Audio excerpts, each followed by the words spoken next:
no practice. We are live. I'm Mark Barton. I'm Great Edie to Lush. see you. Great to see you, Mark. It's been absolutely fantastic. The theme of today is how can the UK and India lead with purpose? And we are filming here live in the Taj Hotel. We are, and what's wonderful is this is streamed everywhere. So across India media, Twitter, IGF updates go there, on the IGF website, YouTube, Daily Hunt, apparently Monday, 400,000 views. That was all down to you, by the way. Well done on Monday. Thank you very much. Well, in fact, it's great to see you here again, Mark, because this is the completion of our world tour. We started here a year ago in London. Since then, where have we been? Where's the band been? The band's been to Delhi, the band's been to Dubai, so we've had a wonderful global tour, but the band is back together here in London, where it all started last year for the first time, by the way, in 18 years. So they got us back together, and now they can't get us apart. So if you want to get rid of us, just tell the people in charge. Exactly, and it's been a busy week actually for IGF. Yes, how was Monday? Monday was great. Delighted to be on stage with Sir Keir Starmer. That was pretty interesting, really interesting actually for me to hear about how his message was it's a changed Labour Party, looking forward, not back. And really interesting, not just on the opportunities with the current opportunities, but future opportunities within a strategic partnership between the UK and India that he would bring. How was the gravitas? Was it Keir Starmer, Prime Minister in waiting? Felt like it. Did it? Felt like it. Yeah, absolutely. Well done again. I couldn't get him to promise to send back the Kohinoor diamond, or come down on whether he preferred Boris Johnson or Margaret Thatcher. I'm not surprised. So what have we got on tap today? Yeah, it's a great day. So we've got so many topics that we're going to be focusing on the money, talking tech, World Uncut, climate matters, leaders table. So imagine macro, geopolitics, climate, India-UK trade. I mean, we are touching on absolutely everything, aren't we? Absolutely everything, and beyond just what's going on here in this room. It's like you're in the studio here. We've got a series of, they used to be called roundtables, now they are the IGF dialogues. 13 dialogues and ministerial briefs, and also today we've got a private reception at Downing Street with the Prime Minister. That'll be fun. And the IGF summer reception here at the Taj. Here at the Taj, exactly. Good food, if I remember from last year. Yes, very good food. Can I just mention one thing which stands out more than anything? This. I mean, wow. Wow. I mean, what is it? Where is it? Where can I get one for me so I can wear it next year? I'll bring you one next year. That is incredible. It's really my shock and awe technique. So if the content isn't any good, you're blinded by that beauty. It's incredible, isn't it? Exactly. So I've given you all my trade secrets, Mark. Whose is it? Wait, tell me the lady. Vicky Sarge, around the corner. If you'd like to buy one for your wife, I'm sure I can get you a small discount. I'm getting. It's the sort of thing you'd see in the Royal Academy. Bowie wore this in the 70s. But there you go. Exactly. I saw one of my necklaces I bought from her on television the other day. So used quite often in sets as well. I'm impressed. So tell us what's coming up first, because you're first. Well, we've got literally seconds to go before our first session. Really looking forward to this. Beyond GDP, putting purpose into the UK-India trade and investment partnership. We'll be back with that very, very shortly. Kicking off with Nick Thomas-Symonds, Secretary of State for International Trade, followed by a panel of experts, including the man who's just left his job. He was the trade negotiator for the UK. He's got a big new job. He'll be actually co-hosting. We're kicking you out of your seat. He's going to be my co-host for the first session, where we'll be looking at a whole bunch of different trade partnerships between the UK and India. A trade negotiator. I'd love to know their secrets. Later we're talking to Peter Mandelson, of course, who was the EU Trade Commissioner. Love to know what goes on in these rooms. Like, how does one negotiate in a trade deal? Fascinating. And what happens when the coffee runs out. Yeah. Okay. So, right. Mark. See you in a minute. See you in a minute. Yes. All right. We will get started. Okay, well, we're going to get started, in fact, right now. I'll be delighted to bring my first guest up on stage. Come on down. Thank you so much. Thank you. How are you? I'm Edie. I'm very well. Nice to meet you.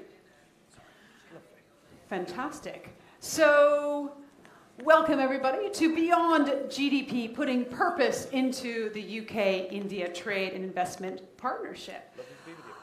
The UK-India free trade deal can sometimes taste a little bit like jam tomorrow, always on the breakfast table, sometime in the future. We were promised it would be done by Diwali, then politics got in the way. The good news is, of course, that politics can also get out of the way if the current prime ministers, Modi and Sunak, will agree to make concessions. But I think the point is we all know that even without the FTA, there is a lot of cooperation, partnerships, work and trade going on. And if we were to see a change in government, Sir Keir Starmer told me the other day about a new strategic partnership for global security, climate security, and economic security. So let's get started with our first session here in the IGF Studio, looking at trade ties in healthcare, infrastructure, physical and digital. Speaking of breakfast, we are going to hear a little bit later from Tim Jones about how India might even change your morning meal. Wait for it. So let's get started now, and I am delighted to welcome Shadow Secretary of State for International Trade, Nick Thomas Simmons. So let's start, first of all, with the Labour Party in India. Relations have been challenging, even a little bit prickly. Sir Keir Starmer told me on Monday that he wanted to look forward, not back. So he wanted to reset, press Control-Alt-Delete on the relationship. In your view, Nick, why is this necessary? I think it's become necessary because it's pretty clear that the Labour Party here in the UK had lost touch with a number of aspects of the really successful diaspora community here in the United Kingdom. And what Keir was saying on Monday is that we are very much a changed Labour Party.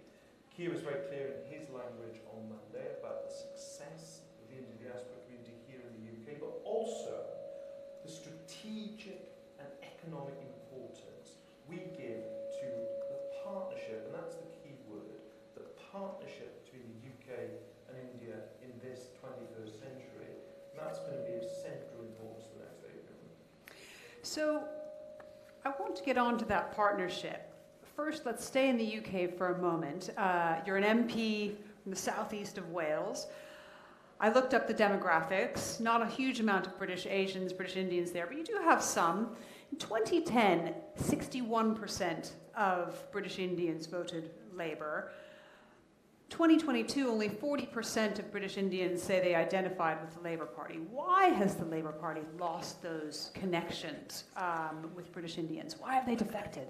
Well, that's precisely, I think, what I was alluding to in my first answer. It's this sense that we no longer shared priorities. It was a sense that we had become distant. And Keir Starmer has made it such a firm priority that we were going to change that we were going to reconnect. That's what his speech was talking about when he was talking about a reset. And I'm very pleased to be here today giving that message very much as well. So let's turn to trade. You've been critical of the government's inability to complete the UK-India trade deal. Why has it happened? Well, precisely, and I'm being critical on their own standards. We all remember that it was going to be done by Diwali. We all assumed that that was a Diwali that's already happened, not Diwali in the future. So that promise was quite clearly broken by Boris Johnson. Of course, I'm looking from the outside, but we do see reports of government differences of opinion within the government. Also, it tell the sound man to get a grip. That we've had 3 prime ministers in the past 12 months, this churning of administrations, which has caused this great instability. You've got feedback in the room.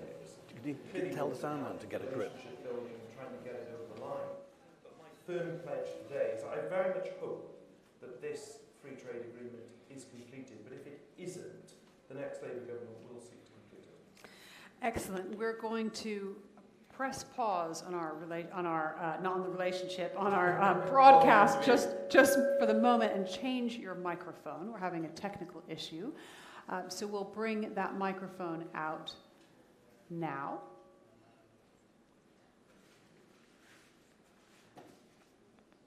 It'll come, I promise. Here we go.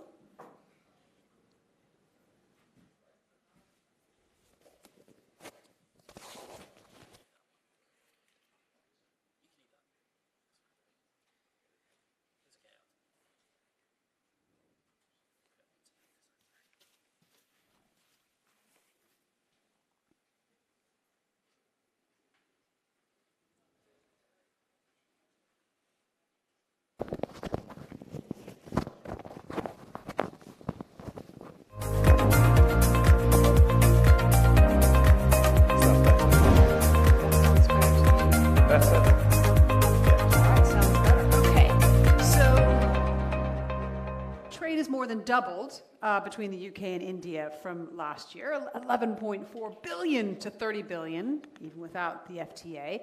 What more do you see that a free trade agreement could do?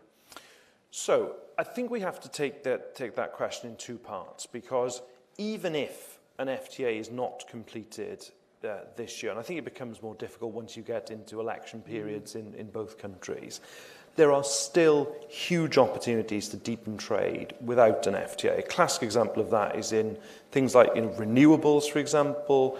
I've been having a really good discussion earlier this morning talking about things like pharmaceuticals. So some very clear sectors where we can do so much more together.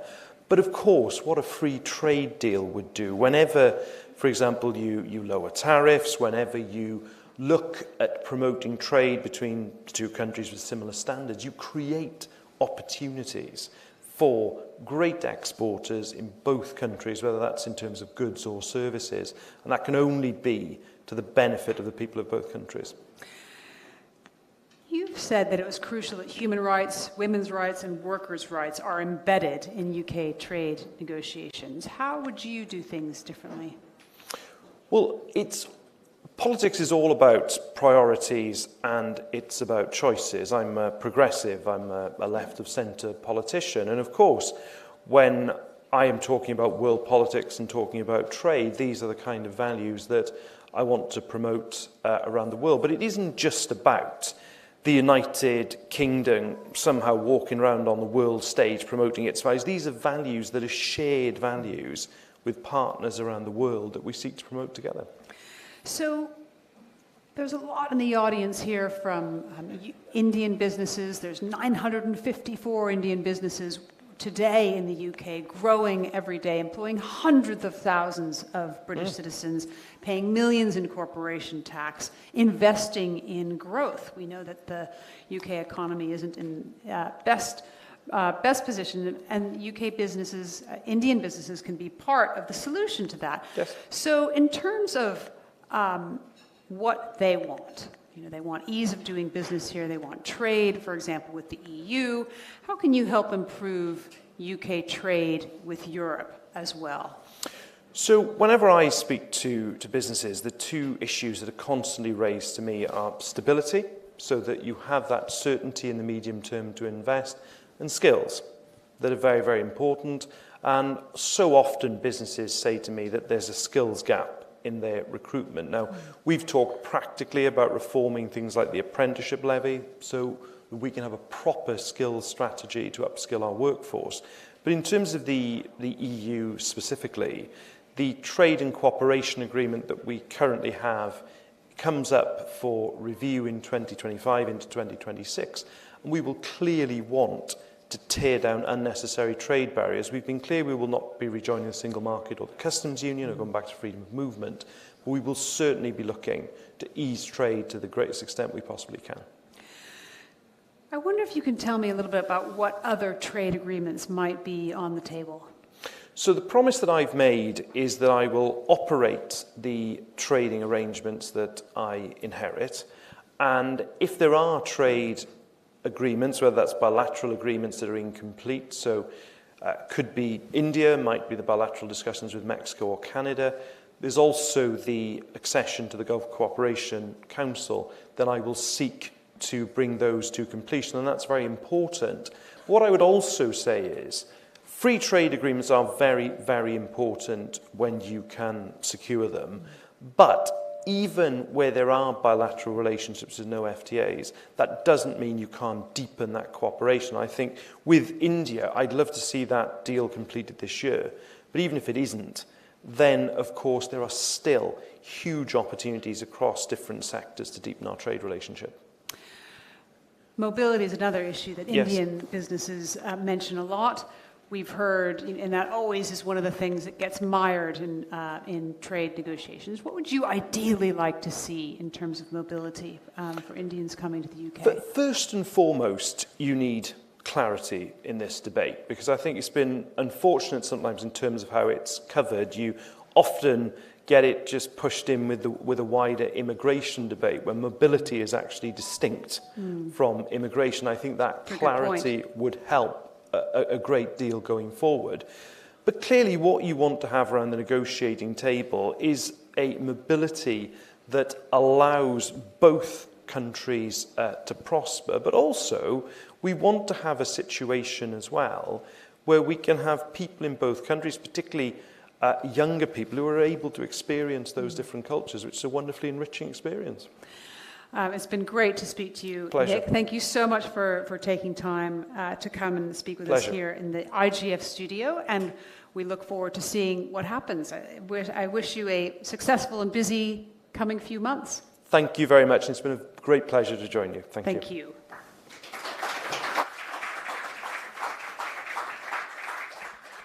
Thanks very much. Take care. Right, well, we're going to continue with our session here on international trade, looking at beyond GDP, putting purpose into the UK Trade and Investment Partnership. So first up, I am delighted to welcome to the stage, we have Harjinder Kang come on down, His Majesty's Trade Commissioner for South Asia and Deputy High Commissioner for Western India. Thank you very much. You can take a seat just here. And also delighted to welcome to the stage Sharvil Patel, MD, Zydus Cadilla. Welcome to the stage. Have a seat. Nice to see you. How are you? So we'll stop for a moment, take a quick picture. Thank you. So, Harjinder, I have co-opted you into being my co-host here on stage. I threw that one at you yesterday on the phone. Did you like that? Good, excellent. Well, but I think it's really important because you've just come out of a former job as the UK Chief Trade Negotiator. Before we bring Sharvil in here, I wonder if you could just reflect on what you heard from the Shadow Trade Secretary and give us a sense of where we are. It was wonderful to hear what Nick had to say, because I think if there's one thing that is very helpful to understand and that is continuity. That if we manage to finalise the deal in a timely manner, say by the end of the year, all good. But if we don't, then at least there's continuity in the process, and that if there is a change of government, they have commitments towards this free trade agreement. The last 2 years have told us everything we need to know, that this is not a short-term thing that we're trying to negotiate. It's a mid to long-term trading relationship between two nations, and it can't sort of be done. They normally take years, and we're doing these at a pretty rapid rate of knots, primarily in order to take advantage of all the things you've just heard in terms of the market that is India, that is coming of its age, and now it's outward looking and wants to sort of partner with like-minded nations such as the UK, and we're here to help forge that relationship. Might get into this later, but the truth is that there's a sort of block, and it needs to be broken by the prime ministers. Am I right in thinking that? Well, with all these negotiations, there are certain things that can be done at the official level, let's say, and they are the pieces of the jigsaw puzzle that you put together at a rate of knots. Then there comes things which are primarily red lines. That certainly my mandate has red lines within it, which you can do these things, but you can't do these things. And some of those things are of importance to the other country. And vice versa, it's the same with India. There are things that they cannot do or won't do because either politically it doesn't work or the stakeholder opposition is too great. But if the deal is big enough and the prize is good enough, then the political leaders then have to make those calls. Okay. Well, let's talk about pharmaceuticals, because it's already been an incredible partnership between the UK and India. Sharvil Patel, MD, Zydus Cadilla. Tell us about your company, first of all.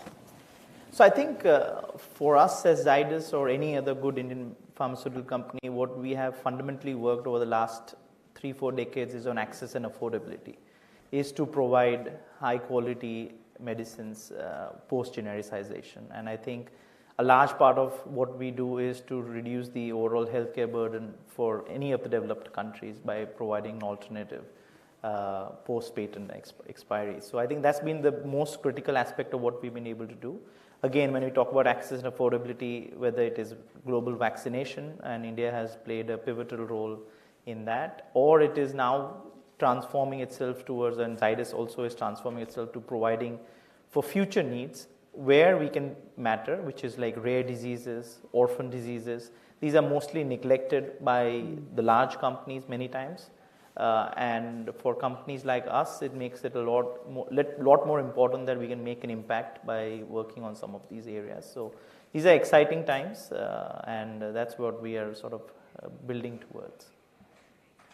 So I'd love to hear a little bit more about what you'd like for a UK India free trade deal, and I'm going to have Harjinder jump in with any questions he has. But what would you like to hear? What would you like to see in one? So I think, as I said, today I would say whether it is UK, US, all the developed countries, about 40 to 60% of what is prescribed or dispensed at the pharmacy is produced in India. So it is a very integral relationship. It's not a goods and services relationship which is good to have, it is a must to have. So I think anything that we can do to improve the regulatory hurdles that exist, the reciprocity or cooperation on the regulatory side to have a capability where we all can work together to get faster approvals, faster to market.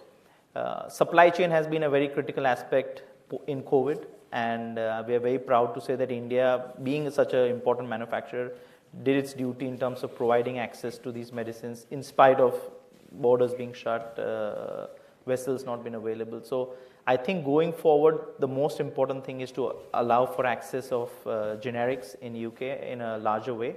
And that becomes more important because if you look at the future, today the top 10 selling drugs in the US or anywhere in the world are biologicals. If you look at UK, even the NHS will not reimburse some medicines because just way too expensive. So I think over a period of time, even that will be an important burden on the healthcare system which can be reduced, provided we have a better regulatory framework like a generics framework for biologicals.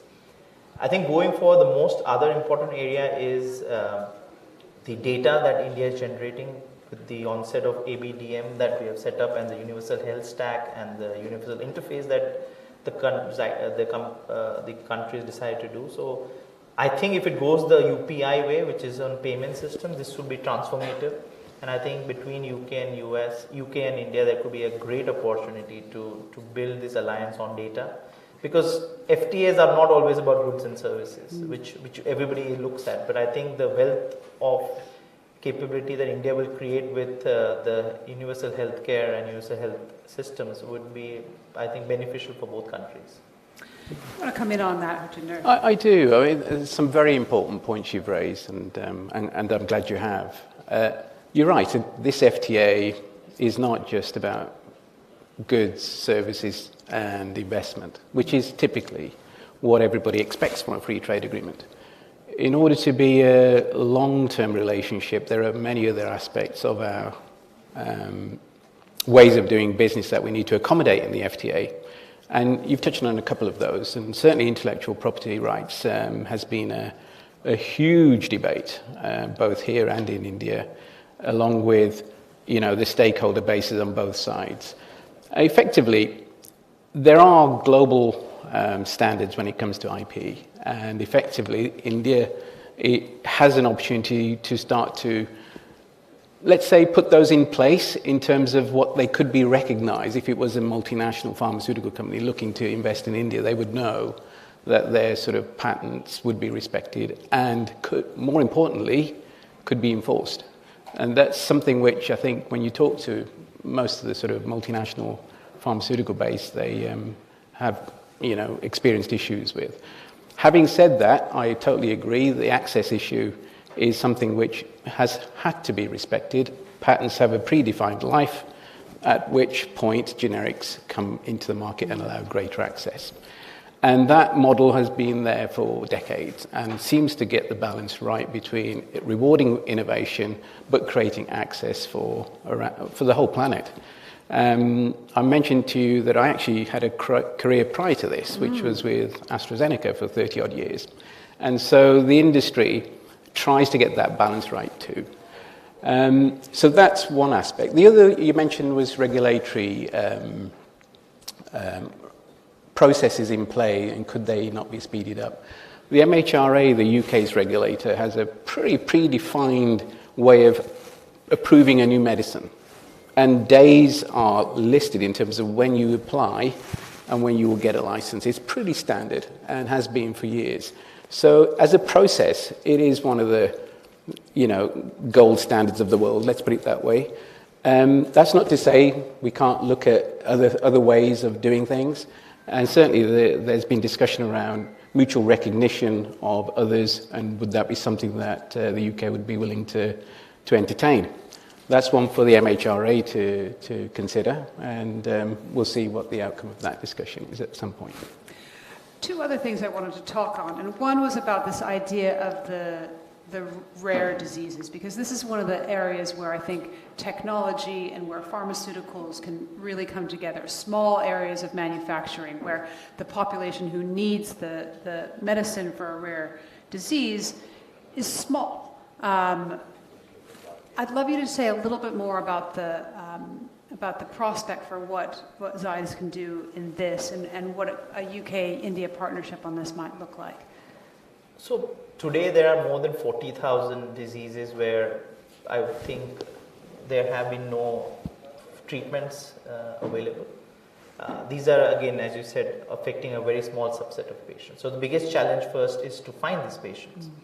And have the right diagnostics, early screening and all of that to make sure that we identify people early so that they can be treated, and then find a treatment solution. So I think the challenges with these is that it's not only about discovering a molecule, it's also about identifying the patient, which is the second difficult part also. So I think I can just give you an example. We have one medicine which is for newborn diseases, which is for a molybdenum cofactor A deficiency, where we are the owners of that product. The hardest thing is to first identify these patients, and if they don't get it in the first couple of years, there's a chance of morbidity and death. So I think it's going to become very important to build a relationship, and UK can do a brilliant role with India in terms of working, partnering, sponsoring these kind of development activities, because it is important to take care of all people, and these generally affect very young children. So I think it's even more impactful when we are able to do something around here. So whether it is a copper histidine deficiency, whether it's this, there are so many diseases which are untreated today.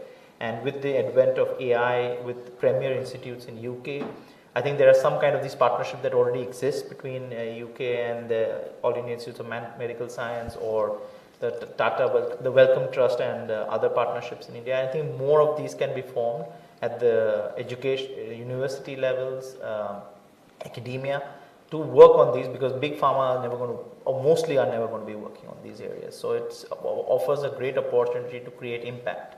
And that's why we decided to do something. It may be not a financially big opportunity, but from the social and fabric of impact, it is a very meaningful one.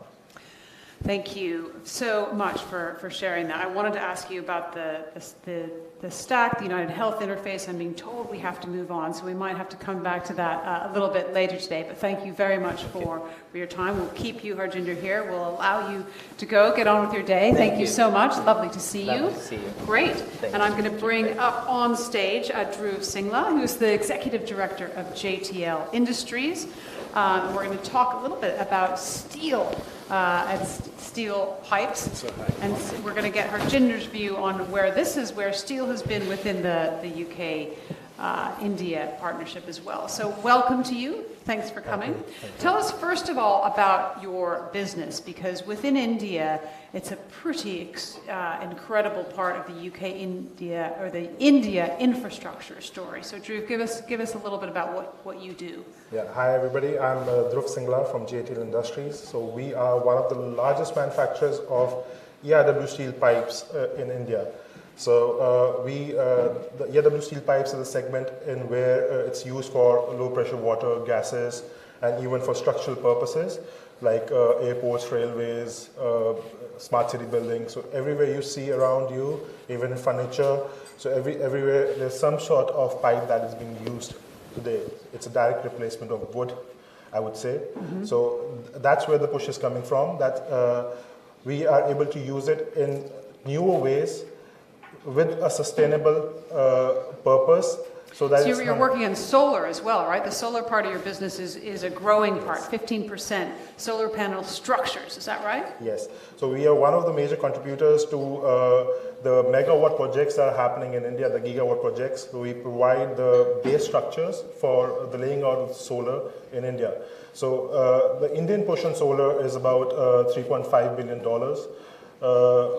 And there's another segment, which is the Jal Jeevan Mission, which is putting the potable water to the houses of India. That sector is about $10 billion. So, and that's to provide safe and adequate drinking water to a household tap in every single house in India by 2024. Yes. That's a big job. Yes. So we are one of the major contributors in that as well. So we supply galvanized steel pipes for that safe potable water drinking, for the last mile connectivity to the households for the taps that's going to be installed in there. Interesting. I'll come back to you in a minute. Harjinder, give us a sense of where steel is, what role steel plays in the trade between the UK and India, and if there's any issues there. Steel is one of those strategic industries that every nation wants to make sure it has a capability within. And many nations have used steel as sometimes a bargaining chip. Many a time you see steel being used in a non-trade way. And certainly the UK is very clear about wanting to keep its steel capability intact. And certainly we have Indian investment into the steel industry in the UK, quite a lot of it, to be fair. And so that's something which the government's constantly keeping an eye on to make sure that they are as competitive as they can be. And certainly if you look at some of the components that go into making of steel, energy is one of the big things, and you all know what's happening with energy prices. So, but in terms of the aspirations in India, you've got to just admire, the ambition of what we're about to do over there. So hats off to you, and hopefully it'll come off. But yeah, it's an important part of the UK economy. So I wonder if you could tell us a little bit about what you'd like to see from a UK-India free trade deal, Dhruv. Yeah. So we believe that movement is the key. So when we are producing steel in India, we require certain aspects of movement where India is one of the lowest and the most sustainable key players in producing steel. And after the pandemic, it's become the China plus one model, where everybody wants to rely to a reliable source, which is India. So with the entry of free trade agreement with the UK, it gives us an opportunity, and it shows to the world that what India can do in that aspect. With that free trade agreement, that more countries would want to build that same forum with India, so that they can benefit with the China plus one model. Okay, China plus one model, of course, is very, very important. Harjinder, is steel one of the issues that the UK and India have butted heads on in previous years? I wouldn't say head on, but there have been sort of in the recent sort of past, there have been steel safeguards which have been put into place in the UK, primarily to protect the UK industry sector. Otherwise, it will fold. We can't afford to risk that. So effectively, the government put in place steel safeguards last year. Discussions with India in terms of what does it mean for our relationship with India, obviously, is key. And it didn't really play a part in the FTA, but outside of the FTA, we've had discussions. Briefly, I'd love to hear, Dhruv, about when you sell to the UK, because I believe about 15% of your output goes to UK and the rest of the world. You'd like the banking transfers to be faster. Tell us about that. Yes. So when we export from the Indian area, the process of export takes about 25 to 30 days to reach the UK or the European continent. So what happens in that process is that we have to provide credit here to the UK companies, wherein they're able to pay us at the time of delivery. But as you well know that the credit situation in India is the most expensive per se, according to at the world level. So where we want that transactions to be well funded to the buyers here, so that they're able to pay us in time, so that we are able to make a costing more better for them. So that's what we want. So you want to potentially speed up the time it takes for money to go from the UK to India. Now, does that fall within a trade partnership, or is that more of a bank-to-bank? How does that work, Rajinder? It's partly to do with how frictionless is it to do the transactions. So there's a little bit of that in the trade deal in terms of things like customs. We have a customs chapter which is closed, so we've managed to get through that quite quickly. And the rest is, the financial processes in terms of which banks are able to operate where and so on. That also helps. So there are bits that touch it, but primarily it's transactional. Is there anything you think that could be better, Rajinder? International trade, it requires money to be moved relatively quickly. And if we can improve that, certainly if you look at the way the digital economy is evolving in India, if some of that then moves into the sort of international trade, the financing side, it can only help. Okay. Very briefly, Dhruv, what's in the future for JTL? What are you looking forward to in the next few years? Yeah, so one of our biggest targets is to, by the end of 2030, we want to reach a capacity of 2 million tons, which currently per se would be about only the 10% of the Indian ERW steel market. So right now we are at a capacity of 0.6 million tons. So that's our major goal, and be one of the key players in the development of our nation and the nations that we deal with. Fantastic. Thank you so much. Really lovely to see you. Thank you. Ladies and gentlemen, we've just heard from Dhruv Singla, Executive Director of JTL Industries. Thank you. Have a quick picture. Great, thank you. All right, Rajinder, you can't go anywhere. We're going to now bring up a friend of IGF, Tim Jones. Come on down, Director Tata Limited. Thank you so much. How are you, sir? I'm very well, thank you. Lovely. Have a seat. Linda. Nice to see you. Quick picture. All right. So, Tim, we're going to talk first about the FTA. We're going to speak openly, frankly. I know you guys know each other. Is that right? As much as we can, I should add. All right. Tell us Tata's official view on the free trade agreement.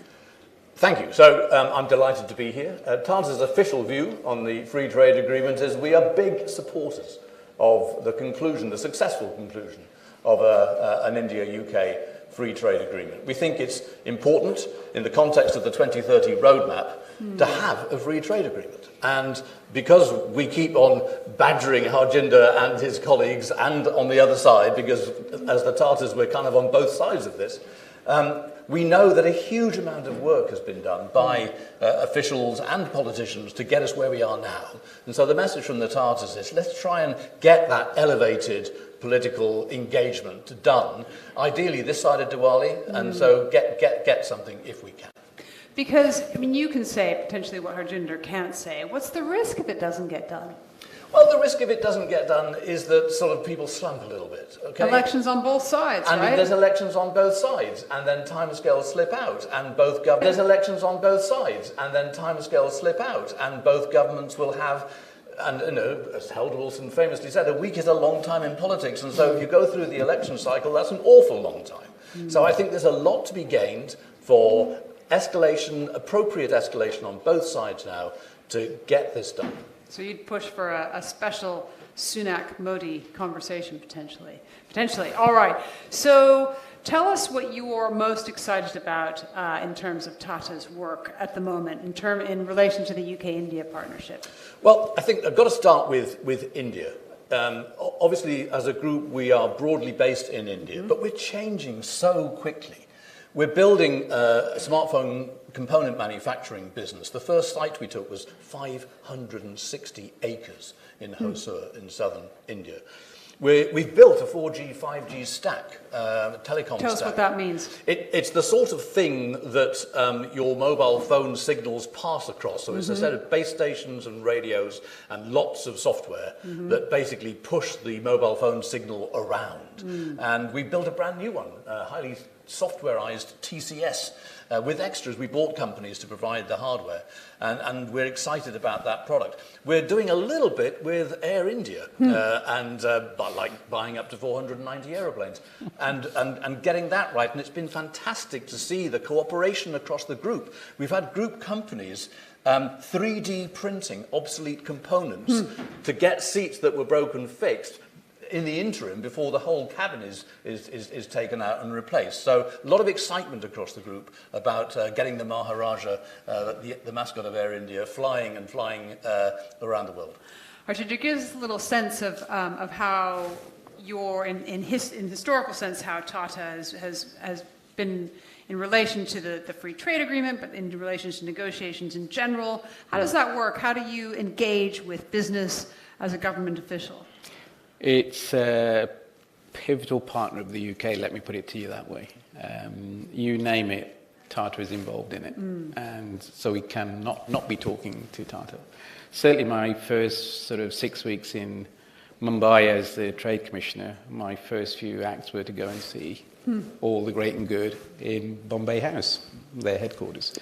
And you can just see just how close the relationship is when you speak to the leaders of the organisation. And certainly when you look at their sort of presence here, whether it's Jaguar Land Rover, whether it's Tata Steel, whether it's now the sort of, Air India sort of collaboration across, the buying how many Airbuses was it? I can't even remember the number now. Is that big? Lots. Which, involves Rolls-Royce engines. So you can't not be completely wowed by Tata's involvement in the UK. And so long may that relationship continue, and we are obviously in lots of talks about lots of industries and how we can progress that relationship further. All right, you're allowed to ask Tim a question if you like. Tim, help me get the Indian government to understand various things which they need to understand. Which biggest thing do you think we need to convince the Indian government of to get this deal over the line? Which one would it be for you? I think it would be, I would just use the phrase, come in, the water's lovely. Take a risk here with this FTA and let this be a beacon FTA for other FTAs that India can then go on. Let's be clear, the UK is a lovely, beautiful country, my country, but it's not the most important country, frankly, for India in terms of its future trade, but it has to be one of the important countries, and we want to build that trade. But I think this is a great opportunity for India to jump in, the water's lovely, let's do a deep FTA, and that can be a prelude to other deep FTAs that India can do around the world. So we also know that Tata's work, there's some exports coming the other way. I promised you a new breakfast item in case of no jam tomorrow. We could have muesli tomorrow, is that right? Well, it's breakfast cereal, so this is the year of the millet. And who knew? Yeah, who knew? But you do now. It's the year of the millet. And the beautiful thing about the Tatas is that we have so many fabulous companies that I could talk about. So Tata Consumer Products is introducing millets. In India, we're calling them Tata Soulful. Here, we're calling them Joyful, just to keep you on your toes. My key statistic to leave with you, a kilogram of rice takes 4,000 litres of water. A kilogram of millets, 400 litres of water. Millets is an ancient grain, it's a superfood, and we are going to be proud to be bringing joyful millets to the cereal aisle in the UK very soon. Give us a sense of agricultural products as a trade component between the UK and India, and how that sits within trade. Yeah, it's a bit unusual, this FTA, in that agricultural products don't form a huge component. Essentially, it's something which was made clear to me right at the outset. Certain sectors for India are pretty much off limits, and dairy, for example. And the other way, foodstuffs coming into the UK, there's a natural flow of stuff already happening that will continue. Will it open up new markets? Well, we have apples going into India as part of a mini deal we've just done recently.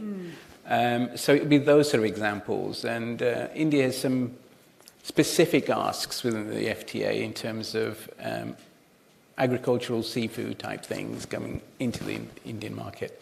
Those are still under negotiation. Obviously, I can't say what's happening with them, but it's not the be-all and end-all of this FTA. This is all about industrial goods, services are the big things that matter. Interesting. All right, we're running out of time. Last question for both of you. What keeps you up at night, Tim? What keeps me up at night? I think it's stability and coherence. That's what we, as big businesses, want. We want stability. We want to work with governments of the day. We want coherence in policy. And then we can plan and we can invest. All right, last question for you. Keeps you up at night? What keeps me up at night is the deadline of an election coming up in the 12 to 18-month window. All right. Clear signal from us. Gentlemen, thank you so much. To Tim and Harjinder, thank you very much. We'll allow you both to move on with your day. Thank you so much. Thank you. Thank you very much. All right. Great. Thank you so much. All right, we're going to bring up our final guest for this segment. Very pleased to welcome to the stage the Chief Commercial Officer for VFS Global, Jitin Vyas. Thank you so much. Thank you. How are you? Good morning. Thank nice you for to having see me. you. Yeah. Absolutely. We're going to come and sit here, but we'll take a quick picture first. Yeah. All right, great. So great to hear you. And I was really interested, actually, interviewing Nick earlier when his comment about mobility. And that's such an important part of the UK-India trade partnership. Now, restoring that mobility from where we were before the pandemic to now is imperative. So tell us about your experience and how you're helping this to happen. Thank you. Good morning. Thank you for having us here today. VFS Global is in its 22nd year. We were conceptualized, incepted in 2001.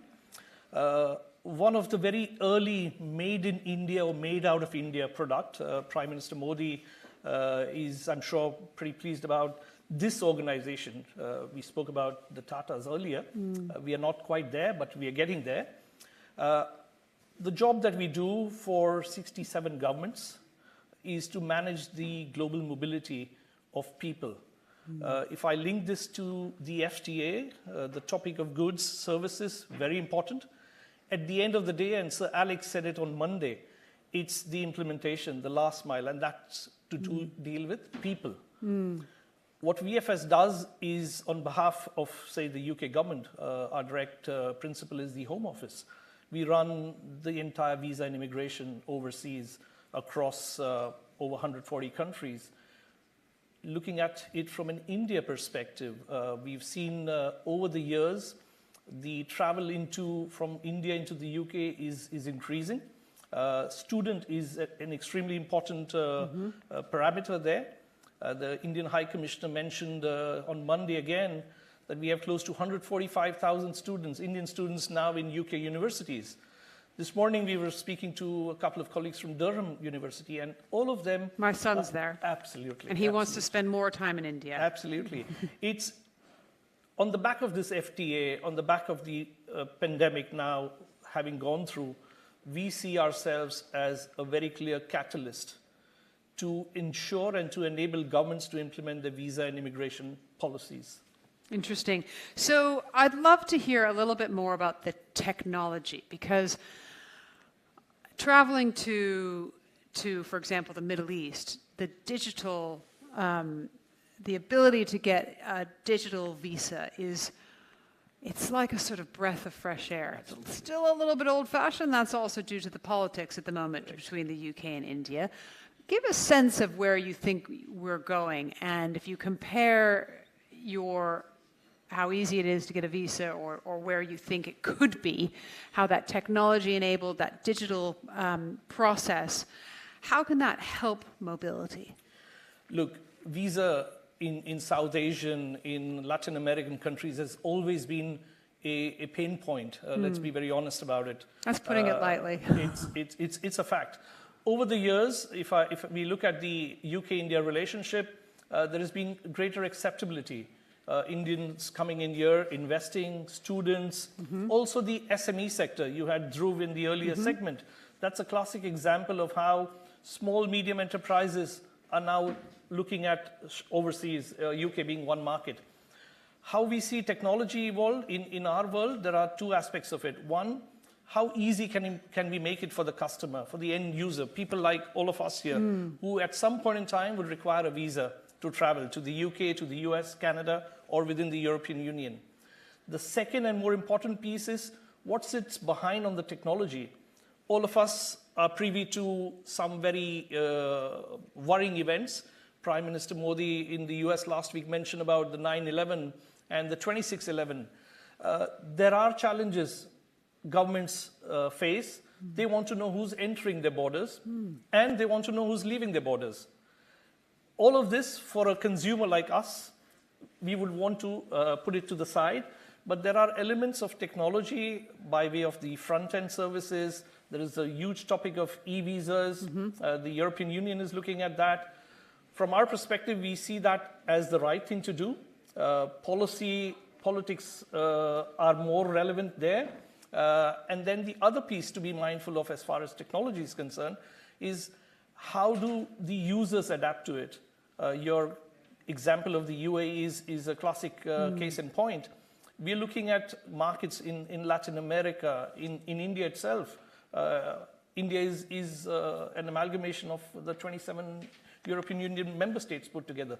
Different languages, the ability for them to adopt the internet. All of these are topics that we are currently working through with the government, the UK, and a number of other governments on how do we bring in technology to ease the customer journey. But secondly, how do we build in technology to ensure that the decision making that the government makes on the issuance or refusal of a visa is done within the confines of the policy and procedures they have. Tell us about how the government and the private sector work together. How can these business to government, public-private partnerships, they're called, help enhance relations? Look, the UK government, the Home Office, has been a customer of VFS. We are in our 20th year today. It was in 2002, 2003, where for the very first time, the UK government decided to outsource. Outsourcing of a visa process was an absolute no-no. For those of you who come from the subcontinent, you would recall how the whole visa experience was pre-outsourcing. And if you recall it to today, challenges on processing time, etc., remain, but that's a separate topic. To us, this is a classic example of a true public-private partnership in all forms. Here is a government, a department, here is a private company, a private sector, managing the end-to-end administrative processes, which otherwise would have required civil servants to be based out of the 23 cities of India. And we all know the challenges of funding within governments, etc. And this, we call it a classic example of a triple P, a public-private partnership. Bringing in customer service, bringing in technology, but leaving the core decision-making to the government authorities.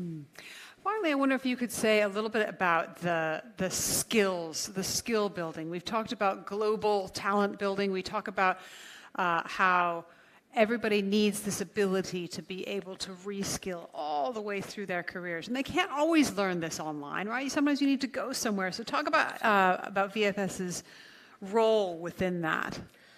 Absolutely. Nick earlier talked about the topic of global mobility.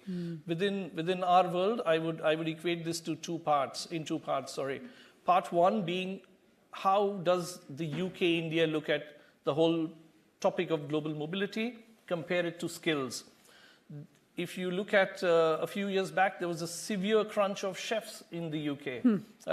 Chefs, in particularly the fancy Indian restaurants that all of us are happy to go to. On the other side, at a global level, VFS is very active in bringing through skills within the tier 2, tier 3 cities of India. We have Places like? Places like Bhopal, Lucknow. You would go to cities. If you look at a city in India, everyone thinks of Ahmedabad, but there are other cities in India. There is Surat. There is a whole lot of talent within the tier 2 and tier 3 cities in India in particular that is waiting out to expand and look at horizons overseas. We have a partnership with the Government of India, National Skills Development Council, whereby we groom, we train individuals from these cities, enabling them to get jobs and skills within India as the first case, and thereafter looking at, depending on the interest levels of individuals, how could they enhance and explore their career opportunities overseas. UK could be a case in point, but we are still a long way. Middle East is a classic example where there's a large Indian, Filipino, Sri Lankan, Indonesian diaspora. So to our CSR for skills development, India is a case in point, but we do want to take this through other emerging markets, Indonesia, Philippines being the two others. All right, we've run out of time, but I thank you very much for your partnership, for your time. It's been absolutely fascinating. Chief Commercial Officer for VFS Global, Jeetan Vyas. So thank you so much. That's very kind. All right, thank you. Right, so to our live studio audience and those watching around the world, we're going to take a short break. We'll be back in about 20 minutes. My colleague Mark Barton will be here discussing education, globalizing, digitizing, and skilling our citizens for the future. Welcome to India Global Forum, where India meets the world and the world meets India. Hear from and engage with established business leaders and technology disruptors as they share the secrets of their success and other valuable insights. Interact and network with the most influential, innovative and enterprising minds. Join India Global Forum, the agenda-setting platform on a mission to spark new opportunities across the world, and find out how you can get involved across our key conversations on climate and business, technology and innovation, entrepreneurship, women in leadership, and our UK and UAE forums. Log on to www.indiaglobalforum.com and join the conversation.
Welcome to JTL Industries, a leading manufacturer and exporter of electric resistance welded steel pipes in India.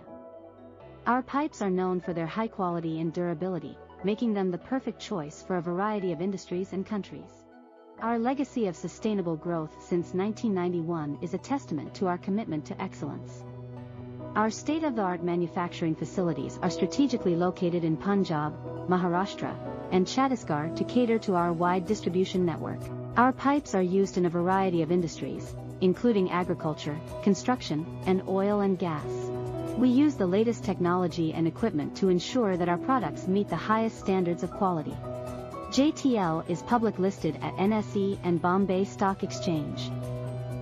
We are driven towards water vision at 2047 as a part of Amrit Kaal along with inclusive growth of all stakeholders. www.jtl.1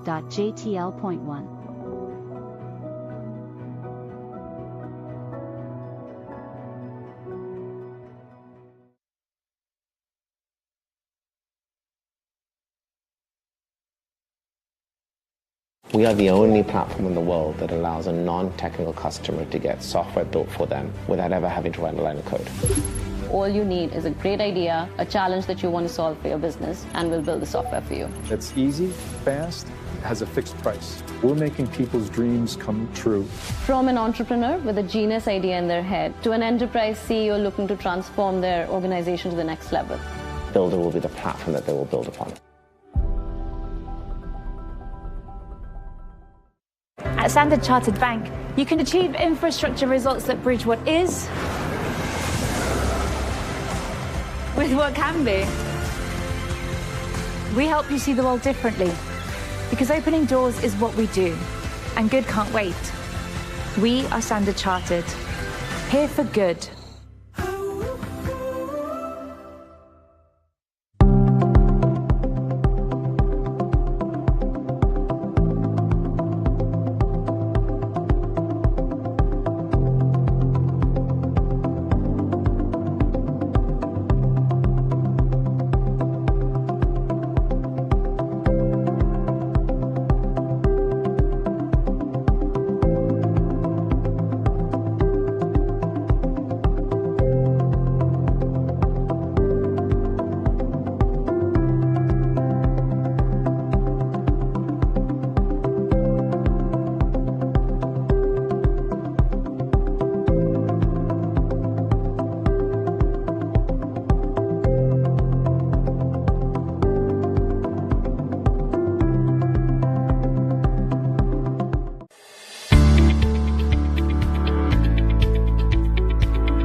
Welcome to JTL Industries, a leading manufacturer and exporter of electric resistance welded steel pipes in India. Our pipes are known for their high quality and durability, making them the perfect choice for a variety of industries and countries. Our legacy of sustainable growth since 1991 is a testament to our commitment to excellence. Our state-of-the-art manufacturing facilities are strategically located in Punjab, Maharashtra, and Chhattisgarh to cater to our wide distribution network. Our pipes are used in a variety of industries, including agriculture, construction, and oil and gas. We use the latest technology and equipment to ensure that our products meet the highest standards of quality. JTL is public listed at NSE and Bombay Stock Exchange. We are driven towards water vision at 2047 as a part of Amrit Kaal along with inclusive growth of all stakeholders. www.jtl.1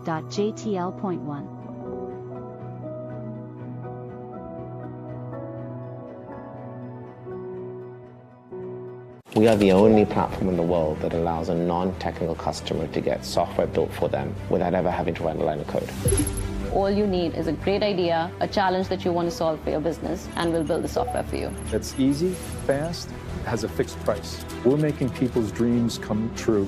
From an entrepreneur with a genius idea in their head to an enterprise CEO looking to transform their organization to the next level.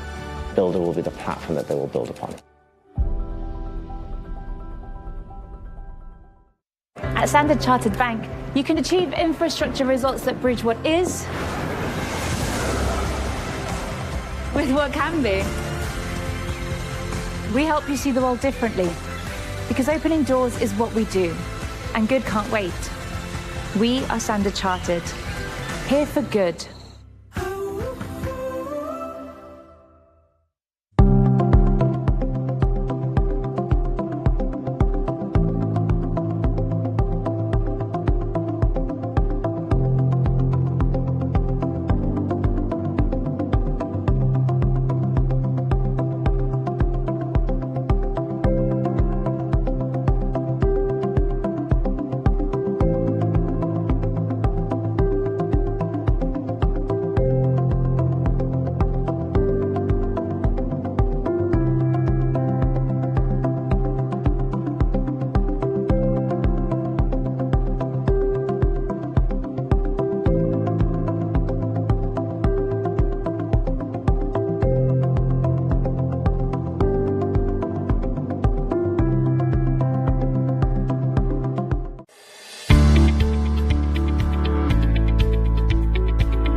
Welcome to JTL Industries, a leading manufacturer and exporter of electric resistance welded steel pipes in India.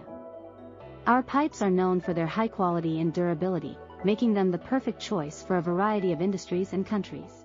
Our legacy of sustainable growth since 1991 is a testament to our commitment to excellence.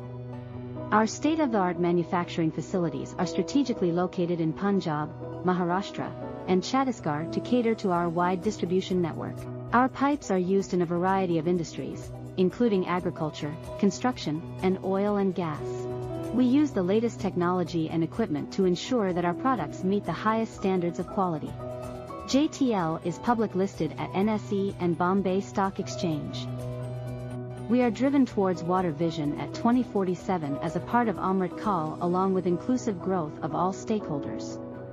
www.jtl.1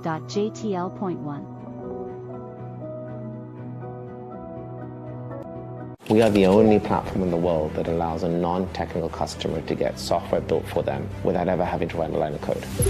All you need is a great idea, a challenge that you want to solve for your business, and we'll build the software for you. It's easy, fast, has a fixed price. We're making people's dreams come true. From an entrepreneur with a genius idea in their head to an enterprise CEO looking to transform their organization to the next level.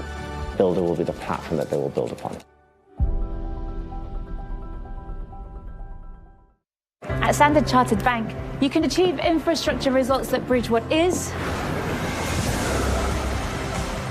with what can be. We help you see the world differently, because opening doors is what we do, and good can't wait. We are Standard Chartered, here for good.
Welcome to JTL Industries, a leading manufacturer and exporter of electric resistance welded steel pipes in India.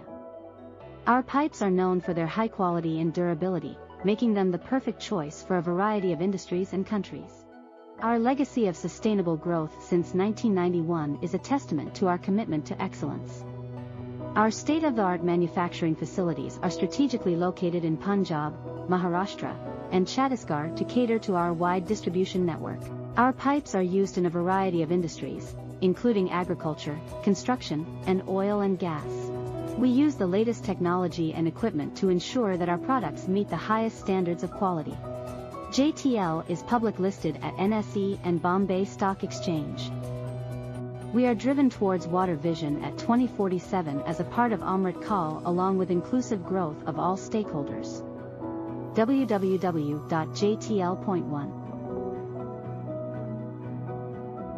We are the only platform in the world that allows a non-technical customer to get software built for them without ever having to write a line of code.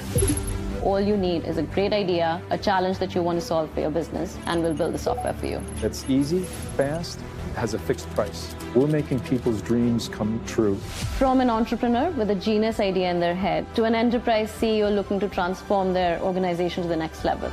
Builder will be the platform that they will build upon.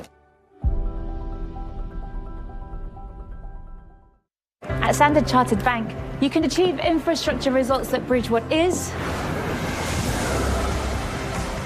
with what can be. We help you see the world differently, because opening doors is what we do, and good can't wait. We are Standard Chartered, here for good.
I find it quite natural turning around to sort of talk to them, but it's better looking in the front.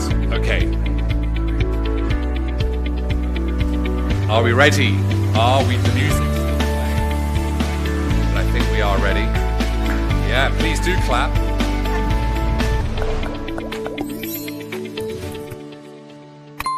Welcome to clap, especially me. Secretary of State, it's up to you. No, clap us all, because it'll make us feel good. in this wonderful UK-India week, the 5th iteration. So we're very excited. This is a very exciting moment because we're going to be discussing education. And I have the UK Secretary of State for Education, for the Department of Education, Gillian Keegan, and the Honourable Minister of Education, Government of India, Dharmendra Pradhan, is joining us as well virtually. So we've got a three-way chat, which is super exciting. Like I said, the theme is education, globalizing, digitizing, and skilling our citizens for the future. We have got a lot to cover. So if I interject, Secretary of State or Minister, I'm not being rude. I just want to cover as much ground as I can, like a kid in a sweet shop. I've got the Secretary of State and the Minister, so I'm going to be really probably pushing you through. Minister, Honourable Minister, thank you for joining us today. Minister Pradhan, if I can start with you because you're the one furthest away, so I should start with you. This thing, education, this wonderful, important word which we're discussing, it's one of the key pillars of the UK-India 2030 roadmap. So let's put it to you. What's been achieved since the roadmap was implemented in 2021 when it's come to this education theme and the partnership between these two wonderful nations? Good afternoon. I'm thankful to India Global Forum for arranging this dialogue with my counterpart of UK, Secretary Gillian Keegan. Recently, we have concluded the G20 Ministerial Roundtable meeting at Pune. India and UK are very dependable and old partner in the area of knowledge and education. Yes, you have rightly said we have a roadmap of 2030. The world is changing fast. India and UK are very deep into area of research, area of mutual interest, in area of recognizing degrees of the both sides. More than 100,000 Indian students are in UK now.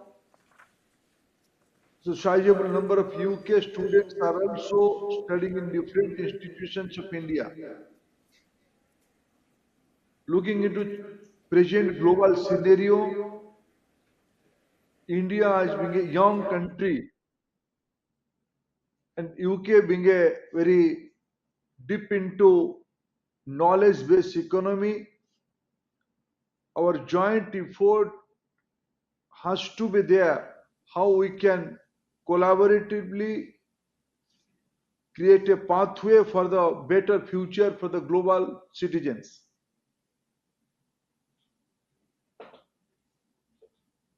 Theme, Secretary of State, the collaboration. How can we, as Minister Pradhan said there, how can we collaborate further to enhance both our nations in this subject of skilling education, to boost our nations together?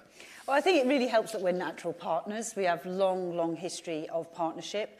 And also congratulations to India on having the G20 presidency this year. I know my education minister had the honour of attending and being in India and meeting Pradhan and his colleagues, and he absolutely loved it. He was blown away actually by what he saw because obviously they were focusing on literacy, numeracy, technology, new skills. And what we know about India is a very fast-moving country, very innovative country. So there's always lots and lots for us to learn from each other.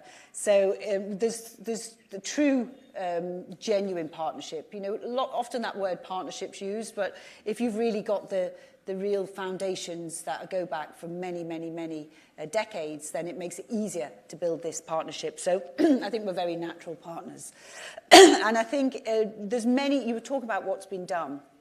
Obviously, we've committed to the 2030 roadmap, but we're also committed to making sure we generate the next generation of talent that's going to be there to help us both tackle some of the big challenges that we'll have, and some of the technological challenges, some of the environmental challenges, some of the demographic challenges. We need to make sure that we have the people who can help us deal with all of those challenges, and we can do that much better if we work together. So transnational education partnerships has been a big focus, where UK universities have opened up campuses in India, and obviously that is a great model that we will look to continue. I think we've got Birmingham and Northumbria universities doing some really interesting things on real estate and artificial intelligence and data in collaboration with universities in India. We've got a lot of students obviously coming from India to the UK, and students going from the UK to India as well. So we're crossing the people learning in our respective countries and learning a lot from each other. We have also got the mutual recognition of qualifications. That was a really important sort of foundation stone, really, because then upon that you can build on that, and you can make sure that the wheels are oiled in a way to make sure that people can go between the two countries. So we've got some great foundations, and I think it's a very natural partnership, but I look forward to really expanding it further. Just on that matter of international mobility of students and educators, such a key part of that buzz phrase, transnational education.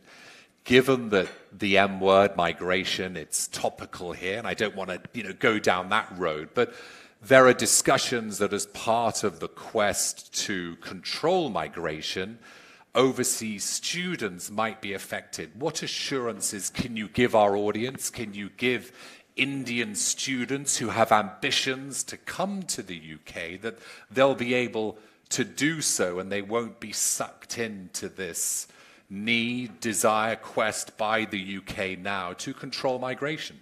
Yes, and our country does include the figures in the overall migration figures. Not every country does, but it does, so it comes up as a discussion point.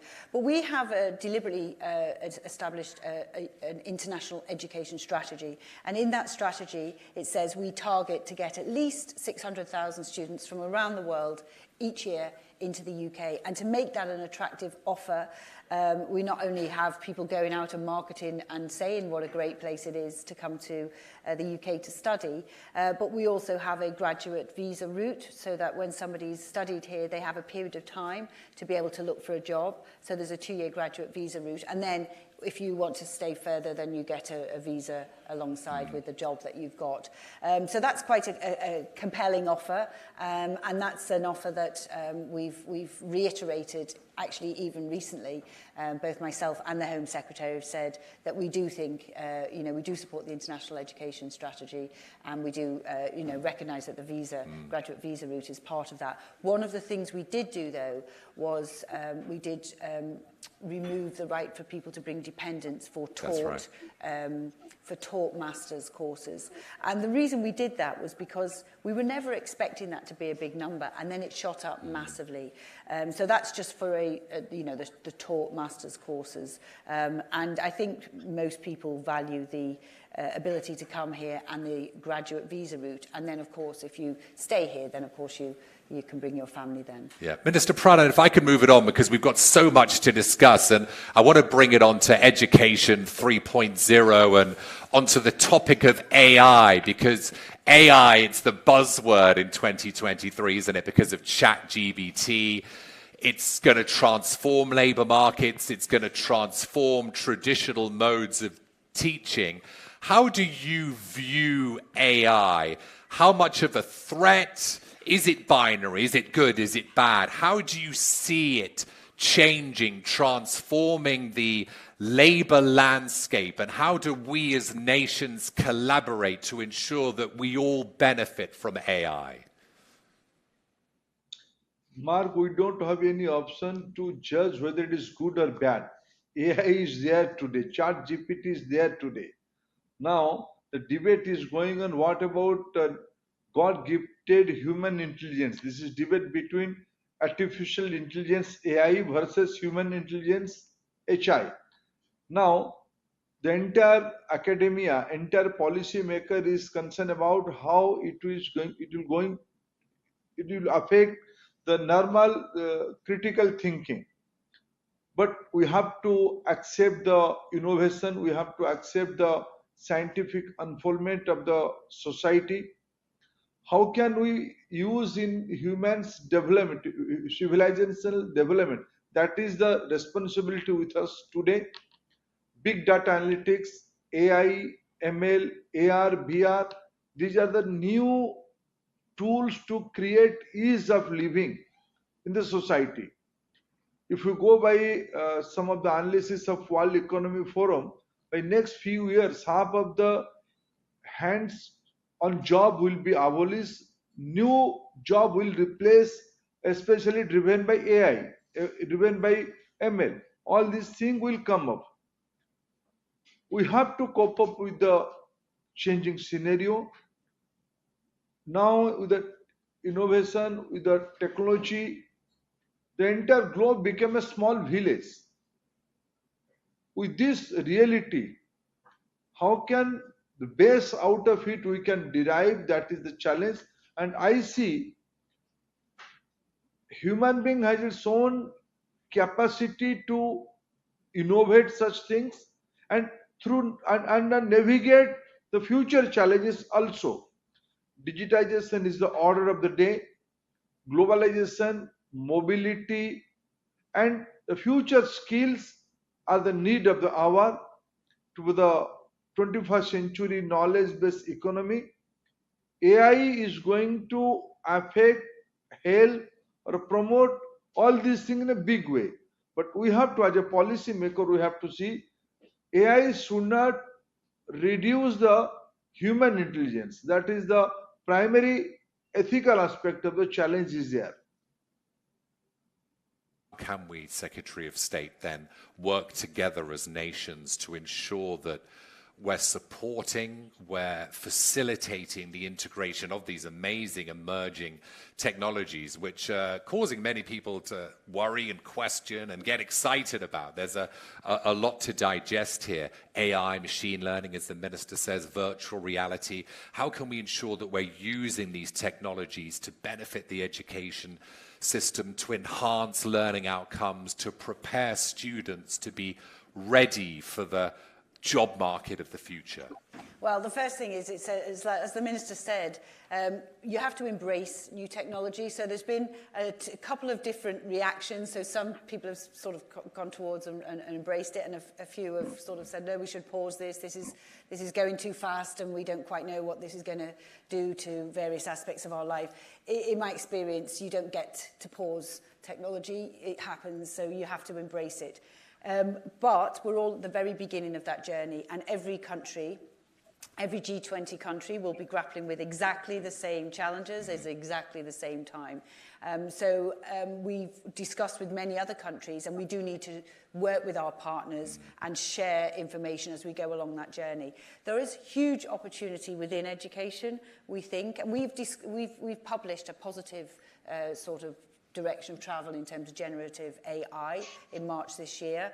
We've obviously contributed. We've got a framework. We're looking at models to develop within this framework. I mean, the thing about AI is training it to do what you want it to do for various given sectors or problems that you're trying to solve. And I think in the education sector, where we see huge opportunities is to automate, make much more easy planning for lessons, marking of homework, personalising a student's homework journey.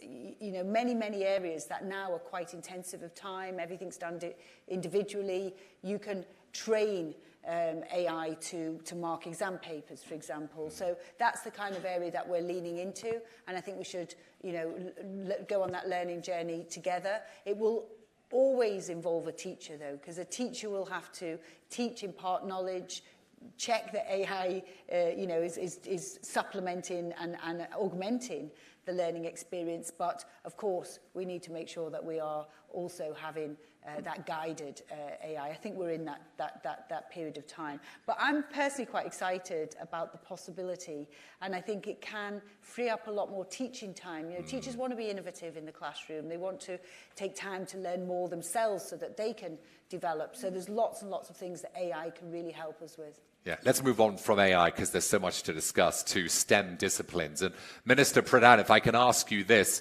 it's all about collaboration. So let's stay on that theme. How can India, how can the UK collaborate to enhance opportunities in these super important STEM disciplines? And what we are striving to do also is strengthen the role of women in these areas as well, and I'll speak to the Secretary of State about this as well. But how can India and the UK collaborate when it comes to STEM disciplines and integrating more women? Mark, you'll be happy to know with UK, as Secretary Gillian said, our relationship is very deep. We have an arrangement of in the framework of UKRI, UK-India Education Research Program. Now we are going for the fourth chapter. Basically, this instrument is meant for networking between two sets of institutions from UK and India, especially in the area of core science, in the area of engineering. STEM is one of the primary area of UKRI's research priority. There are a lot of examples I can say. A lot of startups are coming out of this research and innovation ecosystem by both the countries. And not only both the country will be beneficiary of this collaborative research, collaboratively we can do work in a third country in the area of their scientific need, in the area of their ease of living. The collaboration of area like STEM and core engineering, India and the UK are working in certain area, and we can work in a bigger way in the area of hospitality, in the area of healthcare, in the area of fintech, in the area of e-commerce. In all these areas, these are the emerging and new area for the vocational education and for the employability. These are the area I can envision for the more collaboration beyond STEM. More collaboration is there. We can have more collaboration with UK. Much more we can do, Secretary of State, but I'm really intrigued to hear your view on what the UK is doing to strengthen the role of women in these areas and how the UK and India can work together to achieve that. Well, just to put it into context, we will have skills shortages worldwide of about 80 million by 2030. So that's the challenge that we have to overcome. So you need everybody playing on the pitch, including fantastic women as well. And actually part of the framework was the Gati project to work to specifically encourage more women into STEM. And we've been trying to do that for quite a while. We've got lots of different programs in school, and it's starting to work, actually. And the way really to do it is, people think of STEM and they have an image of STEM which is completely out of date. There's almost not a job in the country that hasn't got some kind of STEM element to it.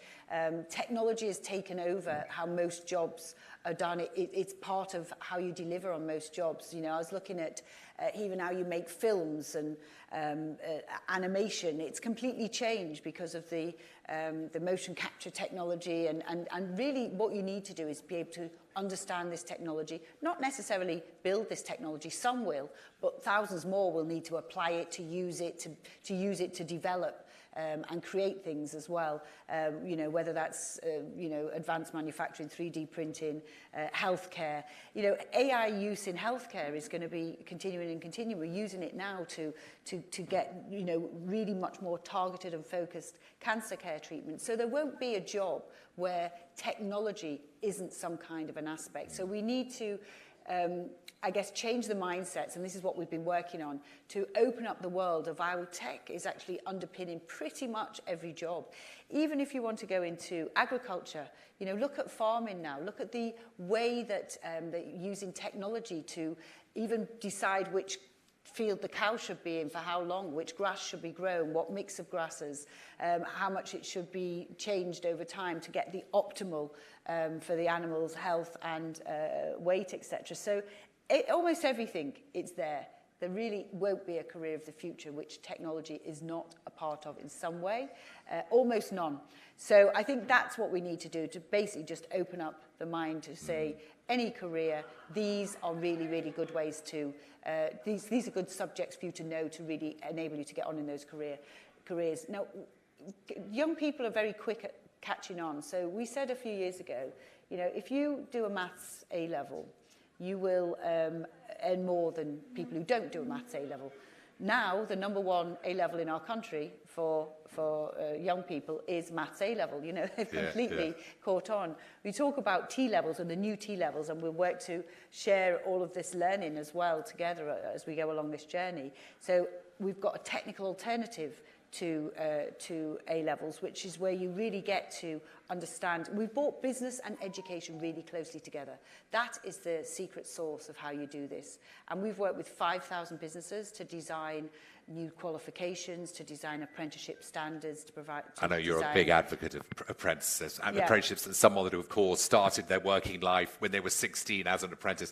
We don't have time, though, Secretary of State, but I advise all of you to look at the work that the Secretary of State's doing when it comes to apprenticeships, and she has a background having been one when she was 16. So it's so important that the two nations share experiences, best practices in this area to deal with the changing demands of the job market. Secretary of State, we could talk for hours, but the time police is in my ear saying that's it. So we've got to wrap it up. Secretary of State, thank you so much. Thank you. Minister of Education in India, Dharmendra Pradhan. Minister, thank you so much for joining us today. It was fantastic. Let's give our two wonderful guests a big round of applause. Thank you. We're just going to have a little break from about 30 seconds. Everyone don't move. Secretary of State, you're allowed to move because you're leaving. Because we're having another panel. We're going to bring some chairs up, but just stay there. Thank you very much. Thank you. See you again. See you again.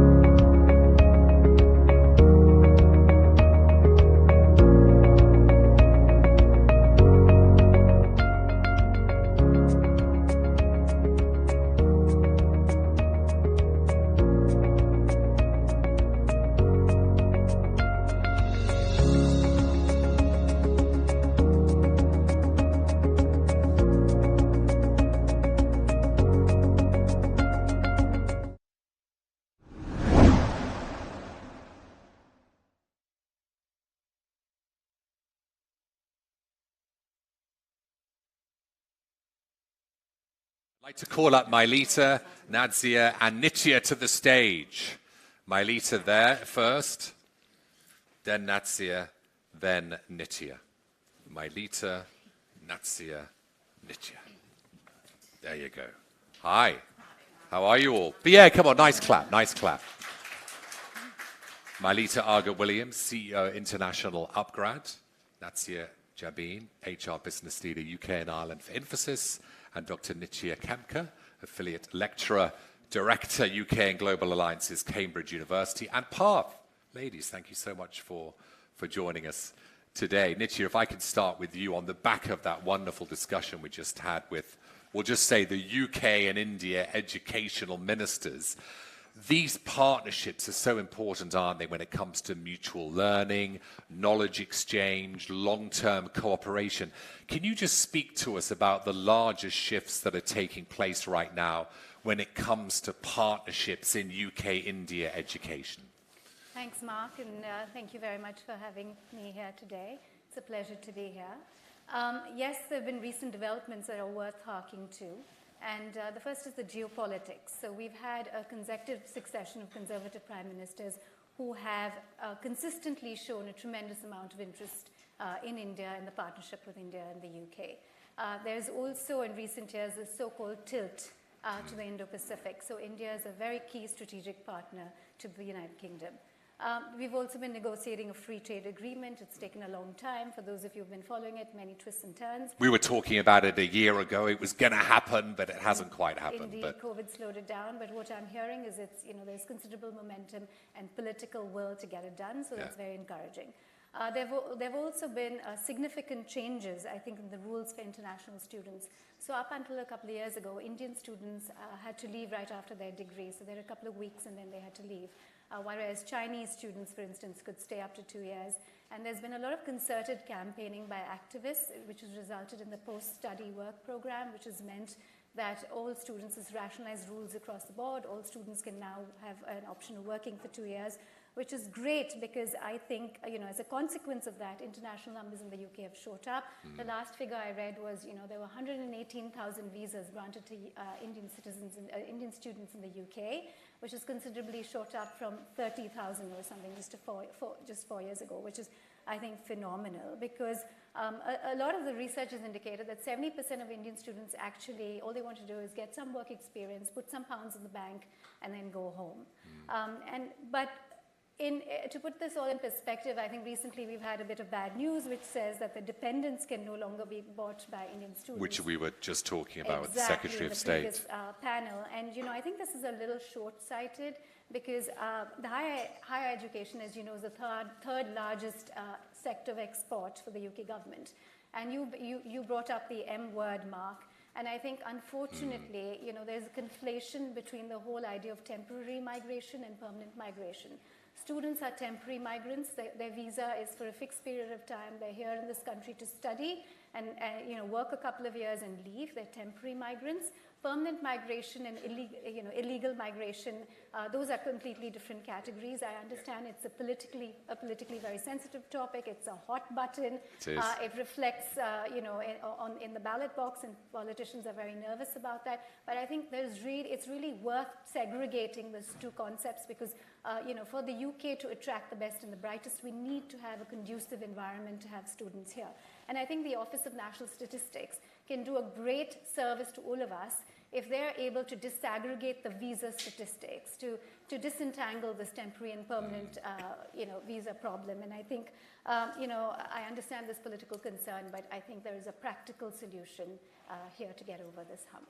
Yeah, well said. I'm glad we tackled that. Mailita, private companies, public companies have such a big role to play when it comes to providing access to education. Tell us about Upgrad. What role what role should and can private companies play in providing such important access to education? First of all, thank you, Mark, for having us at this panel. And it's great to be here with two other awesome ladies. I did hear the Secretary of State talk about the skills gap of, did she say 80 million by 2030? And I think that's where companies like us come in. Upgrad is Asia's largest skilling company. We provide online, pathway, in-person, hybrid certification, you name it. Any kind of skills gap addressing education that is needed as we see the workforce really looking for ways to reskill themselves, upskill themselves, and move forward in their careers. So the vision of our founders, it was to provide accessible, affordable education in India. And since then, we've now expanded outside the country. Which is essentially the essence of the National Educational Program, isn't it? That's what India is trying to achieve. That's the enabler. So if you can make education available at affordable prices through providing it online or enabling tools to help students make the jump into higher education, be it a degree or a certification program, you're enabling access to education. That's where we can do it at scale. We have had 10 million learners on Upgrad so far since inception, which is significant, and many, many more sort of solutions-driven fixes to this challenge. And you're sitting next to Natsia, who works for Infosys, of course, which is the world's largest corporate university, the education center, 337-acre campus, 400 instructors, 200 plus classrooms. You're doing incredible things. What you essentially do is you're reskilling talent in organizations, aren't you, Natsia? Tell us how that works. That is so exciting, because I know traditionally it would be engineers, but it's changing, isn't it? Thank you, Mark. First of all, thank you for having us. It's a pleasure. So I work for Infosys. At the helm of Infosys, our core foundation is on continuous learning. So at the crux of workforce and workplace, we strongly believe that continuous learning should be the focus. And therefore, we've built this, like you already said, we have a huge corporate university, world's largest corporate university in Mysore. So we train about 125,000 people over there. At any given point in time, we can train 14,000 employees on a single day. And we've got about 400 instructors across the world training these people. And with respect to the UK, we've got a program called UK Graduate Program, where we hire graduates from across universities. We train them for about 3 months. And the beauty of this program is it's not just about technological skills, it's also about non-technology skills. Yeah. So we hire people from both the backgrounds. We provide robust training for them in the organization before they're deployed into the project. So we're giving opportunities for people from arts or people from commerce background, any background they can come from. If they're interested in technology, we train them. And that was not the case in the past. So we've really When did that shift happen? It used to be just engineers. Yes. When did it happen? Over the last 10 years, it's drastically shifted. Yeah. So this momentum of bringing people in from different backgrounds gives a huge opportunity for them. So we have this platform called Lex, which is our internal platform, which is readily accessible from anywhere, anytime. Even on my mobile, it's accessible. And I can have access to around 8,000 courses. So I can pick from management to Python skills. It's completely up to the individual to learn and upskill themselves. Now, as an organization, we also believe in rewarding people who learn. So we have something called a digital skills program. So I think people have spoken about AI and so on and so forth. So if I'm registered on any program which is relevant to me, and if I clear that, I'm given a digital skill tag. And therefore, my digital quotient increases. And then I can compare myself to the rest of the peer community in terms of where I stand. I think that's a huge future ahead, where we're trying to build in this culture where employees can learn continuously. Yeah. Yeah, and I think that's really, sorry to interject there, but that really speaks to this movement away from necessarily degrees. Yes, absolutely. Where skills matter more. Yes. I mean, you could have a degree in computer engineering 10 years ago, and you might be entirely irrelevant today. So if you don't add skills badges to your capabilities, you are likely to be left behind. Has the mindset changed? I mean, I'm a bit older. I feel a bit older. But in my day, it was you finish university and you're done. Clearly, that is not the case now. Has Generation X adapted to this? Gen Z has adapted to this. Gen Z lives it. Yeah, obviously. But the older generations, have they adapted? Sort of. This is our key audience. Yes. It's folks in their 40s, 50s. Yeah. Now up to, we have students who are 70. Well, also, I think if you think about it, life expectancy is increased manifold. And so we should stop thinking of education as something you finish by the time you're 21. Yeah. It's a lifelong process. Life expectancy is increased in the Western world well into the 90s. And we really need to begin to think of this differently, lifelong learning. And these days, the organizations they have different career tracks, career paths, where people can move from one career path to another. So gone are these days where we're stuck into one stream. So people can move. So. Yeah. I mean, I'm a good example of it. I spent 25 years in the media industry, and I'm now in education and technology. You can just switch. Yes. It's wonderful. I don't know. We'll find out. Yeah, you're doing a good job. Let's come back to the national educational policy, if we can. Nitya, one of the big aspects of that is creating the provision for foreign universities to establish campuses in India. I mean, this is huge. It's a game changer, isn't it? Can you speak of the challenges, the opportunities on that, and when it comes to the new educational policy front? Mark, yes, you're absolutely right. It is a game changer, and I think intercultural education, intercultural exchange can really lead to creativity and innovation. And I think, the whole idea of India becoming a global study destination, as Mailita said, it would solve problems of access. It would enable Indian students to access higher education. It would conserve foreign exchange reserves. It would incentivize local institutions to innovate. But yes, it's not without challenges. Setting up a new campus abroad or in India, it would require land. It would require, training of staff. It would require professors who can commit to spending some time in another country. All of those are challenges. I think there is a halfway house. I think UK institutions can tie up with well-established Indian institutes. And then they can, perhaps consider joint degrees or, professors teaching in both geographies. That's definitely something to be explored, and people are beginning to explore it. But I think it's not going to be completely easy. But what I want to also bring to our attention is there's an enormous imbalance between the number of students, Indian students coming to the UK, and the number of UK students going into India. And I think that should change. It's an area, I think, of huge opportunity. And it's really where you've got transformative power. If we're talking about soft power, both from an Indian and UK perspective, it can only happen through education, through culture, through exchange, through understanding. And I think, for example, the Turing scheme, which is a wonderful scheme, the government of the United Kingdom, which funds students in England or in the UK, to study abroad. I think that's such a great scheme. Unfortunately, India is quite low down in the hierarchy of places that students in the UK would like to go to. It's only the 10th highest. And I think there's huge potential to explore that relationship. And I think, there's a human benefit with intercultural exchange. So how can we get India from 10th further up the league table? Whose job is it? Well, I think it's the UK's job. I think to make it to communicate better that India is a great destination. I think there is more uncertainty in the UK about India than there is about India in the UK, because I think India is very, very sure that it sees UK as a very useful partner, particularly in the education arena. It's very committed to doing the free trade agreement. And I think, with this new education policy, I think getting the fundamentals right in terms of incentivizing students from abroad to come to India, Indian universities to open up abroad, it's a huge revolution that's happening in India right now. The digital stack, which everybody is talking about in India now, creating this unified software platform, which, Infosys is right at the center of. I think, this digitization of daily life is really worth seeing, Mark. If you go to India now, you can literally buy off a vegetable seller on the street vegetables with a QR code. So huge numbers of people are entering the digital age in India.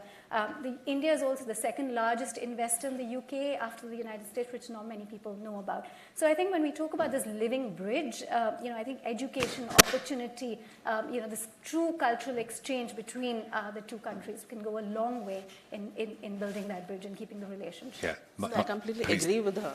I mean, in terms of this cultural exchange, I think Infosys has a program called InStep, where we bring students from across the world, US, Europe, name it, all countries, and we basically take them to India. We train them in India in the Mysore campus.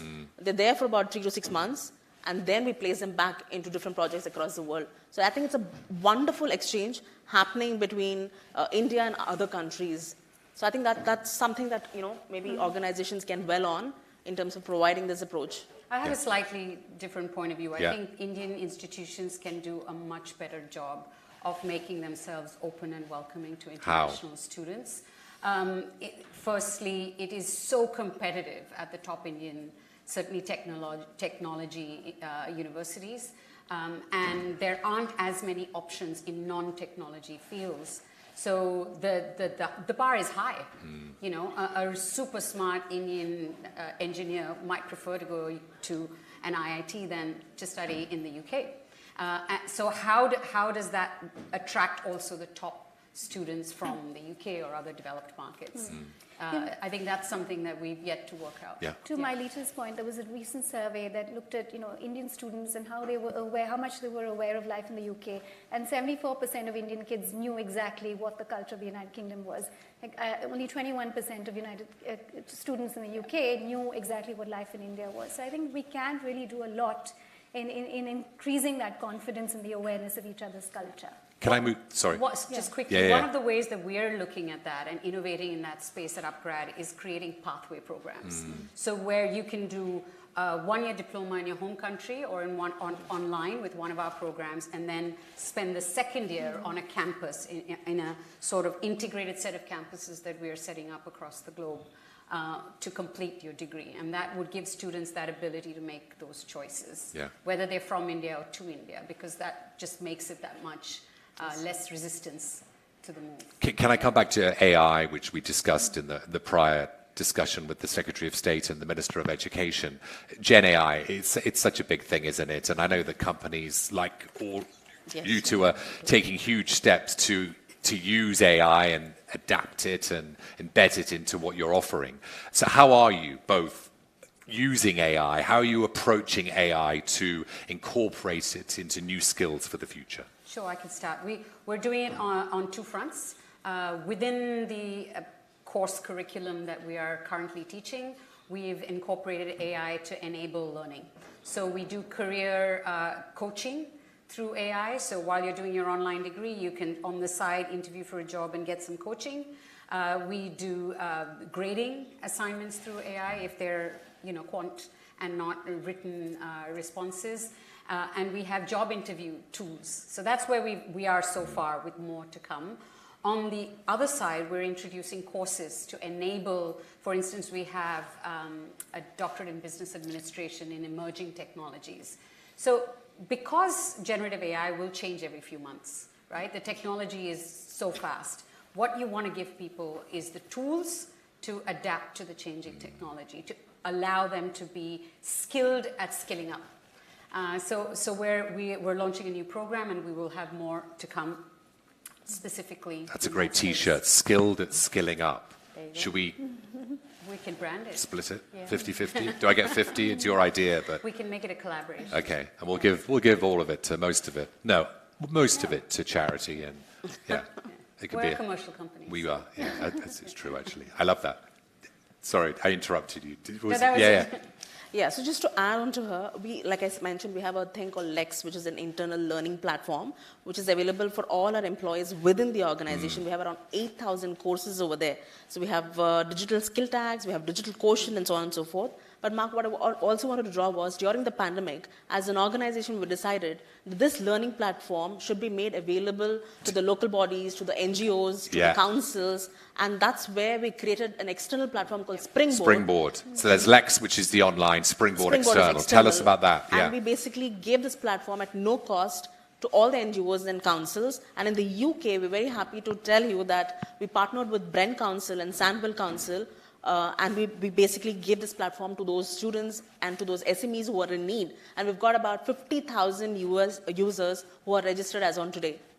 So that's a huge shift again. And our aim is to take this to as many councils as possible within the UK and to all the NGO bodies who are in need of this platform. And 8,000 courses over there and 50,000 users who are using about 200 courses. And all of this is available at the click of your mobile. It's as easy as that. So we're getting a lot of traction on that field, and we have a separate department. In fact, my colleagues are seated over here. They only take care of this, and we want to bring the Springboard to as many councils as possible.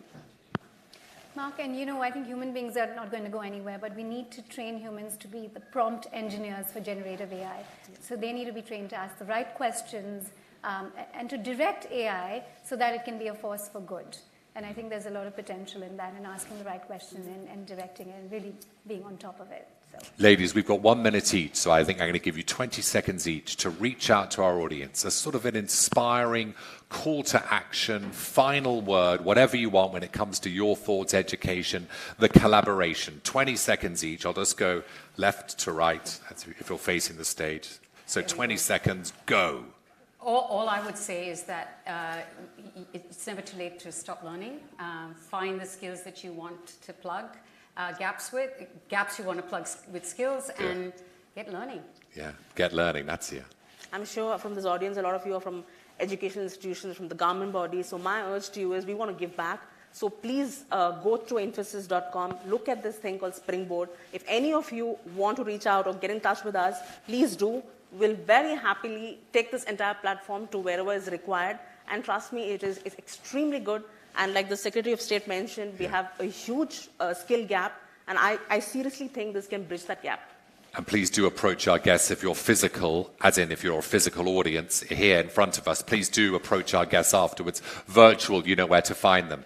No pressure. Upgrad.com. Upgrad.com. No pressure, Nitya. This is it. The final words. I think intercultural exchange can really lead to innovation, through creativity, and through true partnership. And I think like the living bridge is a living bridge for a reason. We need to invest in it. We need to invest in partnerships, in education, and intercultural exchange. Just before I thank our guests, up next, we're going to have a little 30-second break. We're going to have an embracing technology session.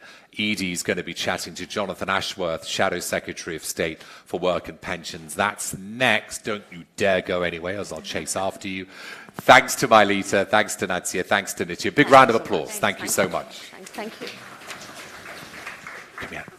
We are the only platform in the world that allows a non-technical customer to get software built for them without ever having to write a line of code. All you need is a great idea, a challenge that you want to solve for your business, and we'll build the software for you. It's easy, fast, has a fixed price. We're making people's dreams come true. From an entrepreneur with a genius idea in their head to an enterprise CEO looking to transform their organization to the next level. Builder will be the platform that they will build upon.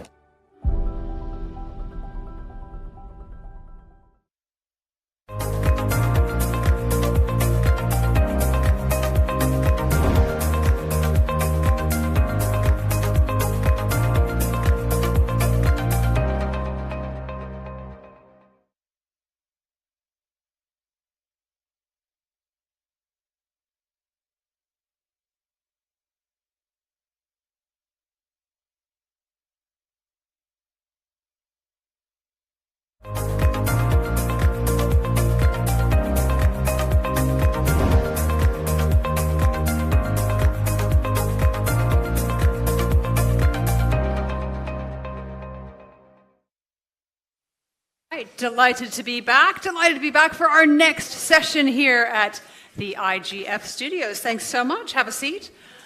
We can have a quick picture. Great. So this section is all about embracing technology, transforming government and governance. And I have sitting next to me somebody who's sitting in the wings waiting to do just that. We're going to talk about both your experience as an MP for Leicester and also your hopes for what you'd like to do, because you're currently Shadow Secretary of State for Work and Pensions. And that is, of course, ladies and gentlemen, Jonathan Ashworth. So we're going to be talking, first of all, from a governmental level.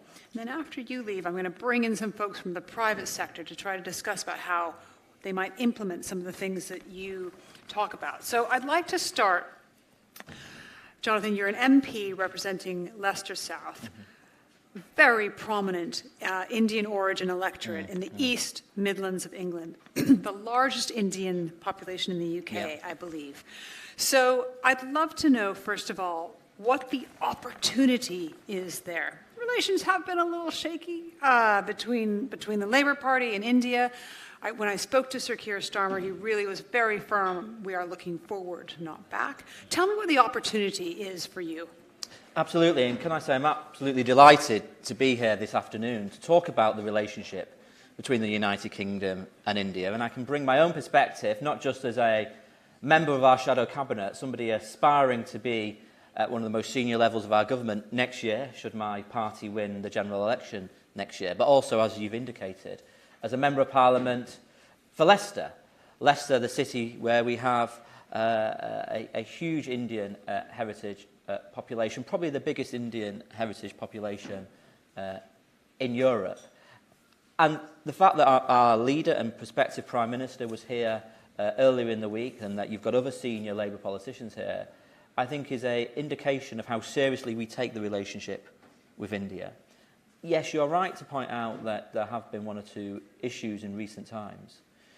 But the friendship between India and the Labour Party is deep and does go back many, many years. But more importantly, we need to look to the future. And our relationship shouldn't be based on nostalgia or shouldn't be based on what happened years ago.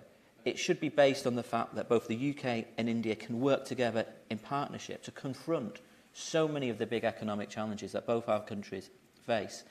And I know from being an MP in Leicester, where Leicester, as many of you here will know and many of the people watching online will know, has benefited from generations, from families coming to Leicester, either directly from Gujarat or other parts of India, or most famously, of course, in the 60s and 70s coming via the different East African countries, Uganda, Malawi, Kenya, Zimbabwe, and so on. Give us some examples of some of the companies based there that are positively impacting the UK economy at the moment. Well, this is one of the things I really wanted to talk about, because in Leicester, our links with India are so deep, and they're real deep bonds. In fact, in Leicester we celebrate, as India does, every festival, and indeed for many. I've seen some pictures on your website actually of you celebrating those We festivals. celebrate Diwali, Vaisakhi, Eid, and for those who may be celebrating Eid today, Eid Mubarak. It's not possible to be the MP for Leicester, by the way, without picking up a bit of Gujarati. So, Kemcho. There you go. Marunam, Jonathan Ashworth. That's about as far as it goes, I'm afraid. And I've had the immense privilege of visiting India probably about 7 or 8 years ago now, maybe a little bit more. And I really want to build on those links, because when you look at the trade that we do with India, it's one of our most important trading partners, but I think we can go so much further. It's why we're very keen to pursue a free trade deal. But I think there's more that we can do in these Midlands. Look, Liz Kendall, who is another Leicester MP, well, Liz Kendall and I, we are determined to establish a Leicester-India trade partnership. Interesting. Some other parts of the UK have it. I think Manchester has one. I think the West Midlands has one. Yet we don't have one for Leicester, which actually just seems such a missed opportunity. What would that look like? Given the very deep links. Well, I think that's an opportunity for the business links that we already have to develop, but also to bring new links. Look, one of the great things about Leicester is not just that we have these business links, is that higher education is one of our most important exports as well. Now, India has been celebrating, or did celebrate last year, 75 years of independence, a remarkable journey to freedom, as Prime Minister Modi talked about when he addressed Congress a couple of weeks ago or so. But it's also the 75-year anniversary of our National Health Service. And the links between healthcare, both historically between the United Kingdom and India, have been deep. But we can build on these further in the future. So there are many students who will come to Leicester to study in medicine. There are many nurses and healthcare professionals who will come to the UK to practice in our healthcare service. But I know, and we saw this in the pandemic when I led for my party on health matters, that the innovations and design and research in pharmaceuticals in India not only helped India escape from the pandemic, it helped the world escape. And I think there's more we can do, linking up our great research institutions here, who we do have world leaders here in the UK in life sciences, in pharma, in biotech, linking up with the pharmaceutical sectors in India as well, particularly around drug design. So I'd like to talk about what happens if Labour do win the next election. You'll inherit the Department for Work and Pensions. Yeah. It's got a few challenges. It has a few technical challenges. I noticed that in April, the phone lines were jammed ahead of a crunch deadline to buy state pension top-ups. Now, what's incredible about India is that they're using technology to leapfrog, to jump over some of these issues. Talk us through what you think the challenges are and how technology might be able to help. Yeah, I'm really pleased you've asked me this question, because I think there is huge potential to deepen the relationship here. And this is something I'm really keen to explore and to talk to experts here today. I've been looking into design, data, and tech and AI recently. Last week I was at Cambridge University, where I'm a policy fellow, talking to a bunch of experts about the potential of AI. And actually, who is the world's leader in using AI to improve welfare services? Who is the world's leader in ensuring that AI and design, data and tech can provide the citizens with their rights, with the right payments, the social security payments that they are rightly entitled to, or providing their citizens with opportunities to progress? And it is India. And I think, as Prime Minister Modi said when he addressed Congress a couple of weeks ago, this has been a remarkable progress. And when you look at the United Kingdom's Department for Work and Pensions, if I was to become the Work and Pensions Secretary, if I was lucky enough to become the Work and Pensions Secretary, I'd be running a department where we have around over £200 billion worth of transactions, where we have a data and tech budget of £1.5 billion, where we've got the biggest IT estate probably in Europe, one of the biggest IT estates in Europe, where we're dealing with an IT system which is I think, 50 million lines of code. That's a lot of compute. And yet, despite all of that, in the last year, or the last set of figures, we had £8 billion worth of errors and fraud. 40% of claims processed late. Pensioners are missing out to the tune of £2 billion worth of their rightful entitlement, something called the pension credit. And I think not only can technology and AI, not even the most advanced generative AI systems, but just the AI that has been developed over the last 10 years, can be better utilised in the UK to ensure that our citizens rightly get the entitlements on which they're eligible for. And I really want to learn from India and the tech companies in India and government officials in India and perhaps some of the people who are here today about how we can best adopt some of the remarkable progress that we have seen in India on this front. So if we break that down, it looks like that you'd like to, you're inviting potentially the private sector from India to come and talk to you about how we make sure that people get their pension entitlements.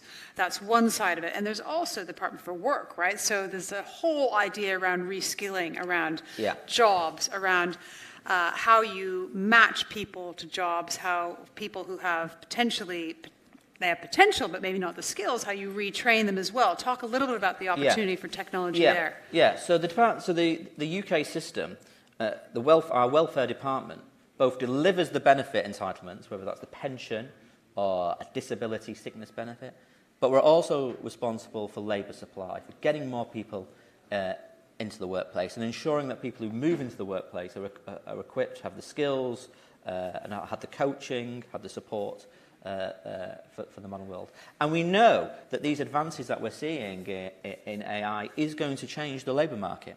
Now, but I don't quite accept some of the arguments that it's going to destroy lots of jobs.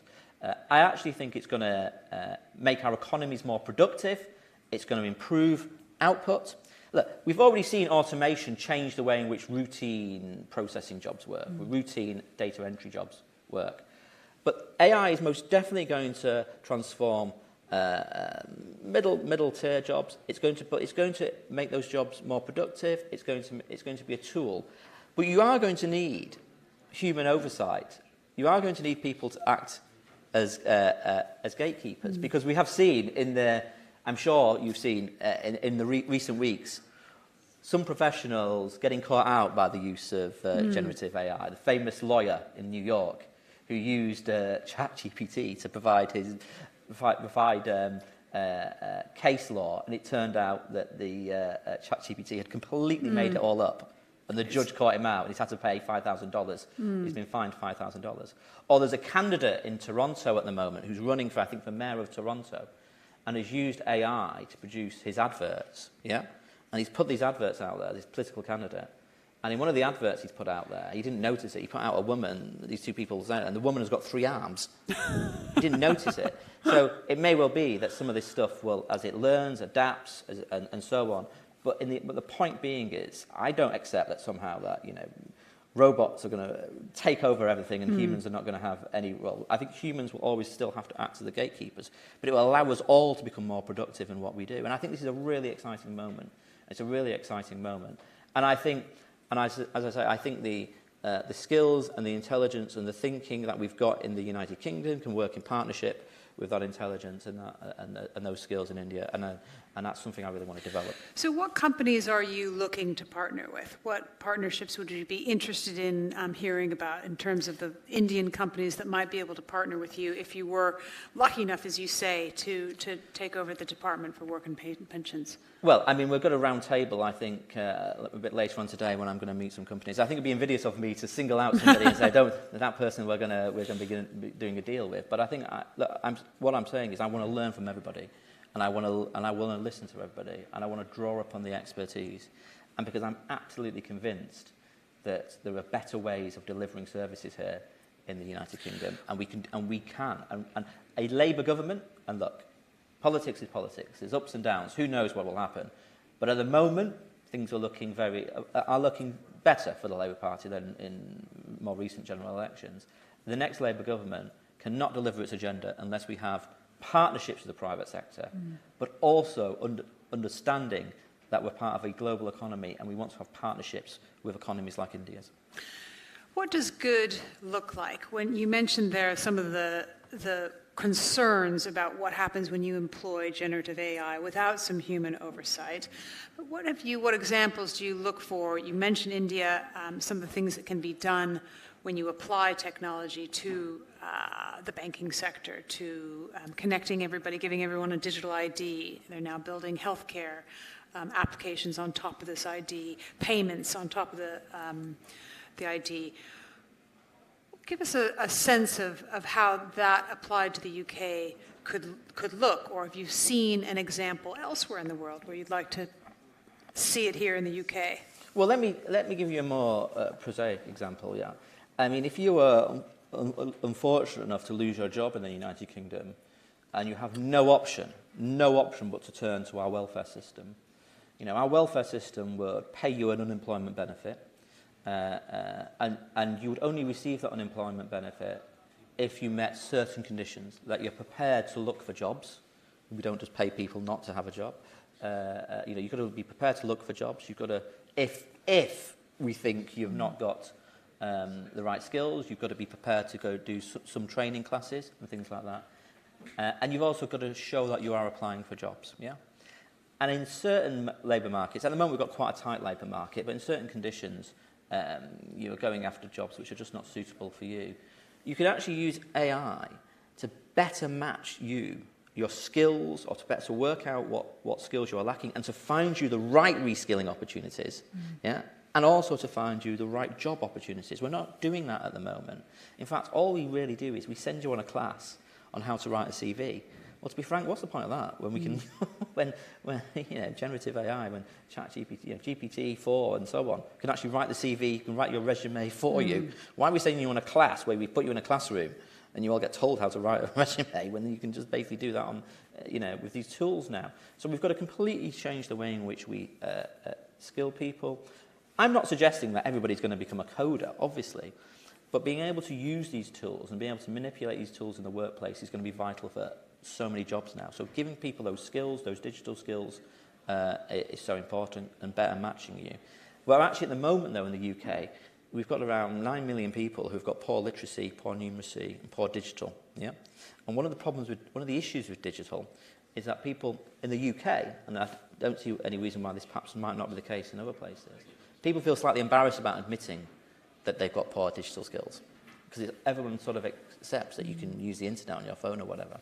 So you need to find a way in which, if you are jobless, you can make sure that you are giving people an opportunity to learn how to some basic digital skills, because in a way in which, you know, doesn't embarrass them. Do you see what I mean? I do. Who does that well, do you think? Well, at the moment in the UK, the DWP will commission with some of the big outsourcing firms, and I actually think that what you can make better use of is some of our SMEs in the UK on the ground. And I've actually seen this in Leicester, where, you know, as you can imagine, in Leicester, our Indian heritage population isn't just the people who came to Leicester via Uganda and Malawi in the 60s and 70s. People have continued to come to Leicester and to this day. And there are many people who come to Leicester who need help with developing their English or written English. And it is often local SME providers on the ground who are better at helping people learn, either it's English as a second language or learn some digital skills, than some of these big national providers that the DWP currently contracts with. So that is something I would want to explore, how we can give more opportunities to our small businesses on the ground in the UK to deliver those sorts of programs. I think that's fascinating. How do you do it at speed? How do you do it at speed? Well, look, that's a really great question, but in some ways, you've got no option. Yeah? There is a fierce urgency around these issues, but we are in a race. Yeah? And I want the UK to be leading that race, or, you know, at the top of that, at the top of the pack. So we've got no option but to do this. Yeah? We've got no option but to train and retrain our labour force for these challenges of the future. So you've got to find a way.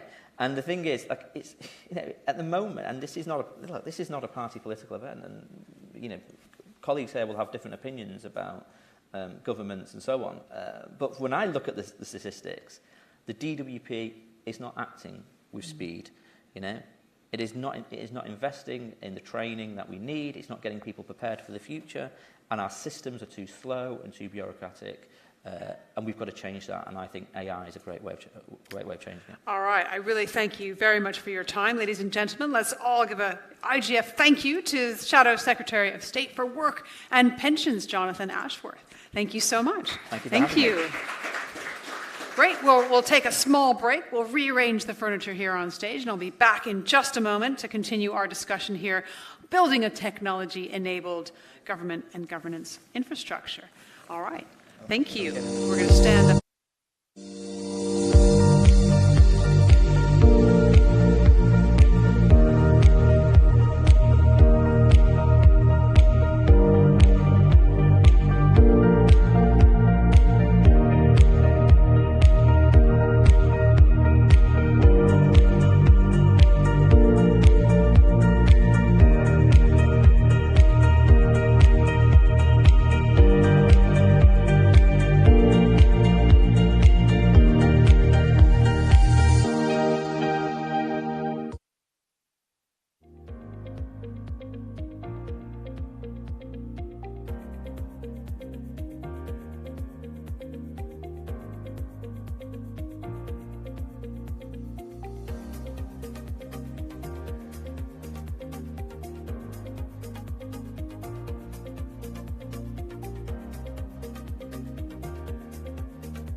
Okay, have a seat here.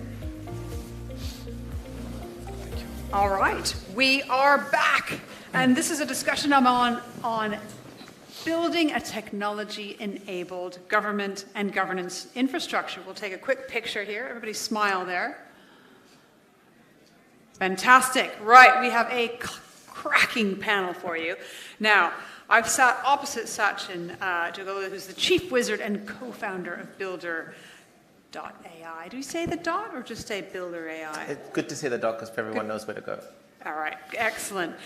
And I've sat you there because you're going to help me interrogate the other guests. It's going to be like a sort of twofer, right? In between us, we're delighted to have Mohammed Al-Shan, Managing Director of the World Government Summit. Welcome. Thank you. And also, we have Nitin Rakesh, CEO and MD of Mphasis. First of all, I'd like you to just briefly give me your kind of elevator pitch about what you do at Mphasis.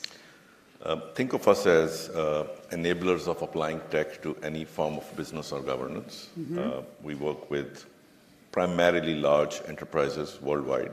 Mm-hmm. US is obviously our biggest market, in helping them really refresh their tech stacks and stay current with almost every part of the technology stack. And you worked with India 10 years ago in helping to build the original... We did. We still work with India. We still work with India. With the government of India. Also, yes. Okay. And before we come to you, Mohammed, tell us about Builder.ai. So we've built a platform that uses Lego-like reusable features, AI, to build any kind of software application. And effectively, our assembly system allows us to take something where a consulting practice might have used 20 developers, and we can do it in 1.5. And really what we're trying to do is remove the entire complexity around people having to build software applications, whether they're small businesses or they're large enterprises, and really allowing people to unlock their potential. And tell us, Mohammed, what the World Government Summit does. So the World Government Summit is a platform that brings all the stakeholders within the ecosystem together. So we invite governments, private sector, thought leaders, academia, and international organizations to come into that platform and discuss how can we solve the challenges that are being faced by humanity. Okay, so let's talk first of all about how emerging technologies like AI, like blockchain, automation, data analytics can revolutionize government operations and service delivery. Sachin, set out for us a challenge. Yeah, I think the challenge, and the sort of would love everyone's thoughts, is we think about technology today as automating a preordained human process. why are we not thinking about new processes that can use technology irrespective of the human process? And like a really good example is what using facial recognition for immigration. So let's take that, because when you enter the UAE, it's so fast. And what's really interesting is that was actually a problem identified, and then government and business worked together. So Mohammed, tell us tell us that story. Okay, so before jumping into that story, let's look at how governments operate versus the private sector. It's an undeniable reality that the private sector is moving at a very faster pace compared to governments. What the UAE government did a couple of years ago, and that's the challenge or the example that we're setting here, they realized that there is some sort of slowness within airport operations. The government did not try to solve that issue by itself. They invited the private sector into an accelerator program to help solving that challenge that's being faced by one certain operation within the government operations. I personally believe without engaging the private sector at a very early stage, this issue could never have been solved the way it is solved or operating today. We could almost spend the entire time talking about how Gulf, the Middle East countries are using technology, because it's incredible. I know that in Saudi Arabia, you can sell your car in 10 minutes. So Sachin's going to sell me his Tesla. What do you drive? I walk a lot. You walked here. But you could sell that to me in 10 minutes, and all of the documents would be transferred at the same time. Whereas here in the UK, the DVLA, you send these things away in the mail. They might get it to you in a few weeks or months. I'd love to know from you, Nitin, what countries do you think are doing this well? Where do you see when you're working around the world, who's doing this well? Yeah, I think you can see in pockets, and I go back to what Sachin said, for the last 50 years, we've been automating an existing business process. But over the last 10 years, just with the digital revolution, we've seen examples of some massive uplift. And I'll give you two examples. Something that India started 10 years ago with the unique ID, that became the foundation for, in a way, reimagining governance and inclusion. And I think that was very smartly used over the last 5 years to expand massively into underbanked sectors. I think they opened 500 new bank accounts in India in the last 5 years. I mean, that's a mind-boggling number. And then they built a whole new payments infrastructure using that same, foundation of UID with the UPI, and leapfrogged. I think you mentioned that in the conversation with the minister earlier. I think the leapfrog really happened when today 70% of adult Indians are using some form of a digital wallet. And then, of course, you start digitizing everything that we were doing manually before. And I think that's when you start transforming this front-to-back mindset of, how do you really transform the way you did something versus just automated the way you did something. I think I gave you another example of how when you open an account, whether it's for securities, investment, banks, it's a very lengthy process to go through KYC because, of course, you want to know your have the customer, right governance. We've digitized that process in India over the last 3 years, and I think COVID was a big boom for that because just couldn't get anything else done in physical format. So I think that has just, again, unleashed a whole new financialization of the assets in India, and hence, I think those are 3 or 4 good examples of how this has been used. And of course, a lot has to change. I think we haven't seen a very good example of adoption of digital tech or AI or generative AI now for citizen engagement. I mean, it's still really cumbersome to deal with governments, and I think there's a huge opportunity, for that on that front. There's also a big opportunity that governments can, have a role that they have to play on reskilling side, which is, I think, another area where we've partnered with a few governments around the world in creating this whole digital skill initiative as well. We also see it in India in healthcare now, Sachin. So I'd love to hear from you about some of the challenges that you see that you think we could see AI come in and revolutionize. Look, I think a part of the challenge is behavioral, right? This idea that you have processes we automated, now we're bringing technology in. What we've not seen many governments, there's some exceptions, Dubai is an exception, I think. We've seen this in Saudi, we've seen this in Estonia, is a young company scale-up mindset. And so what I mean by that, in Estonia, you can apply for citizenship online. The entire process is electronic. It's effectively running on some form of Web3. And what you see there is government creating infrastructure, private young companies, that are forefront of the technology, building the front end. And so, what I love about what we've done in India with medical records is we've created the block storage for medical records. But now we're taking the view saying we're not going to solve all the applications. And we're not going to go, with all due respect to all the big companies, and say, go build the applications for us.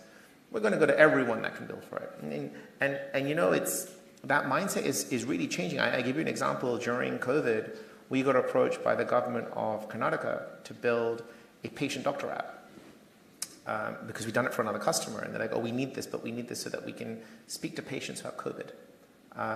And we turned it around in 60 days and pushed it out. But there was infrastructure for us to leverage. And so I think you compare that to, say, the UK, and you have medical records that sit in the NHS, and then you go to Harley Street because you really need an urgent treatment for something. They can't access the medical records. And so you've got, I think the reason I go back to it is behavioral, is you have an element of red tape.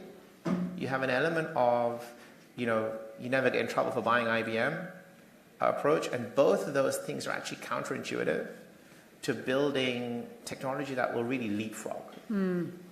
I love that example of health records. I had to have a CT scan. 10 days later, it still hadn't been transferred between this place where the scan was done in the hospital, and this was within the private system, because I can't even go into it. But you mentioned a partnership that you had with the government of Karnataka. I know, Mohammed, that what you see is these best practices, these examples now being transferred government to government. Tell us a little bit about that. So when it comes to best practices from governments, it's very important that we create that platform that allows governments to benefit from other governments, or cities to benefit from other cities. There is no way that a city can reinvent the wheel, otherwise the train will leave, and it will take them ages to keep up with that development.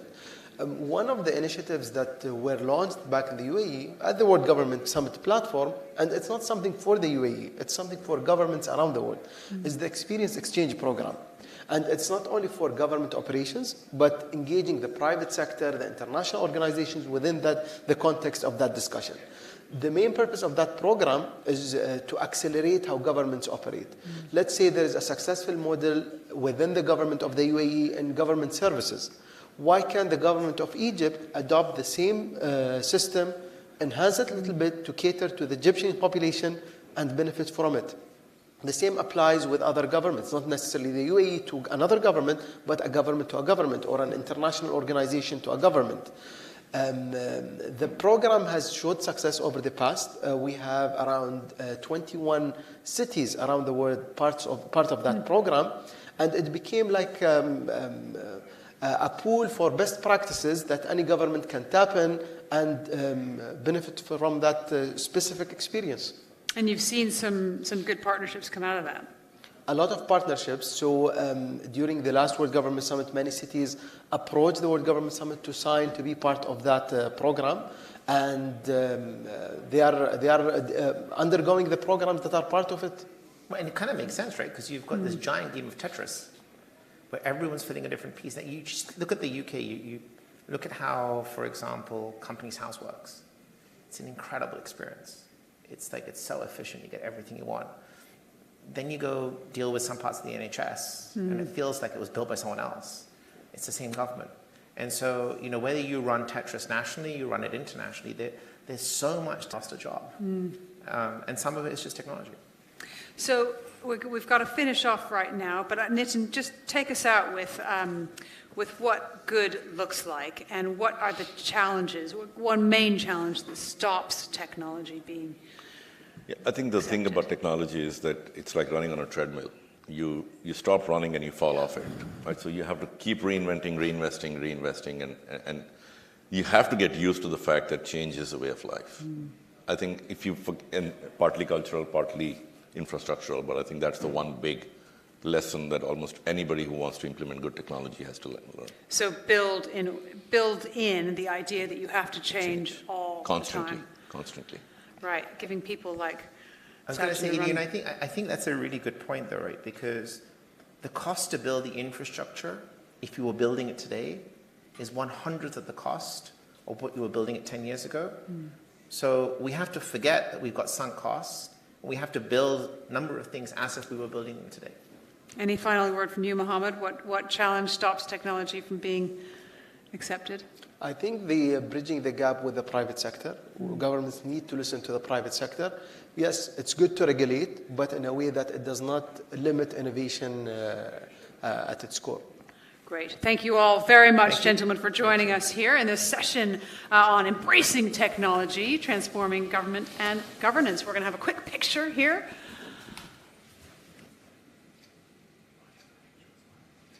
Great. Thank you. And you guys are very welcome to the stage. Thank you so much. Absolutely. Thank you. Thank you. We're going to take a quick break. My colleague Mark Barton will be back very shortly. The World Uncut with Lindy Cameron, CEO, National Cybersecurity Center. Stay with us.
We're off, yeah. Tricky in a funny way, actually, because it was quite, people wouldn't talk about politics. Yeah. Because it was still very Communist Party dominated, and so people were very... Good. I was going to say good morning, but of course it's good afternoon in many places and good evening in some. So hello everybody, welcome back to this fantastic session, The World Uncut. I'm joined by Lindy Cameron, the Chief Executive Officer of the National Cyber Security Center. She became CEO in October 2020 following more than 2 decades of national security policy and crisis management experience. And just for those who don't know, Lindy will tell you more, but I'll just give you a little summary of the National Cyber Security Center. Essentially, they support most critical organizations in the UK, the wider public sector, industry, SMEs, as well as the general public. So really important. So when cyber incidents do occur, they provide effective incident responses to minimize harm, obviously, to the UK, help with recovery, and learn lessons for the future. So that's just a little summary in case you're not overly familiar with the National Cyber Security. So thank you very much for joining us today. Pleasure, thank you. In a word, I love these short, concise questions just so we get a flavor of what you're like. In a word, sum up the last almost 3 years since you became CEO of the National Cyber Security Center. Busy. I imagine you've been super, super busy. I mean, you have managed crises and conflicts more than probably most of us in this room and many other rooms put together. What's the key to managing crises and conflicts? So for me, the key is being able to stay really calm, but also to understand what's going to happen. I think organizations that we work with who have rehearsed what might happen in various scenarios are just so much better prepared for the real crises when they come along. And that's what we say to boards and to organizations is imagine your worst day and imagine it before it happens and then practice it. Imagine being sitting in front of you, for example, on the news, explaining why you've lost your organization's data or why you can't provide the services that you're able to. If you understand what that feels like, it will drive the behavior and the preparation in your organization to make sure that you understand where those are really critical issues and actually where they're recoverable. That stops So panicking. wargaming, essentially. Wargaming, absolutely. Yeah. The point is, it stops you panicking. It means you know who you're going to need to call. One of the most alarming experiences I've seen a set of colleagues have was when they listened to a local government describe what it felt like to be the victim of a cyber attack and to know that that cyber attack had in fact locked up their business continuity plan so that they couldn't actually go back and refer to their plan. So there's something about being prepared for the worst case and then actually when the crisis hits, and that's where the calmness comes from. You're prepared, you'll be calm, and then of course you'll react in the right way. I think the other key thing is just recognizing it will play out in public. So, you're a media man, basically. These days, very few crises happen behind closed doors without the continuous ask of questions. And understanding what you're going to say to your customers, to your stakeholders, actually to your staff, and frankly, how you're going to say it to your staff, as a crisis unfolds, means that you're prepared to sort of clear away the noise and really focus on the operational impact. Yeah. Given we're here, Lindy, at this wonderful UK-India Week, 5th iteration of that, this is the India Global Forum. Let's just start. We've got so much to discuss, by the way. We're going to get through as much as we can, but let's start with that, as that is the core of our raison d'etre. How are the UK, how is the UK and India collaborating to enhance cybersecurity measures and exchange information on cyber threats? What's that collaboration like between your entity and other entities in India? So we see India as a really key partner for the future. Partly the government-to-government relationship. We've got the 2030 roadmap where we laid out cyber relationships as a key part of that, whether that's exchanging threat information, whether that's helping to understand how to protect our critical national infrastructure. But actually, India goes so far beyond that because the market is huge, both as a set of consumers, but also as the potential producer of low-cost technology for so much of the globe. So the standards that India sets, the demands it makes for its own domestic market will shape the way technology is used in so much else of the world. So we want to be part of that conversation, thinking about how to work with that, how to make sure that that helps to make the world more resilient and more secure, as well as making both India and the UK more secure. Are there some nations where it's easier to collaborate on cybersecurity measures and exchange information? Yes, so I think there are nations where both we have good security relationships, and obviously that's great, the case with India. There's also nations where actually we have often a common values, shared history. So I think some of the sort of shared democratic principles that we both bring to that mean we think about, for example, protecting information in a way that I think allows us to have really fruitful conversations, clearly wildly different. The scale of India's population, the challenges of managing information security for the very poorest person in a very remote area, all the way up to the kind of critical infrastructure in Delhi. I'm in awe. I went to visit one of the police chiefs who was dealing with cybercrime. And some of the really impressive work that was going on there actually was something I took lessons back from my colleagues in law enforcement here in the UK. There are real lessons to be learned. So you really have to go out there and witness it yourself. Absolutely. Yeah, and partly also because, again, the role of technology companies, India's technology ecosystem, I think, means you have a level of creativity where people are exchanging ideas. The Infosys Foundation, for example, working in partnership with the university, working in partnership with the police, it generates a really interesting set of ideas on how you use technology to counter cybercrime. And then, of course, the key challenge for cyber resilience is that everything you do to make life harder for cyber criminals also makes life harder for the more sophisticated state actors as well. Yeah, and that's a topic I want to come on to next, Lindy. Criminals and hostile nation states. Differentiate it for us. The threats that come from, what is each? The threats that come from both, and why it's actually difficult to differentiate between the two. So criminals are largely interested in getting money from you. So mostly cybercrime, whether it's at a very sort of low-scale level, is about putting pressure on you in a way that means that either you as an individual or you as a business are a way to make a profit for a criminal. Whether that's cyber-enabled fraud, at a very citizen level, or whether that's ransomware, for example, holding an organization's data hostage or holding their services hostage in a way that means that they are prepared to pay a ransom, which, by the way, we strongly recommend against. So cyber criminals are looking for the easiest way to make money. So in a sense, they find the low-hanging fruit. They find the vulnerabilities you haven't patched. They find the legacy software that's out of date that you can't get an update for anymore. They find the system where you've perhaps been a bit casual about the permissions you've given somebody. So they will find the things, the sloppiness. They will find and actually what that does is challenge people to really up their game. It challenges businesses to sell software and hardware that is secure enough that individuals and small businesses don't need to be experts to do something with it.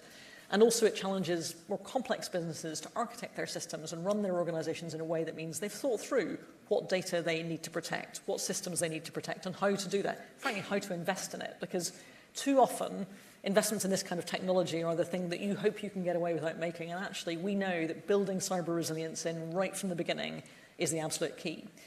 State actors, then, are... Before you get on to state actors, you said, very interestingly, don't pay the ransom. Absolutely. Why not? Why not? Because you are signaling to those criminals that you are concerned about your own vulnerability and indeed, frankly, making yourself a more attractive target for other criminals. You are also helping to feed a criminal ecosystem. So I think sometimes people think they can convince themselves this is acceptable because it's done in this cyber environment. If you were handing over a bag of dirty £10 notes to a known drug dealer on the corner of the street, you'd feel pretty bad about that. It may not be illegal, but it's definitely immoral.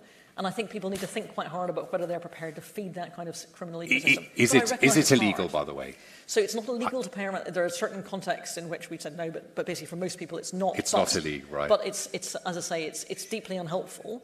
And I think that we want people to, frankly, we would like people to admit to what's happened, have built their resilience so that they... So let it all come out. So the cyber criminals, they're going to release all the personal information, the data. So the point is be confident you're in a position where that's not going to be too much of a risk. So have your backups, know that you've got your data backed up, understand what data you've got and how you've protected it, have run those tests to be confident that actually they're not able to access that. So build your resilience, put the effort into making yourself as resilient as possible, not working out how to pay off the criminals once that happens. That's the key. Okay, so that's cyber criminals who essentially just trying to get money out of you as an individual or a company, and ransomware is the obvious way of doing that, and it's proliferating by the millisecond. Now, hostile nation states, how do they differ from cyber criminals? So some states are, of course, also interested in making money. Yes.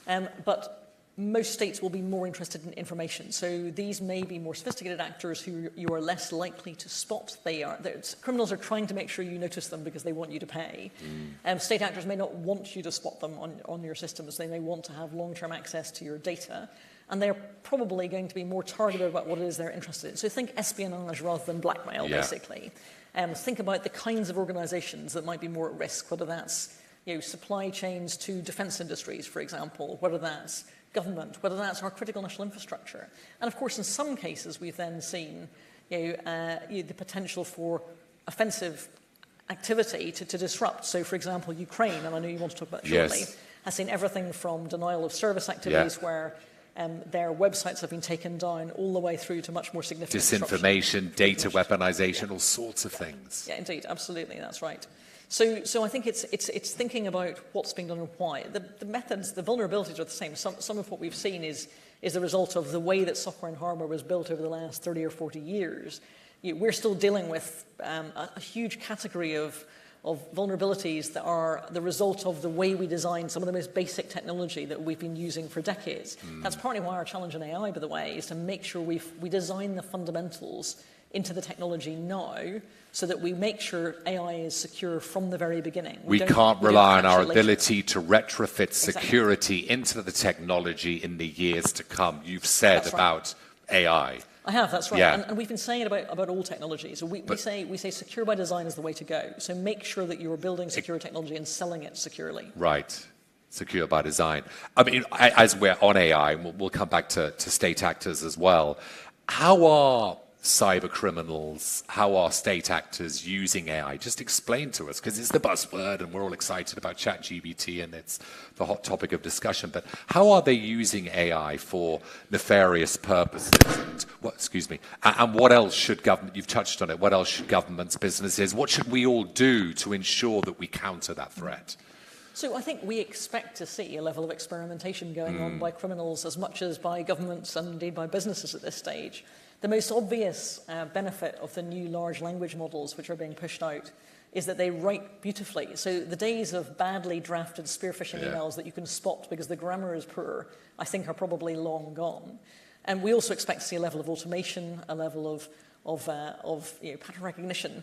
But I think that that's as true for the cyber defenders as it is for the cyber criminals. So we expect that artificial intelligence will help both cybersecurity experts and cyber criminals. Yes. What I'm most worried about is this issue of building security into the technology, because artificial intelligence is highly complex. We really can't expect citizens, small businesses, to understand its properties. And in fact, even experts in AI are understanding the properties of, for example, these new large language models as they evolve. So if you don't understand the properties, how can you protect yourself? Exactly. So at the most basic level, we know that large language models hallucinate. So they are beautiful, eloquent drafters of language, but they make up facts. Yeah. So understanding that helps you then to work out how you use that and how you don't use it. So you don't ask it a factual question, but you could ask it to draft a beautiful poem, for example.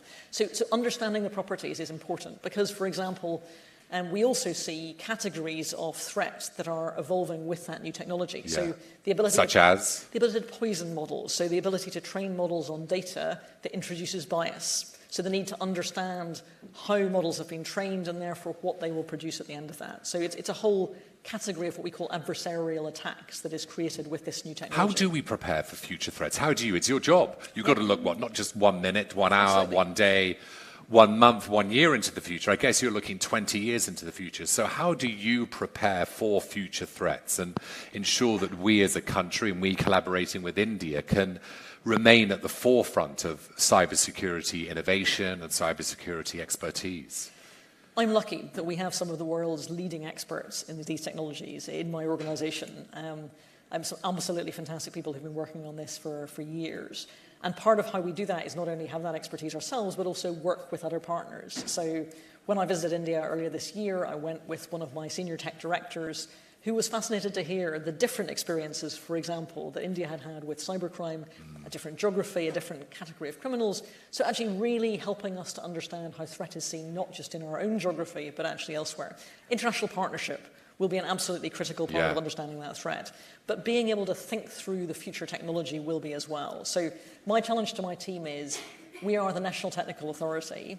Are we doing the things that we and only we can do? And are we helping others to take on the responsibilities that they should be able to take on, that sometimes in times past we've frankly done for them, but I'd like them to take a little bit more of the load on. And I think that's our challenge to our critical national infrastructure, that's our challenge to government, that's our challenge to citizens as well. But key in that is we also want the people selling technology to be responsible enough not to load the weight onto the consumers, onto the purchasers. We need technology to be sold that's secure. And that's why, for example, in the UK, we have new laws that are ensuring that you can't sell basic Internet of Things connected devices with a default password that you can't change. It's just raising the bar for what's acceptable. In the same way we wouldn't be allowed to sell a flammable sofa in the UK anymore. We want the technology to be secure enough that people are protected. What are the future technologies that make your jaw go, ah? You must have that a lot. I mean, give us a sense of threats coming in the future, technologies which will be used by nefarious actors to harm us. So I think clearly AI is the one on everybody's mind at the moment, because I think people have realized this will result in a sort of jump in the technology. It's an exciting moment. Many of my staff are very excited by the potential. But I think it will result in a different conversation about how consumers use this, because I think it's important not just to look at the technology, it's important to look at the humans behind this as well. Yes. So how people interact with that technology, for good and for bad, and it will be for both, is something we mustn't be naive about. I think in the dawn of the internet age, we sort of hoped that people would use technology for benign Yeah, effect. yeah. We know that's not true. We know it's for both. It can be used for a massive economic opportunity. It can also be used by criminals for harm and for profit. So we need to make sure we are responsible as governments and as producers of technology in thinking through the future challenges. AI is the obvious one. I think, obviously we're thinking through things like quantum-resistant crypt, for example, as well, making sure that actually our encryption of the future is resistant. We're also thinking, I think, about how it is that different the geopolitical context. Yeah. So how it is that will change, how the rules of the game change. So how it is that different threat actors will feel enabled to use technology. So, for example, one of the things I worry about quite a lot is proliferation. Yes. It used to be the case that in order to have really sophisticated capabilities, you had to be quite a well-off state that was able to fund a large security and intelligence service. But the kind of capabilities that are now offered for sale mean that you have to be wealthy, but you don't necessarily have to be technically sophisticated in order to buy and use those capabilities. And that means there are a wider range of nations that are able to use capabilities they previously didn't have access to. Can you give names? Well, so I wouldn't want to go into specifics, Sure. but I think you'll have seen the public debate, for example, about some of the NSO Group software previously. Yeah. And that's the kind of technology that we want to make sure everybody has thought through quite carefully how it's sold, how it's used, how it's regulated. Let's push you on some names. China, Russia, obviously always at the forefront of discussions when it comes to cybercrime, both from a hostile actor perspective or a state perspective. What type of threats and activities from these two nations? You've talked about Ukraine and Russia. What type of threats and activities from these two nations concern you the most, and what measures have been taken to counter those threats? So if I go to the measures first, yes. The most important thing we do is to ask everybody to raise their resilience, to understand the threats to their particular group or their particular organisation, and to act as if that threat is real today and happening, and then be confident that you have built your resilience in a way that means you'd be prepared to defend that publicly. So, if you're a government department, that you understand the espionage threat. If you're running our critical water or electricity systems, that you've thought through what disruption might look like, how you take systems safely offline, because there's a lot of old technology used there as well. And indeed, how that would change if the geopolitical context changed. Clearly, what we've seen in the case of Russia was historically a huge amount of cybercrime that emanated from Russia. But of course, in the last 18 months, the biggest challenge has been what our Ukrainian counterparts have experienced in the context of the Russia-Ukraine conflict. And I think what that has taught people is that cyber conflict will not be a separate, special category that sits differently. It's part of the conflict. It's part of the main thing, yeah. It's part of how states will use those capabilities in an integrated way.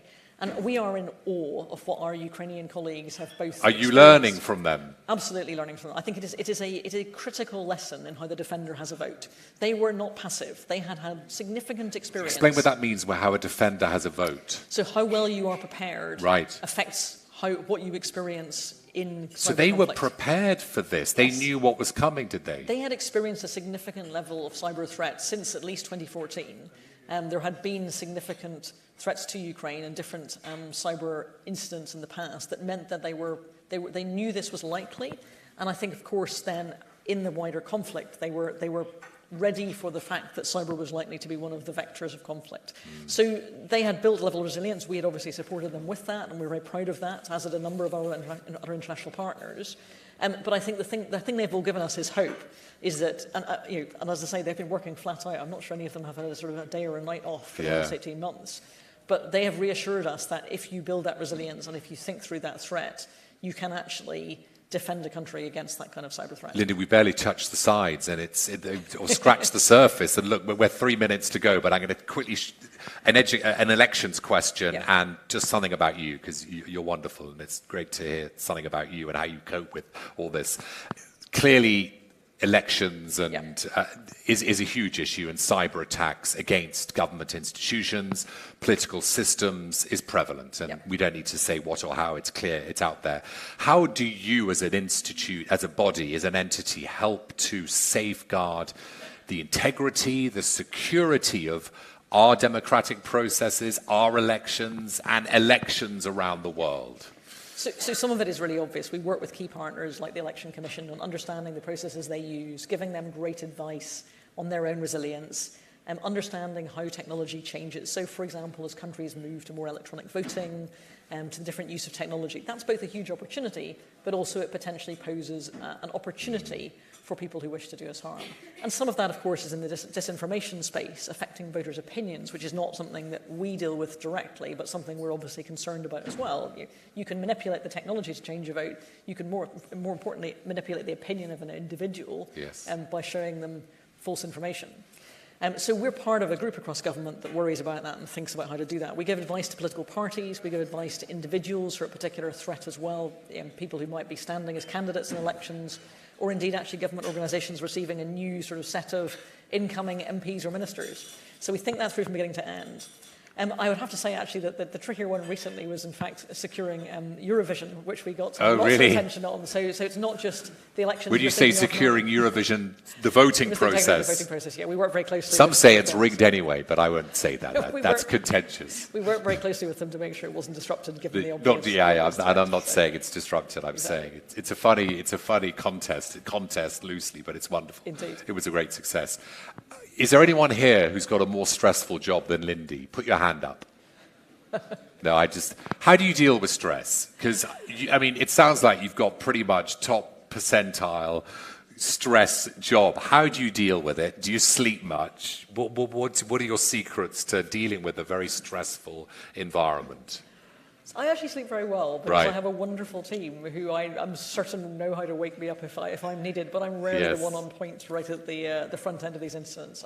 We have, as the UK, we're really proud of the fact that we have developed an excellent incident management response system that allows us to really triage key incidents and work out both how we respond, but actually how we hand off some of those to fantastic private sector critical incident responders, for example, as well. So I'm confident we've done the preparation. I've also been through some pretty tricky times. I served as a civil servant out in both Iraq and Afghanistan. I've been in contexts where we've had to take decisions that affect people's lives. Fortunately, cybercrime is mostly about money rather than people's lives. And so actually it allows, I think, a level of long-term thoughtful planning about how we build that resilience. There are contexts I've been in that have been more challenging when it comes to the emotional demands of those. Number one worry? What is your number one worry? Ooh. That classic, what keeps you awake at nothing does. She sleeps well, she said. What in theory keeps you awake at night? So my number one worry, it actually takes us back to a question you asked me earlier, which is, what will the technology challenges be in 10 years' time? So are we really investing in keeping our edge in a way that means that we will spot the new trends, the future challenges? Because so much is going on. We have so much work to build the resilience of the UK, and we've done brilliantly, but there's a load of work still to do. We have to build the resilience of the UK against the known threats, the known vulnerabilities, but we then have to think about how it will change in the future. That is the bit I try and focus my energy on and try and keep my team focused on imagining the possibilities for the future in a way that means we'll be prepared, and I won't have to apologise to my successor for having missed that. Brilliant. Lindy, you've been fantastic. Can we have a massive round of applause for Lindy? What a great chat. We barely covered anything, but we covered a lot. I had so much to ask her. Lindy Cameron, CEO of the National Cybersecurity Centre. Right, we're going to have another chat in just a second about the macro, which we love, a bit of macroeconomics and how the macroeconomic environment is affecting the ability of India and the UK to collaborate, and the opportunities and the challenges as well. But big round of applause for Lindy. We're going to have a little pause for about 30 seconds, get a few extra chairs on stage, and then we will carry on with this panel, then another panel, then lunch. I think you get the gist. Thank you very much. Thank you. Thank you very much for your time. Thank you. You're brilliant. Thank you.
first morning. Oh, really, yeah? Incredible. We've had panels, me and 3 ladies. Love it, love it, love it, love it.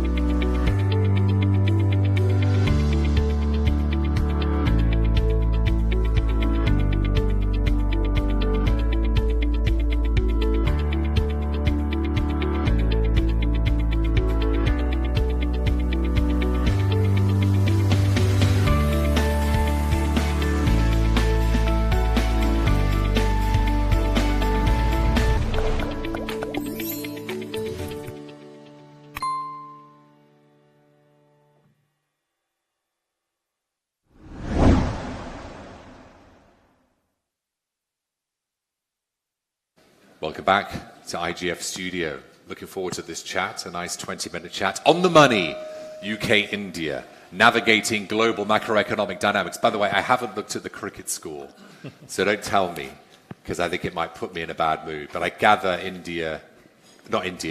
Australia are batting, but that's all I need to know. But no one's saying anything, which is probably a good thing. Thank you all. Sanjay, great to see you. General Partner, Sovereign Investments. Saif Malik, CEO, UK and Regional Head Client Coverage, UK and Europe Standard Chartered.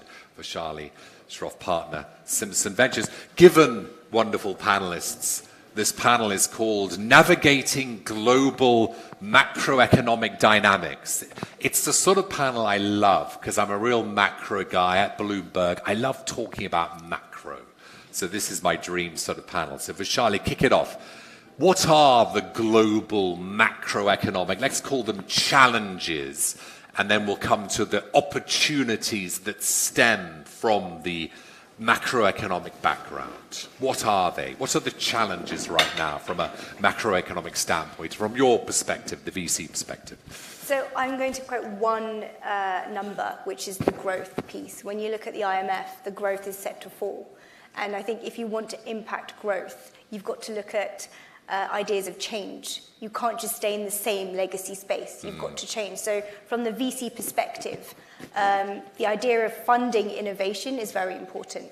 So at Simpson Ventures, just to correct you, I'm not a partner. I'm part of the founding team of Simpson Ventures. So we've set up this fund, and it's to solve those issues that you find with growth. So typically you'd say growth in the public markets through, I guess, the market cap of a specific company. Now, when you look at those companies, they start at a certain place. There'll be a seed at some point. They will require funding, and then they grow to the point where they list. So we are looking at the crux of it, the root. So when the business starts, so early stage investing, I think that's where the sweet spot is, where you actually need to bring the idea of funding, smart capital, to then grow these companies, to then impact the growth which affects the global macroeconomic scale. Yeah. So so the macroeconomic background it's like chicken and egg, isn't it? Correct. And what is the chicken and what's the egg here? I wish I could tell you. Yeah. Because you have chicken and egg. It could be the either way around. Yes. Whether it's the funding piece, whether it's a business that has funding and then requires smart capital, vice versa. And it also includes technology. So Simsan focuses on technology investing. So we look at deep technologies, we look at fintech, which I know you want to talk about in more detail. Definitely. And the point here is that if you have technology, you need funding to be able to build the solution sometimes. And then vice versa. When you've got the solution and it's called an MVP, a minimum viable product, you need more funding to be able to grow it. So that's the chicken and egg situation. Yeah. Sanjay, good to see you. Good to see you. So, how are you feeling? Feeling good. From a macroeconomic standpoint? For what are the challenges? Or the world at large? I think the world at large, I mean, we're basically in a mode of deglobalization. So I think the challenges coming out of that, frankly, are that, I mean, at least from our perspective, I think having more resilient and sustainable supply chains is a big issue now, generally, across the board, at a global level. I think mobility of people, that's another issue. I think trade could get impacted. So I think globally there are challenges that are coming out of a world that is actually getting a bit segregated and fragmented rather than the so-called global order. So I think those are the kind of challenges that are there. And of course, we'll come to the India part later, but India could be a part of the solution of quite a few of these. We also need help, but we could also be a part of the solution. Yeah. In a fragmented world, though, Sanjay, how we as entrepreneurs, how do we adapt in a world that, as you say, seems to be fragmenting? As entrepreneurs, I think I agree with what she was saying, that I think shortage of capital is clearly one. Even the capital flows today are getting a little bit hampered in a way, right? We're seeing that, capital is not automatically going to China, for example, and then they're obviously constraining supply chains. So I think for entrepreneurs, the opportunity is very domestic for everywhere, right? At least for the Indian entrepreneurs, there's no bigger and better opportunity than the market in India itself. So I don't think entrepreneurs get impacted that much as long as there is capital available. And, we are a rather capital or saving-starved economy, so we need capital to come from the West. And I think that is pouring into India right now. So I don't think that many challenges, except that it's a different world. So for entrepreneurs, the big challenges will be disruption that will come from God knows where. Can I interject here? Yes, do. Please do. So God knows where. I think the best way to describe this innovation piece or the disruption comes from diversity. I think you need to have multiple people at the table with different ideas from adversity, perhaps. Maybe they have a business problem that they're solving, which they firsthand have gone through. And that's where the alpha comes from. Because you're bringing different perspectives to the table, that creates the innovation. The alpha comes from diversity. Yeah, that's another T-shirt I want. So I think the figures are, and this is what we say typically, is 30% extra return if you have a diverse C-suite, as an example. Really? Yeah, and that's what Simsan's, I guess, even me personally, I'm trying to sort of advocate this, where it's not just women. We look at every non-binary, the race piece, the socioeconomic background piece. All those perspectives are very valuable. You bring them to the table, they all each have their own perspective. That brings forth change, it brings forth innovation, which then disrupts. Is Standard Chartered, Saif, practicing what Vishali's preaching? No, absolutely. I mean, I think it's a very important component in terms of from a future sustainable business model. So I think we've started from the board level down to the executive management team level. The tone has to start from the top and then work its way down. But it's just not us. The whole street is doing it, right? Of course. The pool of talented, if you want to look at diverse, experienced talent that's out there is limited. So for me, it's about stepping back and saying, how do we start building that from way back at a junior level? When you're recruiting from university or from school. So it's a big issue for us. But if I can pivot from there, please do. I just had to get your view on that. No, that's fine, and I'm totally agree. And I think Vishali is absolutely right there. Please pivot. I think from a macro perspective, Sanjay has articulated. We've all heard. The supply chain disruption. We've heard. People mobility, which is becoming a huge issue. And for me, I think that's going to be one of the hotspots that we have to watch going forward, with migration, immigration, illegal immigration, we have to watch that. But also, as a bank, unfortunately, we've come to realize that uncertainty becomes part of our business as usual model. So whether it's, COVID coming in 3 years ago, Russia invading Ukraine, which could have been seen as an isolated event in the east of Europe, has turned out to be a global phenomenon from energy prices going up, which has had an impact on inflation staying at an increased level, which has really come and hurt not just from the West, but all the way into Africa, into Middle East, into the East. So we have to watch that, and we have to work with it, and we have to bake that in. On inflation, because when you talk about the macroeconomy, inflation is the number one issue. High interest rates. Is inflation sticky? How do we deal with it? There's a cost of living crisis everywhere. Here in the UK, it's a buzz phrase, cost of living crisis. Bank rates are at 5% plus. They're probably going to stay there, even go higher. How do we as nations, India, UK, cope with this very difficult environment, which we haven't really witnessed this generation, for generations? This new generation of have never seen this. Don't know what it is, right? They don't understand. I'm born in Zambia, in Africa. My professional career has been spent mainly in Africa and in Asia.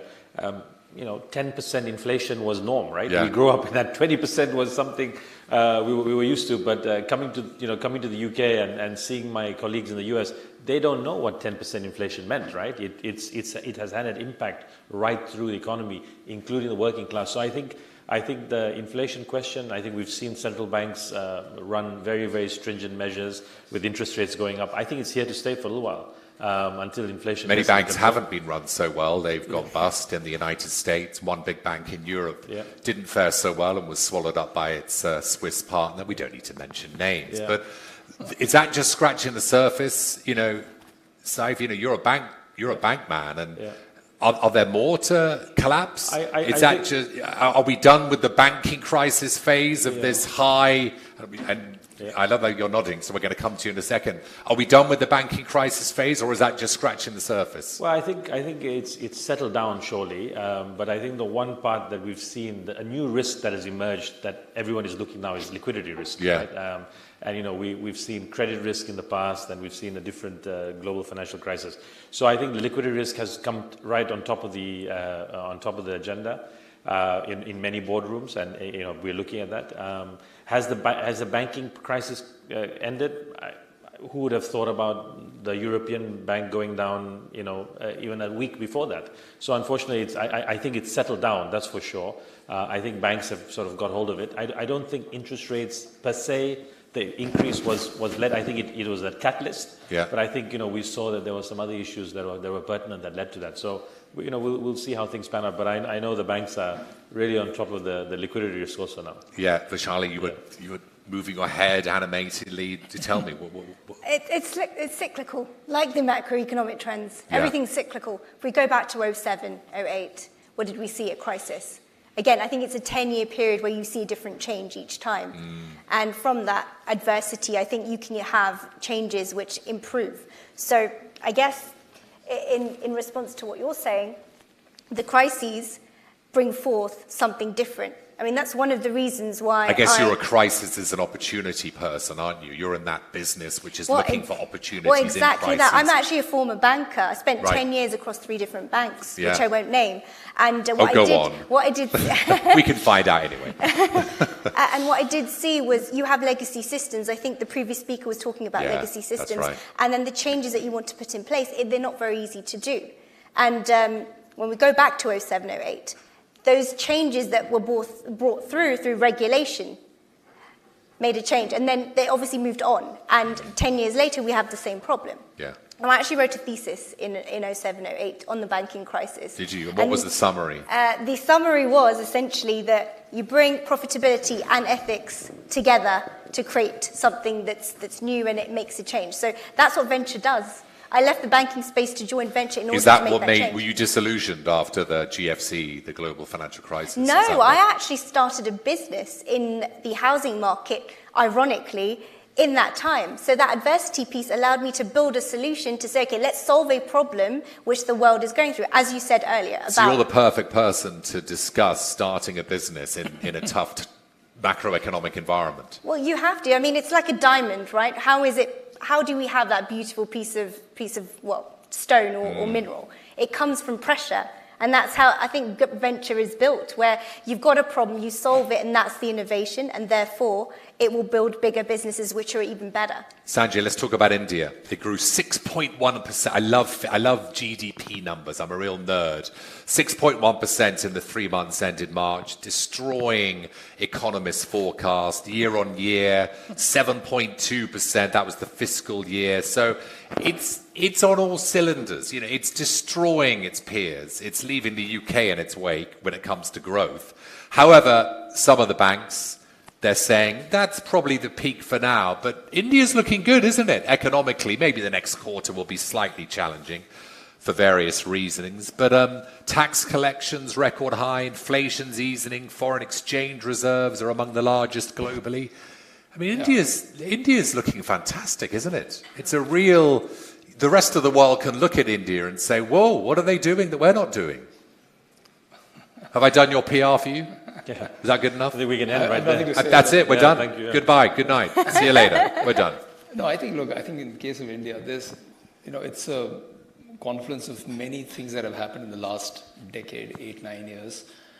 I mean, if you look at this government, the kind of reforms they have driven, not many structural ones, but just basic things that were stuck and had to happen. So the whole GST implementation, things like the bankruptcy code, a lot more transparency in taxation. So, you know, when you put all that together and combine that with the fact that the government is not necessarily in your way everywhere, and let the private sector really perk up, and doing business become much simpler than before. And we can see it. As investors, we see it through our friends who are in the private sector.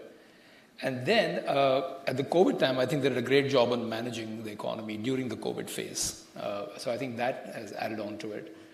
And finally, the infrastructure push by this government, both the digital and the physical, is mammoth. I mean, you can't underestimate the multiplier effect of that. So if you put all of this together, that's where this growth is coming in. So I don't think it's like a flash in the pan. This growth is a real number.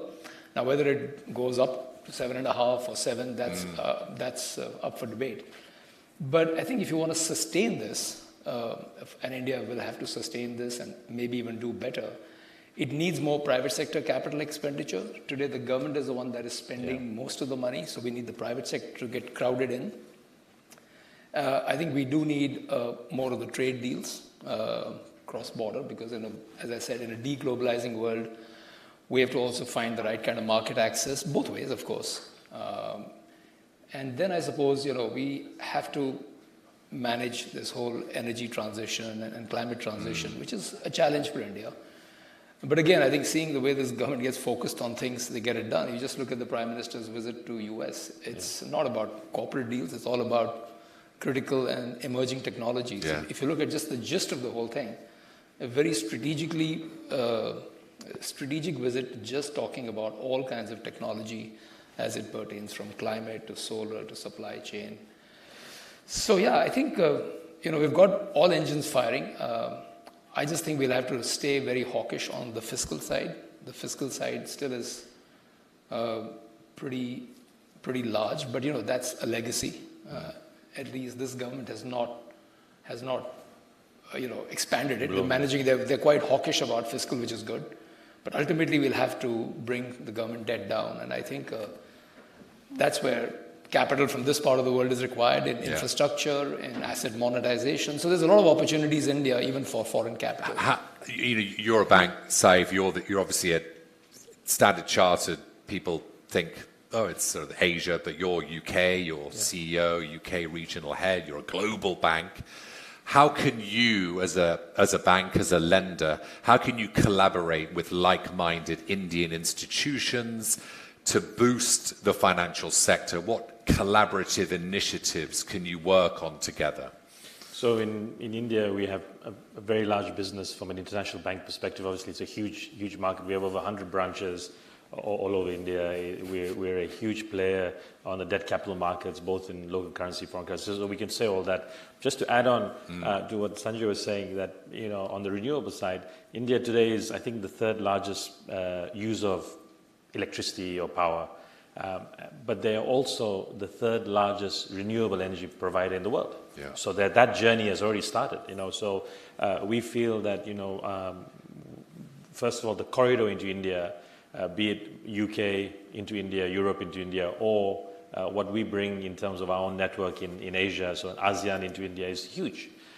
We've already worked with many private sector companies where we've brought them into India, brought them with like-minded partners. We've financed up to, I think, just under 5.5 gigawatts of power already from a renewable perspective. So this is what we feel that we can bring separately in terms of everything else that we do from a normal banking proposition. Yeah. The digital agenda is huge in India. I have to read you some stats because it's really, really amazing. I know Sanjay will know this well, but I think 14 years ago, only 17% of Indian adults had bank accounts. Today, it's over 90%. 1 in 25 had a unique ID. Today, there's over 1 billion people that have digital ID, and only 37% 14 years ago had mobile phones.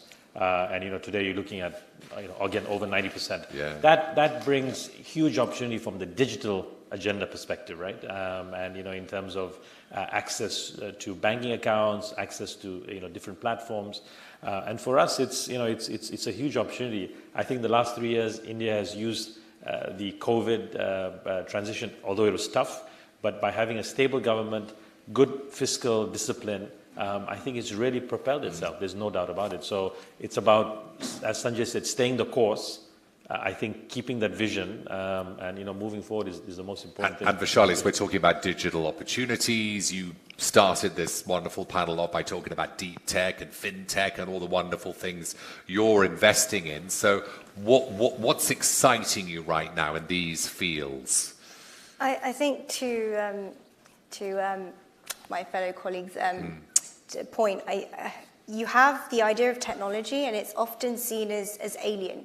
And what we're looking at is a split. So we look at fintech and deep tech, and there's a reason for that.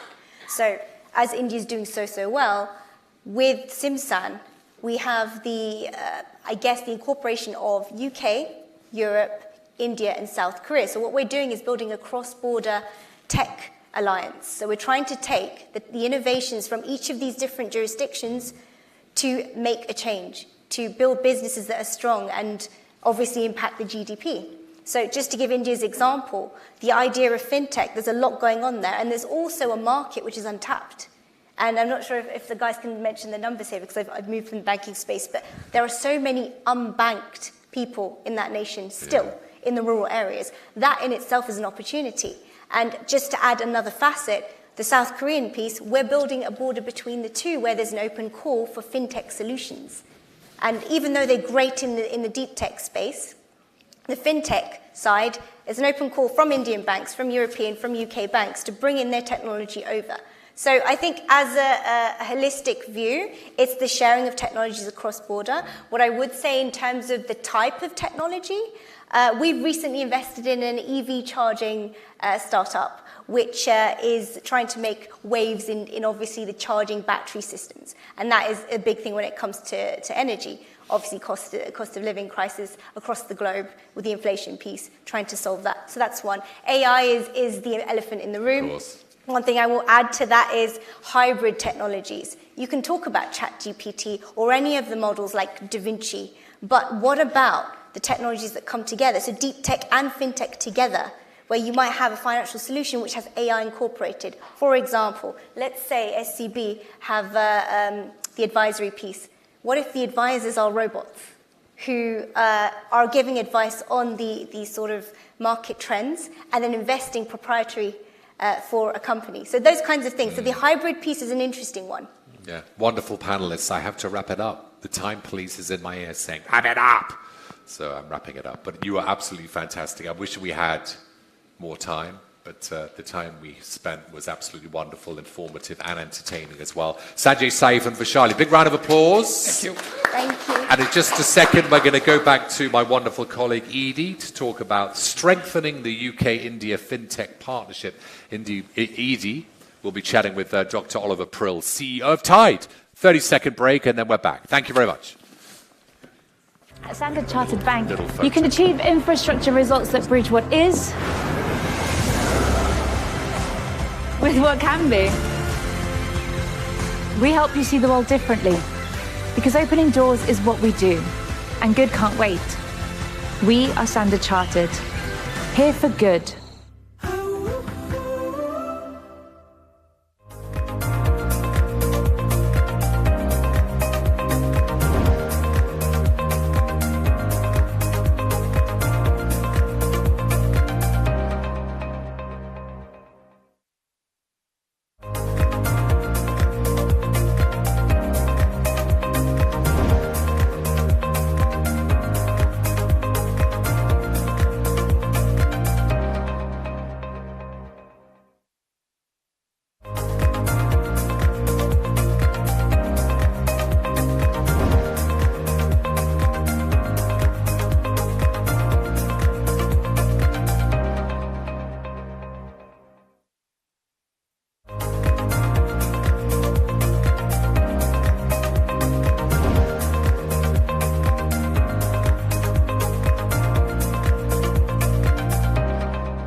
are sitting down, exploring, strengthening the UK-India fintech partnership. Welcome. Welcome to you, Oliver Prill, CEO of Tide. I loved hearing that last discussion, and this one leads on so perfectly. In fact, even just the title. My first question to you, Oliver, is why are you a great example of the UK-India fintech partnership? Yeah, a very, very good question. And I think the sort of answer lies in why did Tide go to India? And I think there are two, it's very informative actually how UK tech and maybe fintech thinks of India. The first, we actually started out being very desperate for tech talent. And so we started about 4 years ago to open a product and engineering center in Hyderabad. Completely overwhelmed with the quality of the talent there. I mean, fantastic. Country had completely moved on from the old conception of this was outsourced packaging to, our best engineers and product managers are now from India. And so we got about close to 600 people now in Hyderabad. So that was the first sort of engagement with India. And many, to answer your question more broadly, many UK technology companies do that because it's just very, very hard to attract engineering talent in the UK. The second one, though, once we were there, we looked at the market and, we saw some of the, absolutely mind-blowing statistics that the previous speakers were talking about. Let's just repeat those. So it's something like 80% of the population has a bank account, 93% has a phone. So what does that mean for you? Yeah, exactly. And so, I'm an economist by training. So the one key formula that I think anyone that sort of looks at countries and relative priority should know is GDP, which in the end is, what drives, economic might, is made up of two variables. One is population. The other one is productivity, GDP per capita. And India has an enormous population, and everything it is doing is massively growing the productivity, right? From these, exactly what you said, mobile phone connectivity, digital IDs, digital payment systems. And so we've in my time with India has gone from 10th largest to now 5th largest economy. I personally think, we will see in not too distant future it going to 4th or maybe even 3rd largest. So we are very, very excited by that. And looking at SMEs, which is the sector we're in, India claims to have 64 million MSMEs. Just to put that into perspective, all of Europe has got 30 million. If you look at, though, that most countries have 8 to 10% of their populations SMEs, India probably has a hidden reserve of SMEs of 130 to 140 million. Just so not being counted at the moment because they might be in the informal economy, but moving in with UPI, with the India stack. So tell us what Tide does and how you're helping some of these businesses, these micro businesses, these small, medium-sized businesses to make their lives easier. Yeah, exactly. So we started off in the UK, and it's you say, right, we really look at, we only serve small businesses. So basically think of it as businesses that don't have a finance function, and they are burdened by all this finance and admin. And so we just focus on that. We don't do any consumer, we just do small business, and we make all of their finance and admin work well together. And with that, we basically save people time and money so they can get back to what they love, which is, I have never met an entrepreneur other than maybe the odd accountant that actually enjoys doing their finance and admin, right? So we take care of that. So the restaurateur can actually run the restaurant, the plumber can do their plumbing and so on. And in the UK, we've been rather successful. So we're close to 10% market share. So almost 1 in 10 UK SMEs sort of do their finance and admin through Tide. And just to put that into perspective, then we took this proposition and we said, look, how can we actually apply that to India? So you've applied it, or you're starting to apply it to India. When did you start? Yeah, so we started in January. Okay, and where are you now in terms of customer acquisition? So it's quite mind-blowing, right? So we actually had to slow down. We already had almost 100,000 customers. Just to put it in perspective, the close to 10% market share in the UK is 540,000 businesses. Right. So India is just absolutely, in terms of the numbers, overwhelming. Truly overwhelming. And, we're benefiting from this enormous digital drive that, you and the previous speaker have sort of outlined. So what I'd love to hear, I think it's fascinating because you started off, your software is all, the engineering is all located there, and then you saw huge opportunity for a market there. Now, I imagine the regulation is different between the UK and India. Is it? How does it apply to you as a fintech? What do you notice? So at a level, it's different, but at another level, it is different to the extent that you can deal with it, right? Mm-hmm. So we essentially need a PPI license, which is very similar to an EMI license in the UK. We initially partnered, and over time we hope to get our own Indian PPI license. So regulation really in India has not been much of a problem. There are a few things one needs to know about India, things like data localization and so on. But in our view, and that hasn't been tricky for you. Well, it hasn't been, because if you think it through, you just basically most of our members, we call our customers members, are local, right? So our Indian members are in India, our UK members are in the UK, and so the way we do it, we have one platform, one code base, but that effectively runs separately in London for the UK business, with the later staying in London, and for India it runs on AWS Mumbai, so Indian data stays in India.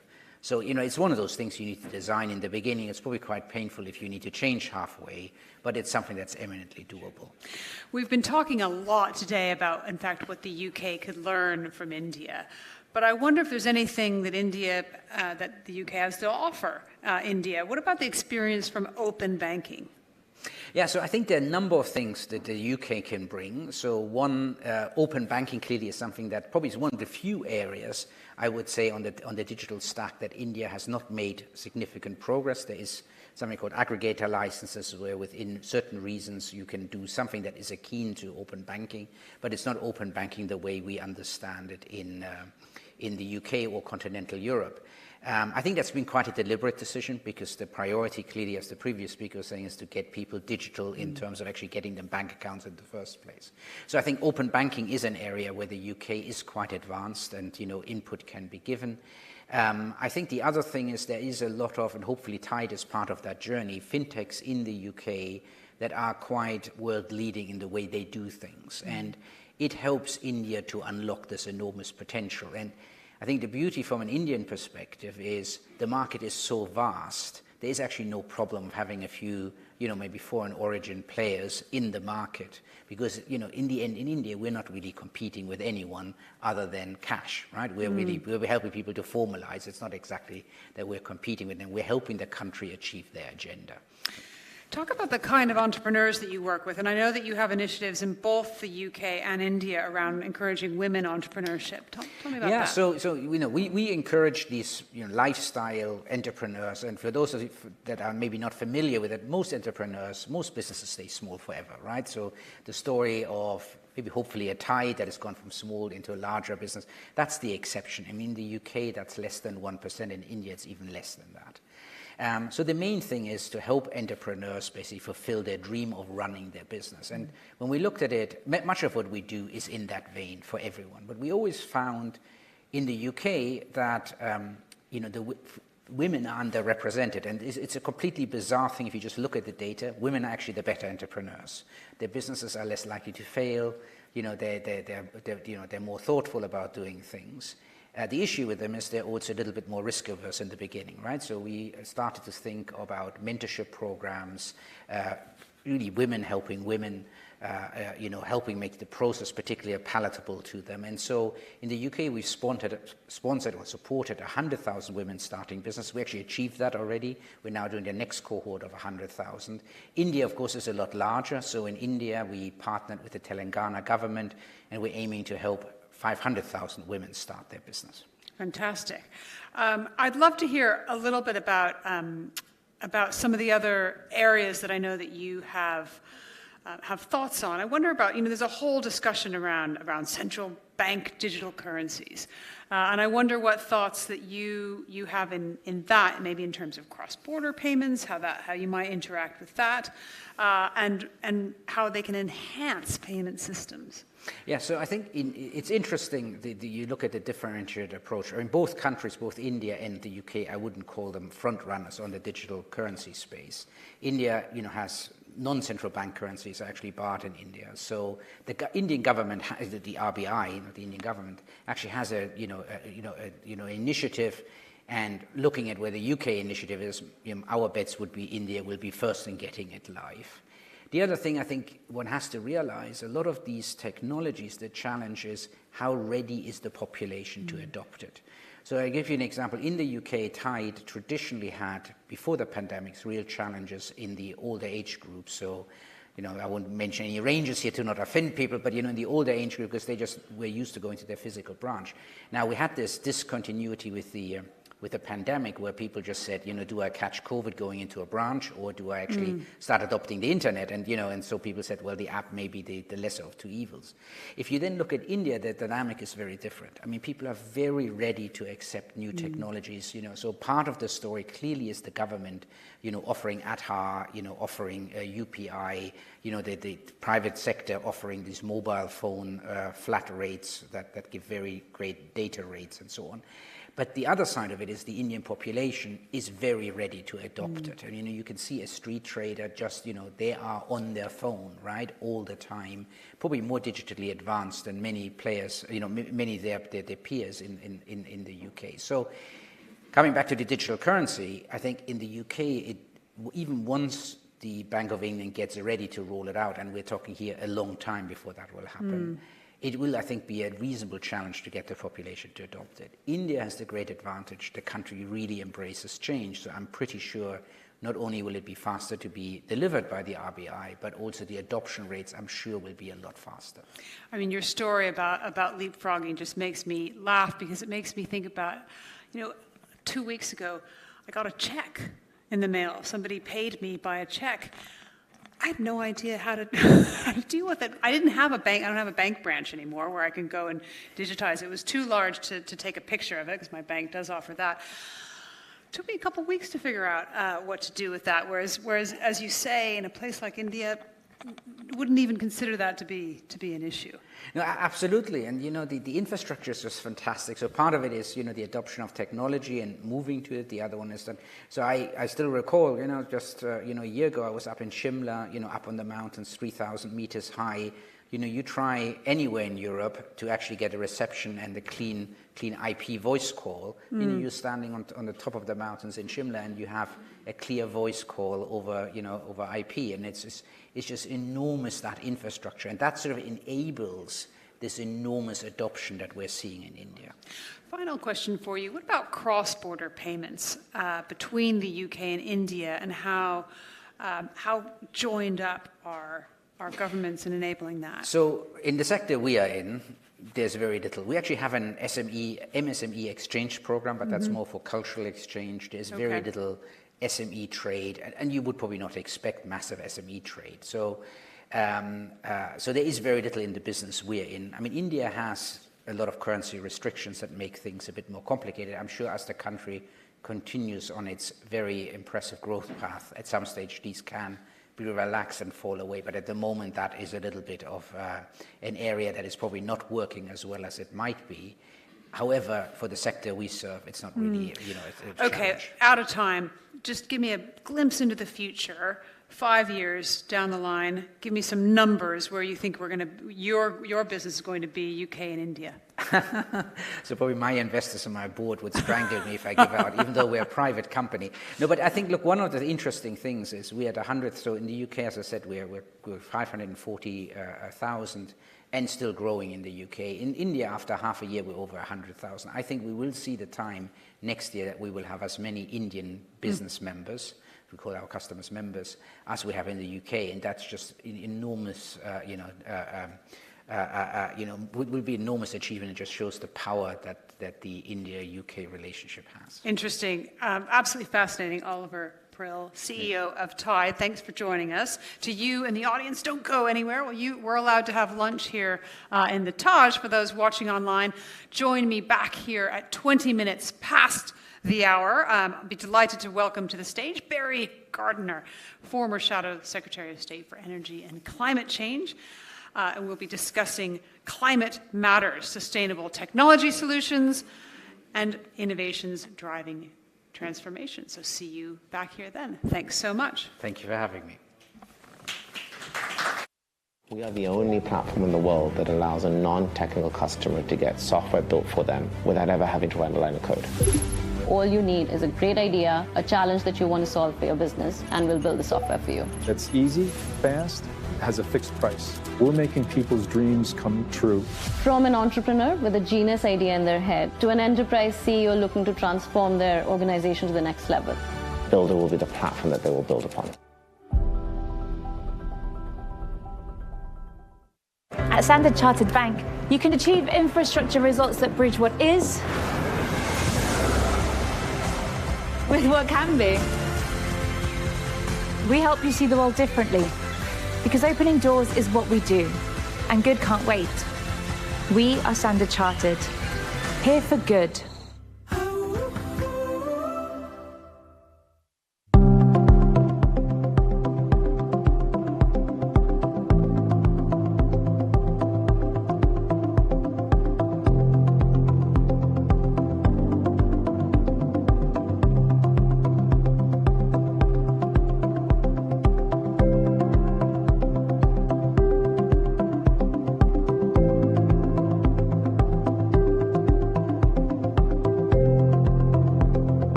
Welcome to JTL Industries, a leading manufacturer and exporter of electric resistance welded steel pipes in India.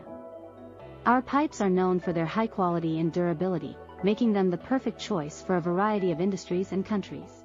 Our legacy of sustainable growth since 1991 is a testament to our commitment to excellence. Our state-of-the-art manufacturing facilities are strategically located in Punjab, Maharashtra, and Chhattisgarh to cater to our wide distribution network. Our pipes are used in a variety of industries, including agriculture, construction, and oil and gas. We use the latest technology and equipment to ensure that our products meet the highest standards of quality. JTL is public listed at NSE and Bombay Stock Exchange. We are driven towards water vision at 2047 as a part of Amrit Kaal along with inclusive growth of all stakeholders. www.jtl.1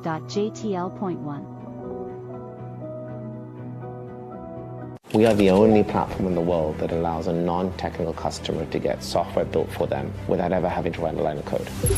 All you need is a great idea, a challenge that you want to solve for your business, and we'll build the software for you. It's easy, fast, has a fixed price. We're making people's dreams come true. From an entrepreneur with a genius idea in their head to an enterprise CEO looking to transform their organization to the next level. Builder will be the platform that they will build upon. At Standard Chartered Bank, you can achieve infrastructure results that bridge what is with what can be. We help you see the world differently, because opening doors is what we do, and good can't wait. We are Standard Chartered, here for good.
Welcome to JTL Industries, a leading manufacturer and exporter of electric resistance welded steel pipes in India. Our pipes are known for their high quality and durability, making them the perfect choice for a variety of industries and countries. Our legacy of sustainable growth since 1991 is a testament to our commitment to excellence.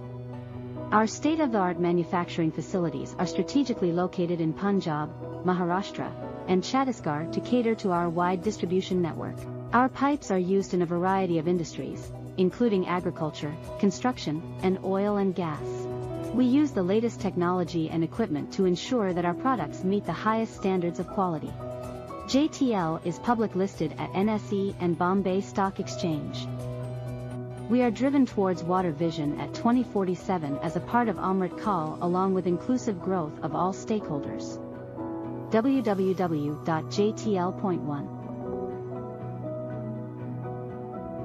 We are the only platform in the world that allows a non-technical customer to get software built for them without ever having to write a line of code.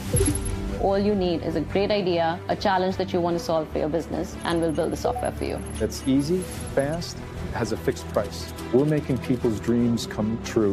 From an entrepreneur with a genius idea in their head to an enterprise CEO looking to transform their organization to the next level. Builder will be the platform that they will build upon. At Standard Chartered Bank, you can achieve infrastructure results that bridge what is with what can be. We help you see the world differently, because opening doors is what we do, and good can't wait. We are Standard Chartered, here for good.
Welcome to JTL Industries, a leading manufacturer and exporter of electric resistance welded steel pipes in India. Our pipes are known for their high quality and durability, making them the perfect choice for a variety of industries and countries. Our legacy of sustainable growth since 1991 is a testament to our commitment to excellence. Our state-of-the-art manufacturing facilities are strategically located in Punjab, Maharashtra, and Chhattisgarh to cater to our wide distribution network.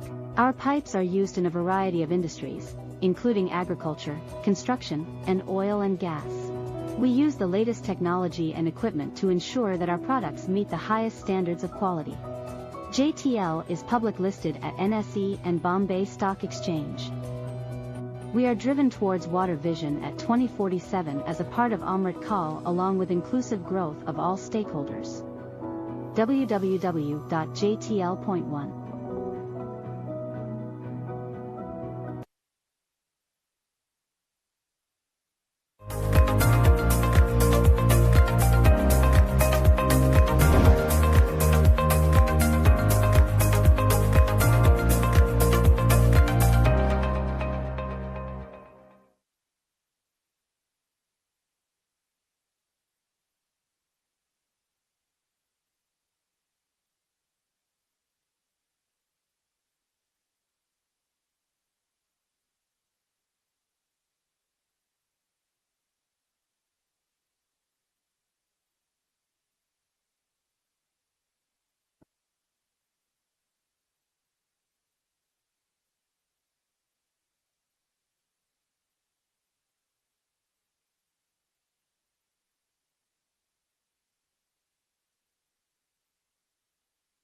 Is it at 2:30? Okay.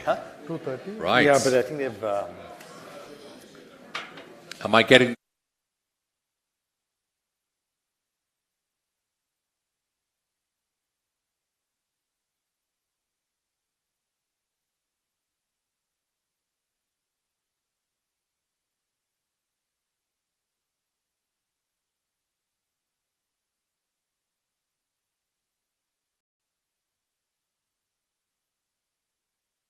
Our topic for the next 40 or so minutes, what we're going to do is we're going to have 3 10-minute chats, and then Edie is going to have a one-on-one with Barry Gardner. That's coming up soon. So, sustainable tech solutions and innovations driving transformation. Prashanth Prakash, partner Accel, is with us. Karamola, general partner B Capital, and Srini Rao, global vice chair, Global Delivery Services. Gentlemen, thank you very much for joining me today. So, Prashanth, let's start with the role that India can play right now in sustainable tech innovation and solutions. What role can India play, and how can India leverage partnerships with the UK to develop relevant solutions for India and across the globe? Right. Mark, great to be on a panel again. I think this is a yearly feature to do something with you. So I think there are multiple areas where we could collaborate, and I think, of course, the big one and the one that's more immediate is the whole electric mobility space. Yeah. Right. So in the electric mobility space, there's an accelerated transformation that's happening both in the UK and in India. In India, it's we're going from 1 million EVs to somewhere in the neighborhood of 10 to 15 million in the next 7-8 years. So that's the kind of acceleration. There are multiple technologies that need to, and we are talking about a world where China is not the only supplier, right? So if China is not the only supplier, then for multiple, whether it's battery technologies, components, software in terms of battery management systems, vehicle intelligence, software. So there are multiple areas in the EV space. So we can kind of deep dive on some of them later. Yeah. Then you have the whole circular economy space. So where once you have all these batteries, they need to be recycled at end of life. And that's an area where not everything can happen in the home country, right? So for various reasons, we believe a lot of the environmental situations that could emerge in this part of the world may lead to a lot of the processing actually happening in India, right? But the technology for some of the processing can come from here, right? So battery recycling itself can potentially be a 25 billion plus opportunity. Yes. And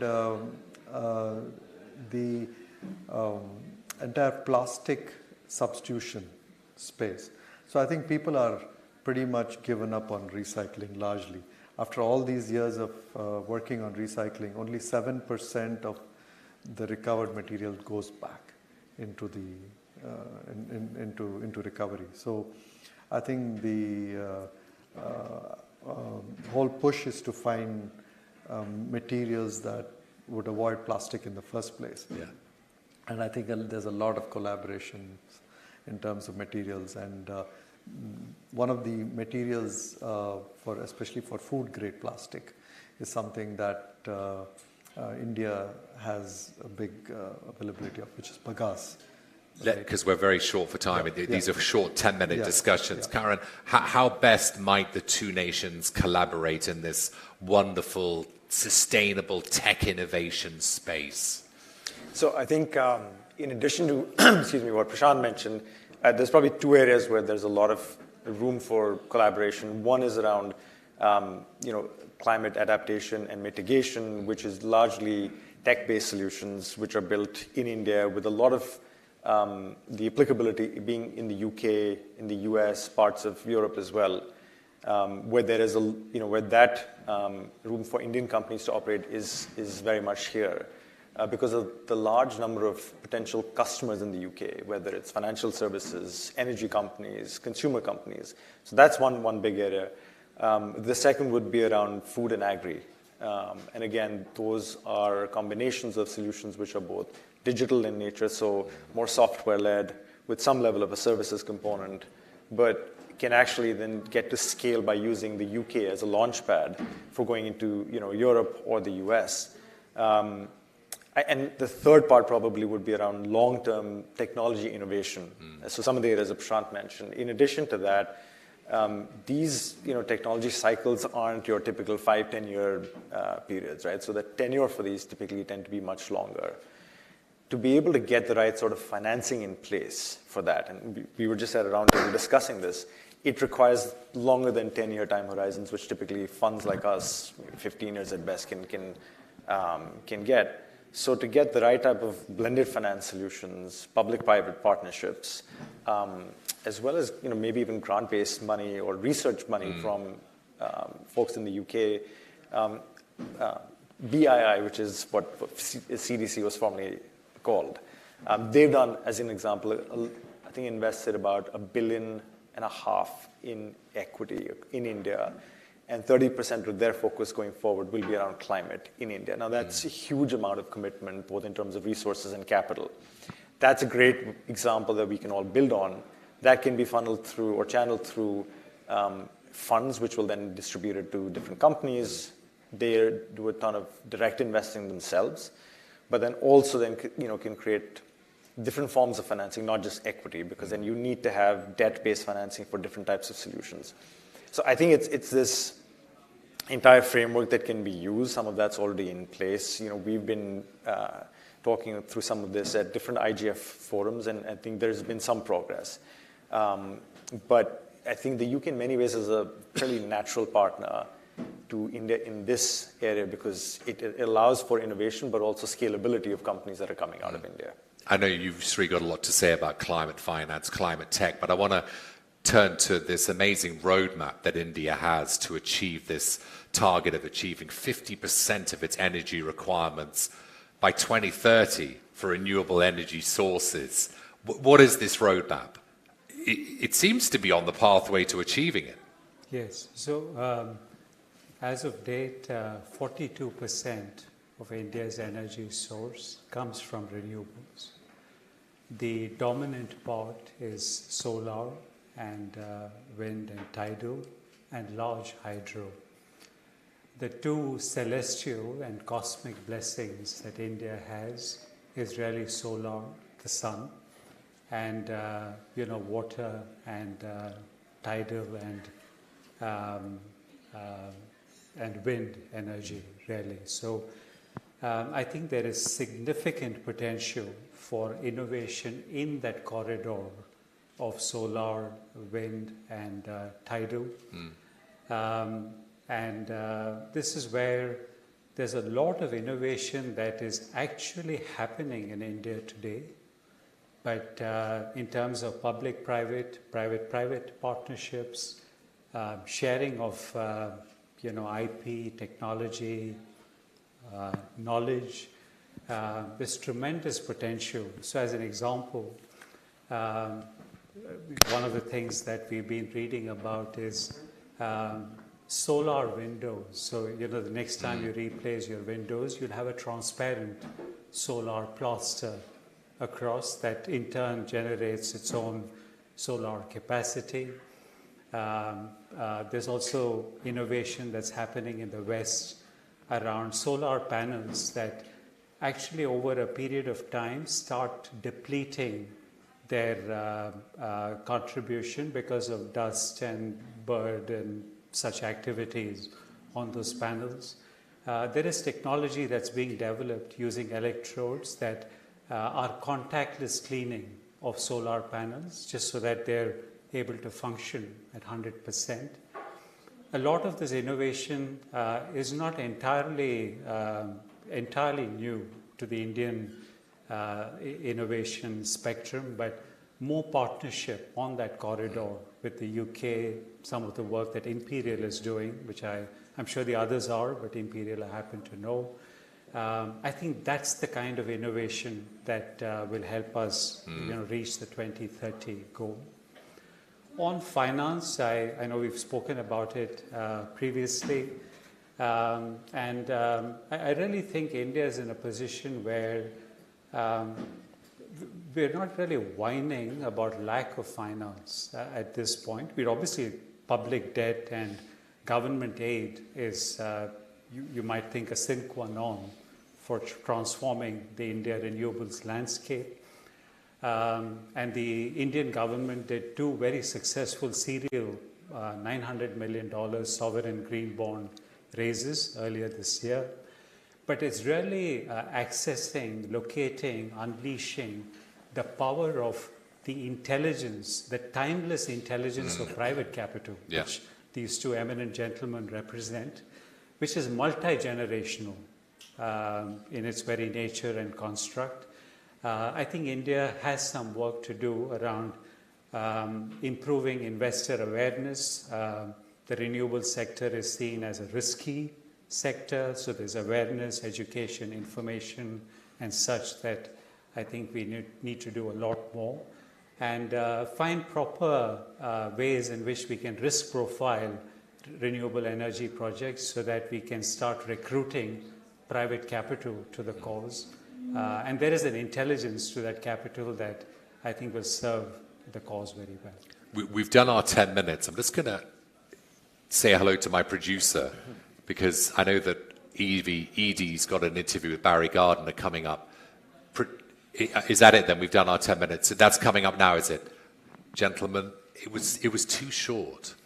It was ridiculously short. But we're doing 3 very quick discussions. I think we gave you super value there just for 10 minutes. And please do approach these 3 fantastic gentlemen if you want to discover more. And if you're watching online, of which I know thousands and thousands of you are, please do contact them. You'll find their details on the IGF website. But Prashant, thank you so much. Caroline, it was too short, that's all I can say. No, but we have so many discussions that we've got to move it on. Big round of applause for our good guests. Thank you. Right. So now we're going to have a quick photo, and then I'm going to introduce Edie and Barry Gardner. Good stuff. Thank you. Edie and Barry will be up next, the former Shadow Secretary of State for Energy and Climate Change. That's next. Bear with us.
Welcome back, everyone. I'm delighted to be here at the IGF Studio. Stepped into the studio, we have Barry Gardiner, former Shadow Secretary of State for Energy and Climate Change, and MP for Brent North, a Member of Parliament for the Labour Party. So we're going to get straight to it. This is all about tech solutions for climate. We don't need to know why. Let me read you a quotation.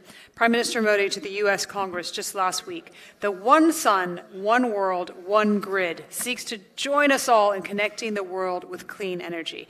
When you hear a Prime Minister speak like that, what does that mean to you?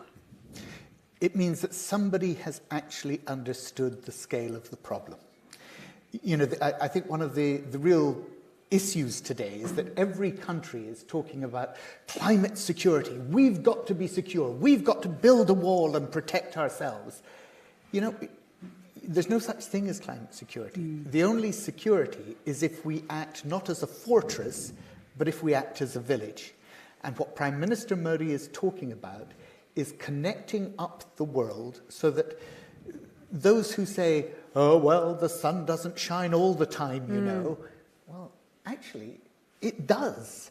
And that's the whole point. If you harness the power of the sun when it is shining, and you can transport it through interconnectors to where it's not shining, but where it's needed, then actually you develop an energy grid that is a global green grid. And that's what OSAWOG, the One Sun, One World, One Grid, I'm afraid it's the worst acronym in the world, but it's a great concept.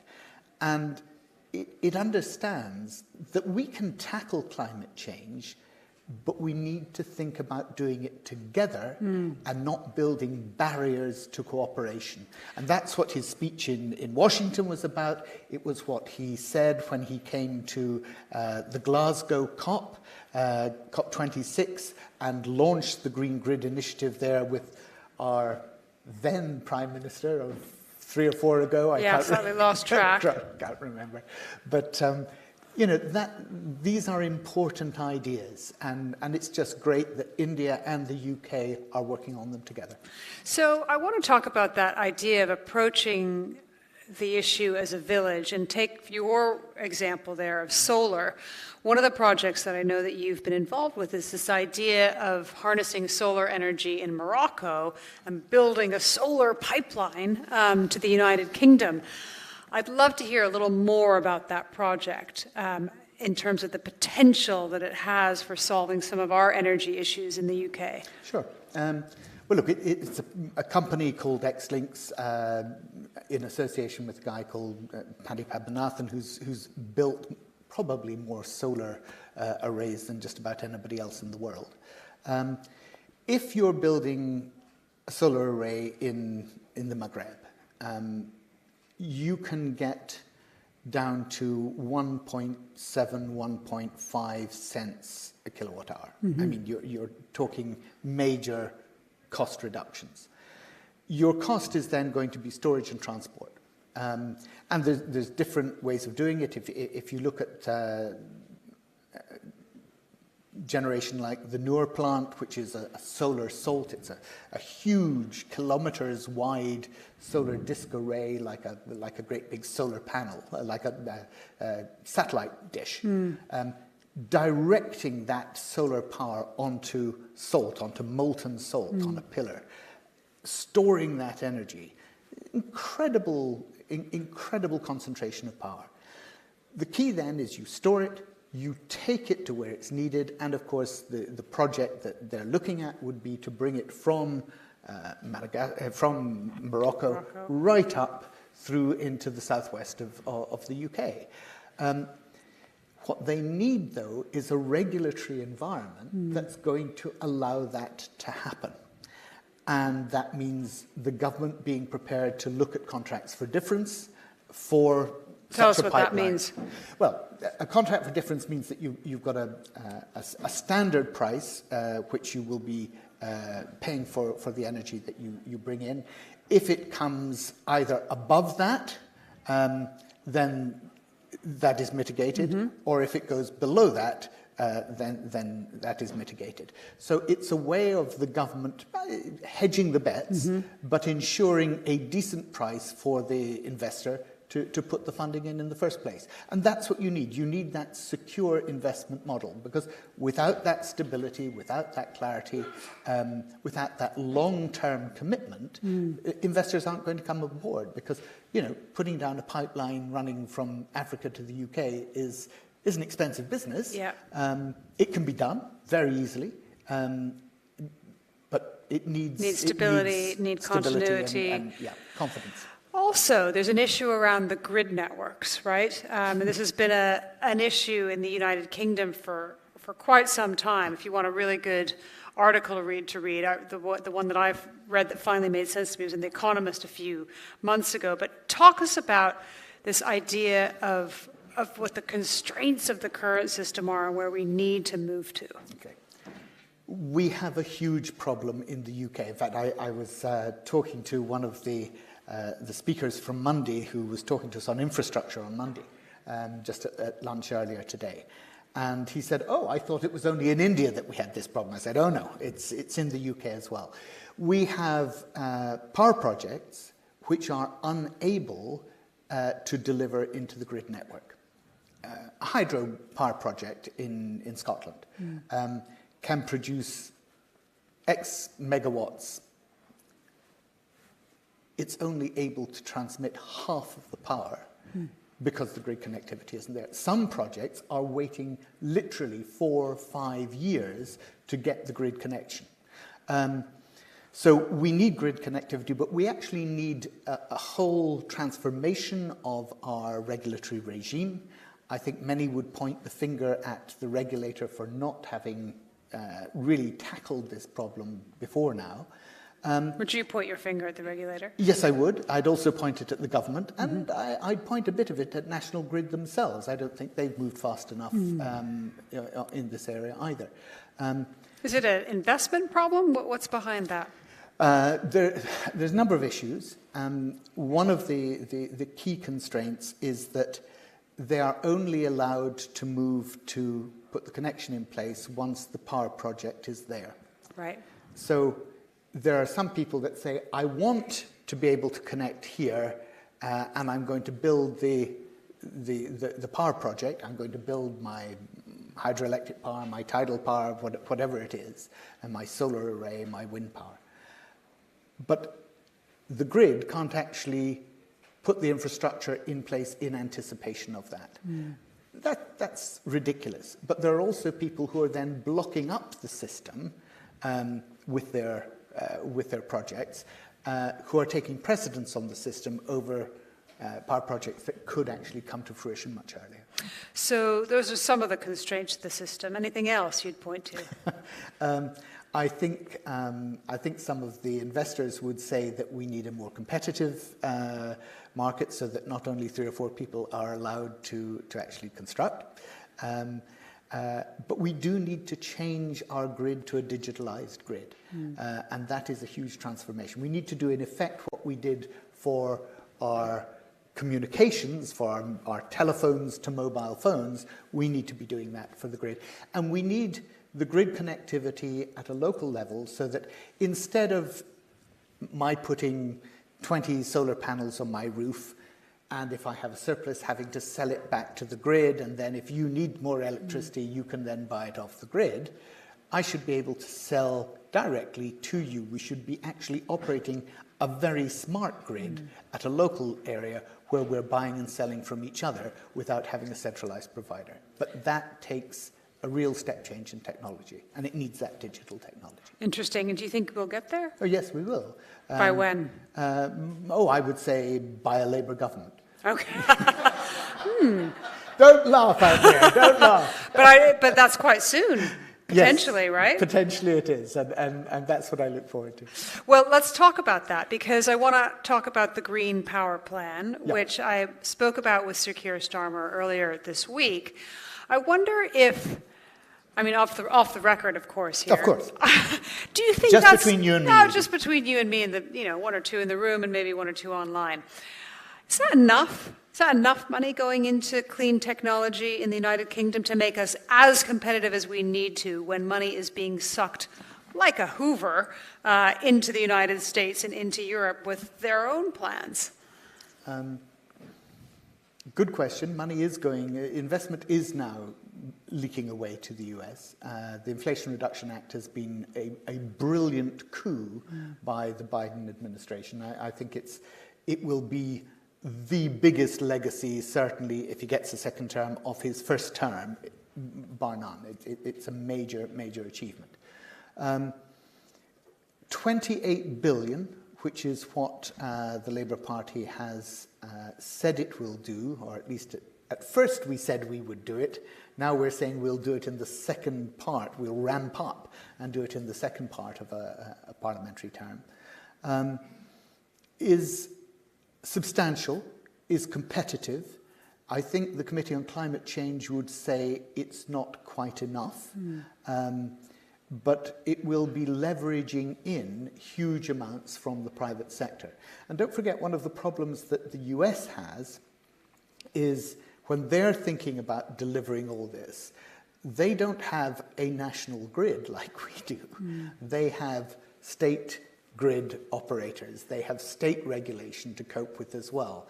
In many senses, that's for an investor thinking of the US, they have to think at a state level, not just at a federal level. In that respect, I believe that the UK is a more attractive proposition. I would say that we represent a more stable political framework because both parties in the UK are committed to net zero. I don't think anybody would claim that that is true in the United States. You know, we've talked about regulation, we've talked a little bit about investment, but I want to quote something that you said a few years ago. We must stop investing in our own demise. The financial sector is fueling climate change. I wonder if you've seen a change since you said that. Are you seeing asset managers, people from the City of London, recognizing the scale of the importance of this issue? Is there further to go? If I remember correctly, the article that you're referring to, I think that article began by saying if you took all the investment in the City of London and summed it up, it would represent, was it the 9th largest you have a good as memory. A country, it would be the 9th largest investor. Sit above Canada or Germany. Above Canada or Germany, that's right. And the honest truth is there are a lot of people in the financial markets who understand that it's now important commercially to do this. There's a lot of greenwashing. And there is not yet a full understanding of just what the impacts of climate change mean for the financial system. Mark Carney and Michael Bloomberg did an absolutely superb job with the task force, the TCFD. We need it for sustainability as a whole, not just for climate financial risks. We need it for biodiversity and the whole of the environment. And these environmental risks are going to completely undermine the capacity of capital to get insurance. Because if you're living in an inherently climate risky environment, not being able to get insurance undermines the basis of your system. There is a proposal, and indeed I think I adverted to it at the end of the article you're referring to, that next year, when we have the 80th anniversary of the Bretton Woods Conference, which said, how do we reshape the entire financial system as we come out of the Second World War? How do we do that globally? There is a move now to get a new Bretton Woods, a new conference that is saying, let's really structure the whole global financial market to deliver on climate and environmental sustainability. And I think that's what's needed, because at the moment, yes, companies and funds are doing some things, they're not doing enough. Interesting. Well, everybody who's here watching online, stay tuned. May well see Barry Gardiner have an interesting role if Labour does come back to power in the coming years here in the United Kingdom. Stay with us, because Mark Barton is going to be back, continuing in the discussion around sustainability, future of food, innovations for sustainable agriculture and food security. So with me, it's been delightful to be here with Barry Gardiner. Thank you very much. Thank you. Thank you. At Standard Chartered Bank, you can achieve infrastructure results that bridge what is with what can be.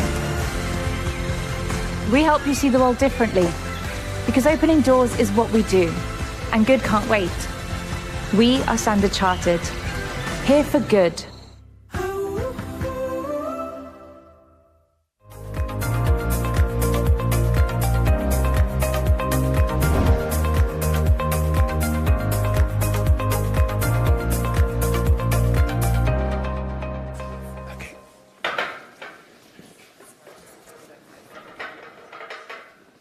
Okay, welcome back, my fellow friends. Future of food, innovations for sustainable and food security, sustainable agriculture and food security. We've got 10 minutes, which isn't much. I don't even want to introduce them because I haven't got enough time. Megana Narayan, co-founder Slurp Farm and Wholesome Foods, and that wonderful gentleman there, Prashant Parameswaran, MD, CEO of Soulful. Prashant, if I could start with you, millets. Why did millets go out of fashion? Hi guys, I'm sorry I'm joining virtually, and I'm hoping that the networks will be kind to us today. Well, millets went out of fashion for a simple reason, and I think it was fine at that point, and as long as we realize that it needs to come back, I think we'd be in a good place. Millets went out of fashion because we focused on one thing, which was hunger satisfaction, which was the right thing for us to do at that point. We focused on rice, wheat, and corn, and we forgot about the grains that actually gave us some immense nutrition and also has some large sustainability angles.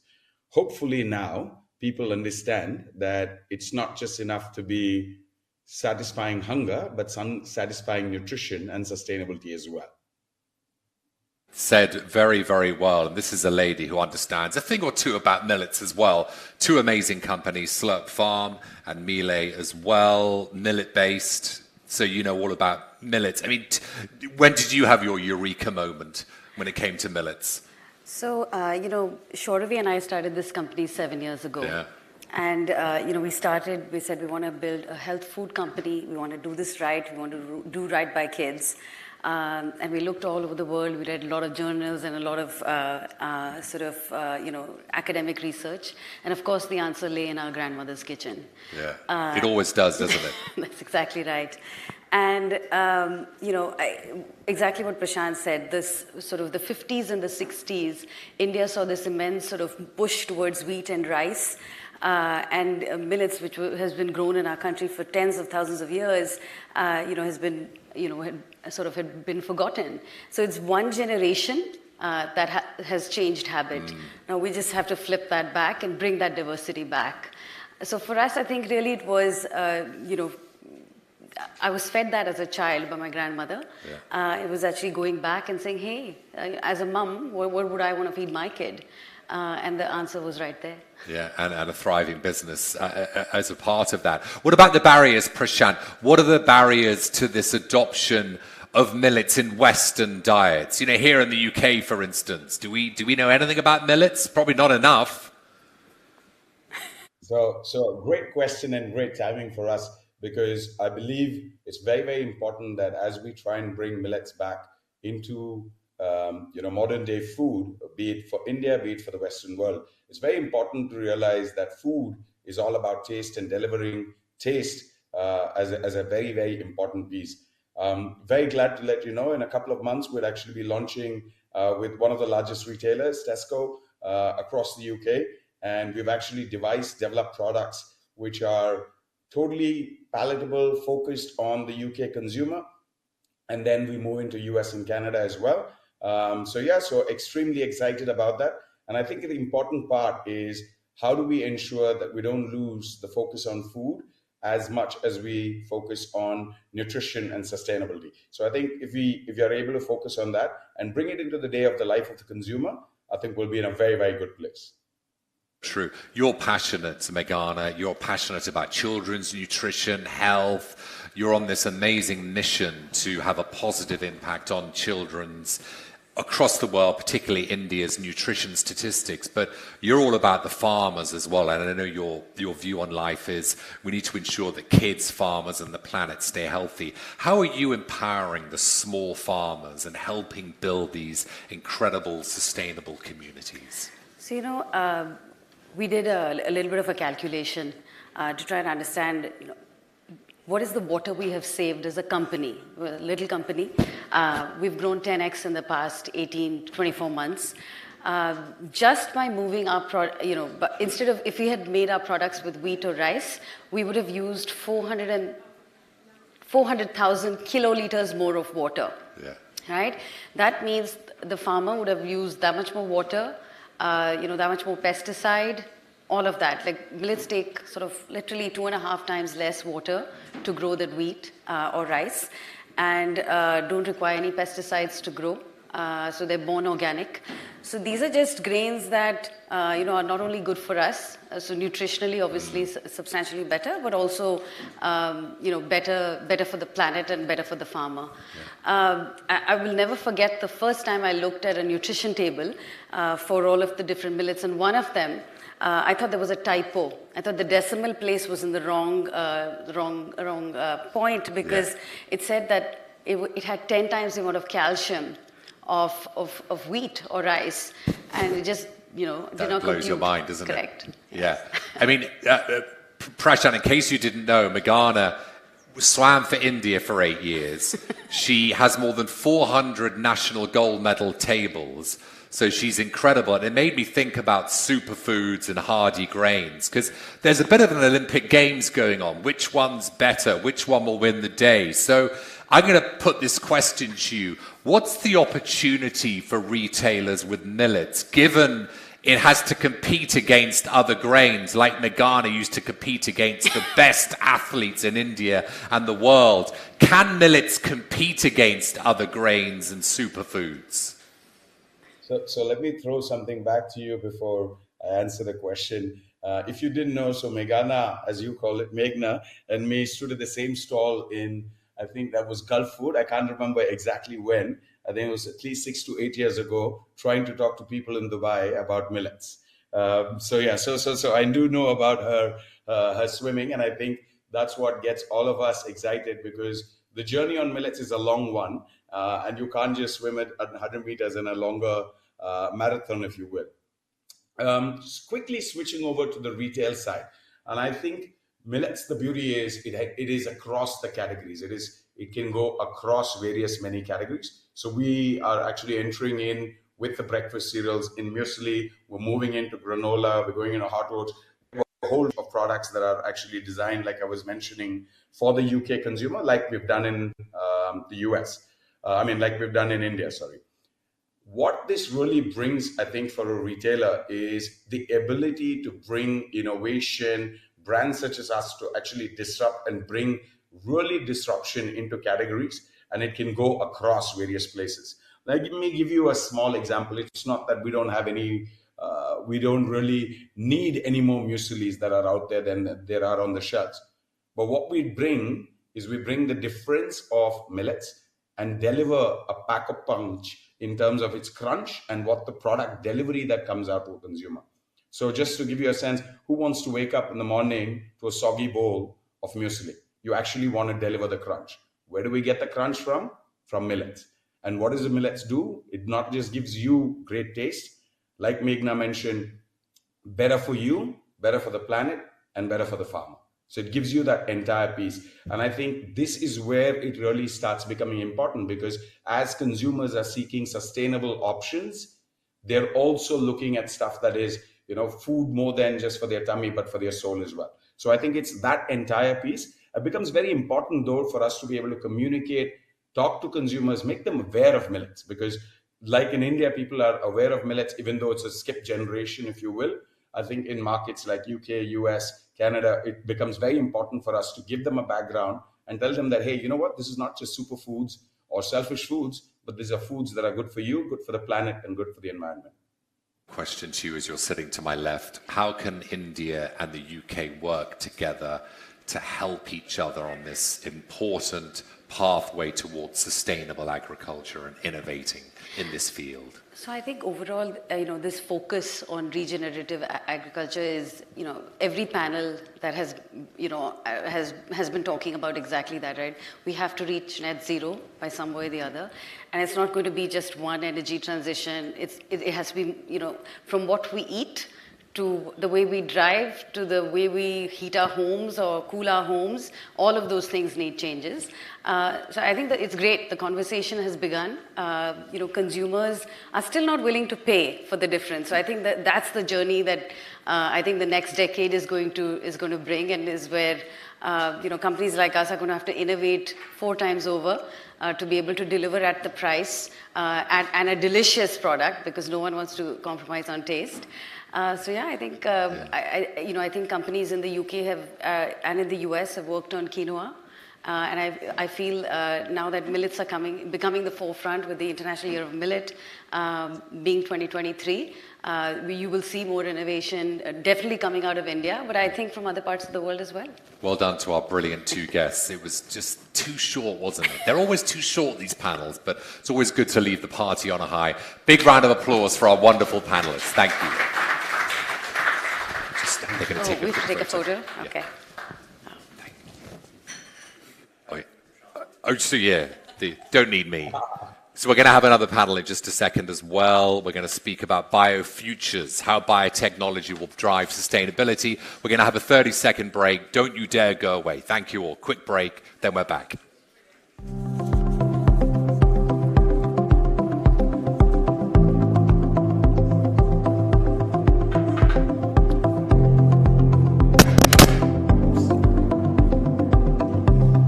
That's me.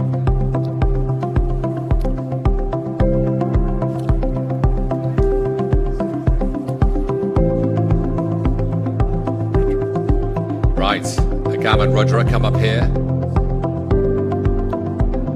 Oh yeah.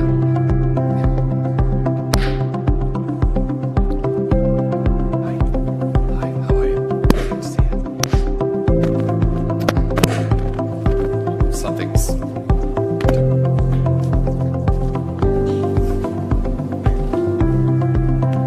Just waiting till the end of that.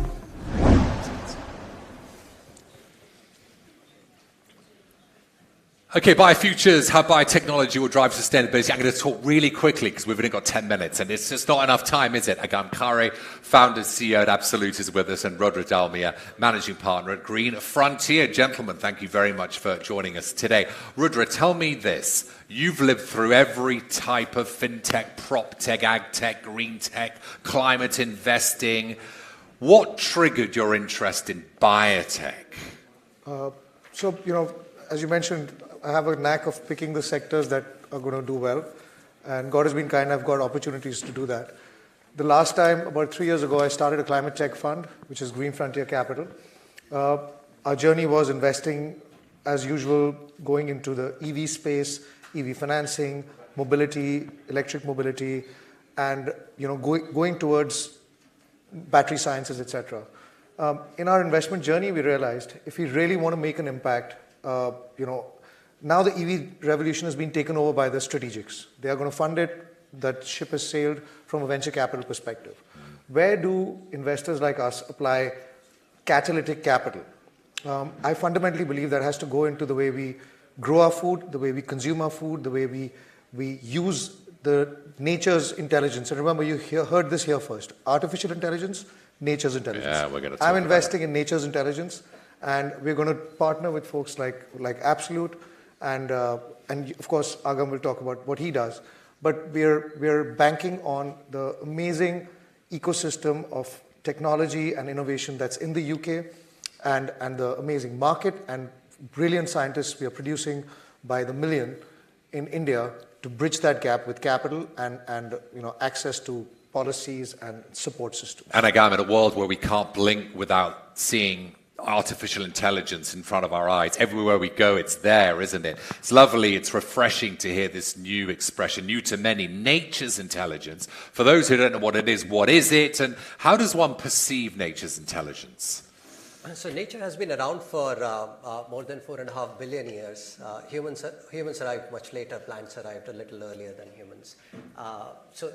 So to think of it, nature would have gone through a lot of evolutionary biology, developing processes and life systems. And if you look at our own body, human body, there are very complex processes going on in our body. Like from the point you were born, how was it decided that the material of your hair is going to be different than material of your eye, than material of your nail, than material of your kidney for that matter? How are all these decisions made? Let's say 2 mangoes are sitting on a plant. How does one mango decide that I've got to be sweeter than the other mango? Or how does one tree of the same species in the same farm decide I've got to be taller than the other tree? And these are decisions that nature makes, right? Every tree is sequestering some carbon, we all know that. And so how do trees decide which one is going to sequester more? What elements in the tree decide that? These are decisions that nature makes, profound decisions which have direct impact on human lives. And if you can just start partnering with nature more and start understanding the humongous intelligence that it has built over the years, I see that humanity is up for a massive revolution where everything that we do, the footprints that we leave, are going to be far more greener, and the world is going to be far more hospitable than what we are in today. Rodra, what are some of the sectors where you see maximum and the immediate impact of biotech?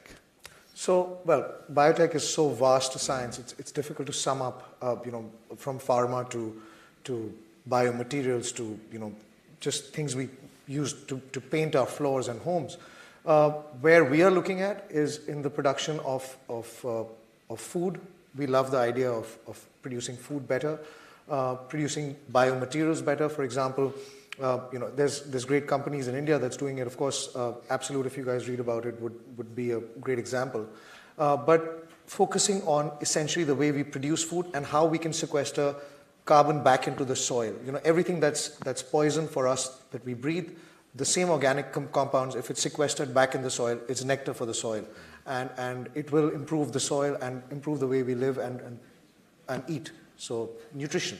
Yeah, it's a big part of what we want to do. Yeah, and Agam, tell us a bit more about your playground, Absolute's playground within that wider biotech area. So Absolute works across 3 specific areas. One of them, the largest for us, is agriculture. So we develop there replacements or alternatives to all chemical pesticides, fertilizers, which could be very harmful for health. See, if it's killing a pest, it may also kill you in some form or the other. So you're replacing all those harmful chemical synthetics with bio versions of those. So that's one of the areas in agriculture that we intervene in.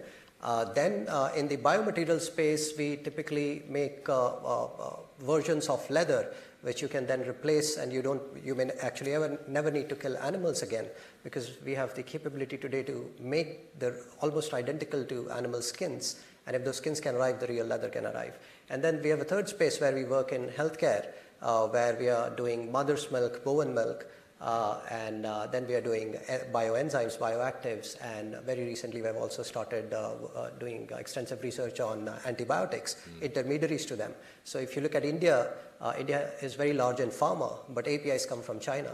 And so if APIs start happening there, right there, then that's a huge playground to actually play around in. And so that's the 3 areas: agriculture, biomaterials, and healthcare. Yeah, it's an amazing, amazing company. Rudra, you have this vision. The vision is to build a thriving planet with biotech. How would you make that vision come true? And what can the UK and India do collaborating to ensure that vision becomes true? So I think the biggest challenge that biotech entrepreneurs face is just understanding the ecosystem, like folks like companies like Absolute, companies that we also have invested in otherwise. They need scaling up capital, but more importantly, they need infrastructure and access to market. So easing their life by setting up incubators. So actually bringing in world-class founders within our facilities, to partnering with world-class global universities, which the UK has probably the best in the world, and of course the US. So partnering with them, bringing their talent to India, and essentially producing for the market. I mean, what does India have that the world is looking at right now? A great thriving market where we can produce, where in the panel before somebody said, how do we reduce the cost of innovation by actually bringing innovation to scale? We can give that ability to scale for any biotech company in India. So, it's not just Indian companies. Anybody who wants to set up within our ecosystem is welcome. We will give them facilities, we'll give them infrastructure, we'll give them support with policy. We want to work with the government to try and improve taxonomy and compliance and understanding this world, sort of demystifying the world of biotech to the average investor. So more capital comes into the space. Yeah, demystify the world of biotech. Question for you both, Agam, you first. If you had to think of the next big thing in science from the consumer standpoint, what do you think it's going to be? My guess would be anything to do around haptics would be the next big thing. So haptics is basically if you can touch and feel without actually having anything in your hand. And a lot of that will be driven by biotechnology. So if, let's say, you want to go shopping, but you can sit on your laptop and see something, but also feel it in your hand. And if you want to wear something, a cloth, and you can just feel that the cloth is on you, that haptics is going to be a very, very large thing. So bio-wearables, bio-haptics, I think it's going to be huge. It'll just change how we shop, how we perceive the world, how we transport. It'll change everything. We never have to leave our own house. Wonderful. Or may you just you may just keep going around the world and keep partying all the time. Exactly. What's the next big thing? Well, I won't argue with somebody much smarter than me. So I'll try and follow him wherever he puts his money. I'll make sure I put my money there. Yeah. Me too. And hope that he's right. Yeah. Fantastic. Gentlemen, you're wonderful. Thank you so much. Thank Big you round very of much. applause for our two wonderful panelists. Good. Don't know if the photographer's coming, or maybe he's, here he is. Let's do a quick pose, all of us. Good stuff. Thank you both. Wonderful stuff, right? Please leave. Next up, we're going to have Edie, the World Uncut, an interview, a one-on-one with David Lammy, who, of course, is the Shadow Foreign Secretary. 1 minute break, and then Edie's up with David Lammy. So have a little rest, and then 1 minute, we're back with a vengeance. We are the only platform in the world that allows a non-technical customer to get software built for them without ever having to write a line of code. All you need is a great idea, a challenge that you want to solve for your business, and we'll build the software for you. It's easy, fast, has a fixed price. We're making people's dreams come true. From an entrepreneur with a genius idea in their head to an enterprise CEO looking to transform their organization to the next level. Builder will be the platform that they will build upon.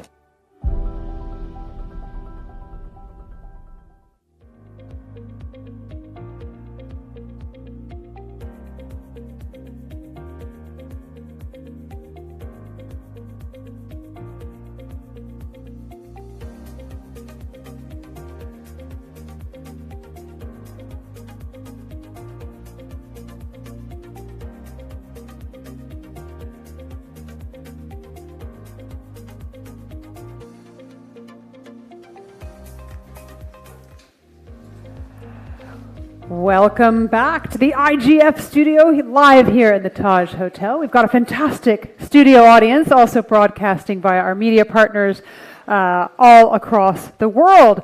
So we're talking here about the World Uncut, strengthening the UK-India foreign and defense partnership. Delighted to be here with the Shadow Foreign Secretary of the UK, David Lammy. Welcome. Thank you very much. Lovely to be here. So I spoke to Sir Keir Starmer on Monday, and he told me that he wanted to look forward, not backward. He wanted to reset the relationship. In your view, why is this so important? Well, I think there are a handful of countries in the world that are frankly so important and have such a long-standing relationship with us in the UK that it is absolutely clear that whomever is in number 10, it has to be a very, very strong partnership between our two countries. So I think Keir wanted to emphasise that the Labour Party, under his leadership, is in a place where we are aspirational, where some of the politics that may have made parts of our Indian diaspora in this country a little bit unsure have been put to one side, and where clearly the United Kingdom and the great country of India have a key role to play in the global community, bilaterally, but also multilaterally, in fact. Both of us face similar challenges, and that I certainly, as Foreign Secretary, if I become Foreign Secretary at the next general election, look forward to working very closely with my Indian counterparts. So that was the ambition, that was the mission.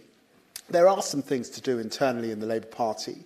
We do want to see more. We've got 9 members of Parliament of Indian descent on the Labour backbenches. I'd like to see that number rise over this next period. We're still doing selections, but I hope that we do select more Labour candidates of India. People do want to see visible representation, of course, and I recognise that as an ethnic minority. But the important thing is that we're also a party that's about upward mobility, that's aspirational, that appeals to that entrepreneurial, innovative nature, dynamic nature, I think, of the Indian diaspora in our own country. You're a great example of the upward mobility possible within the United Kingdom. You're an MP representing Tottenham. I'd actually like to move to something you said just there about the shared issues between the UK and India. And one of the things that Sir Keir Starmer spoke to me about was a new strategic partnership between the UK and India.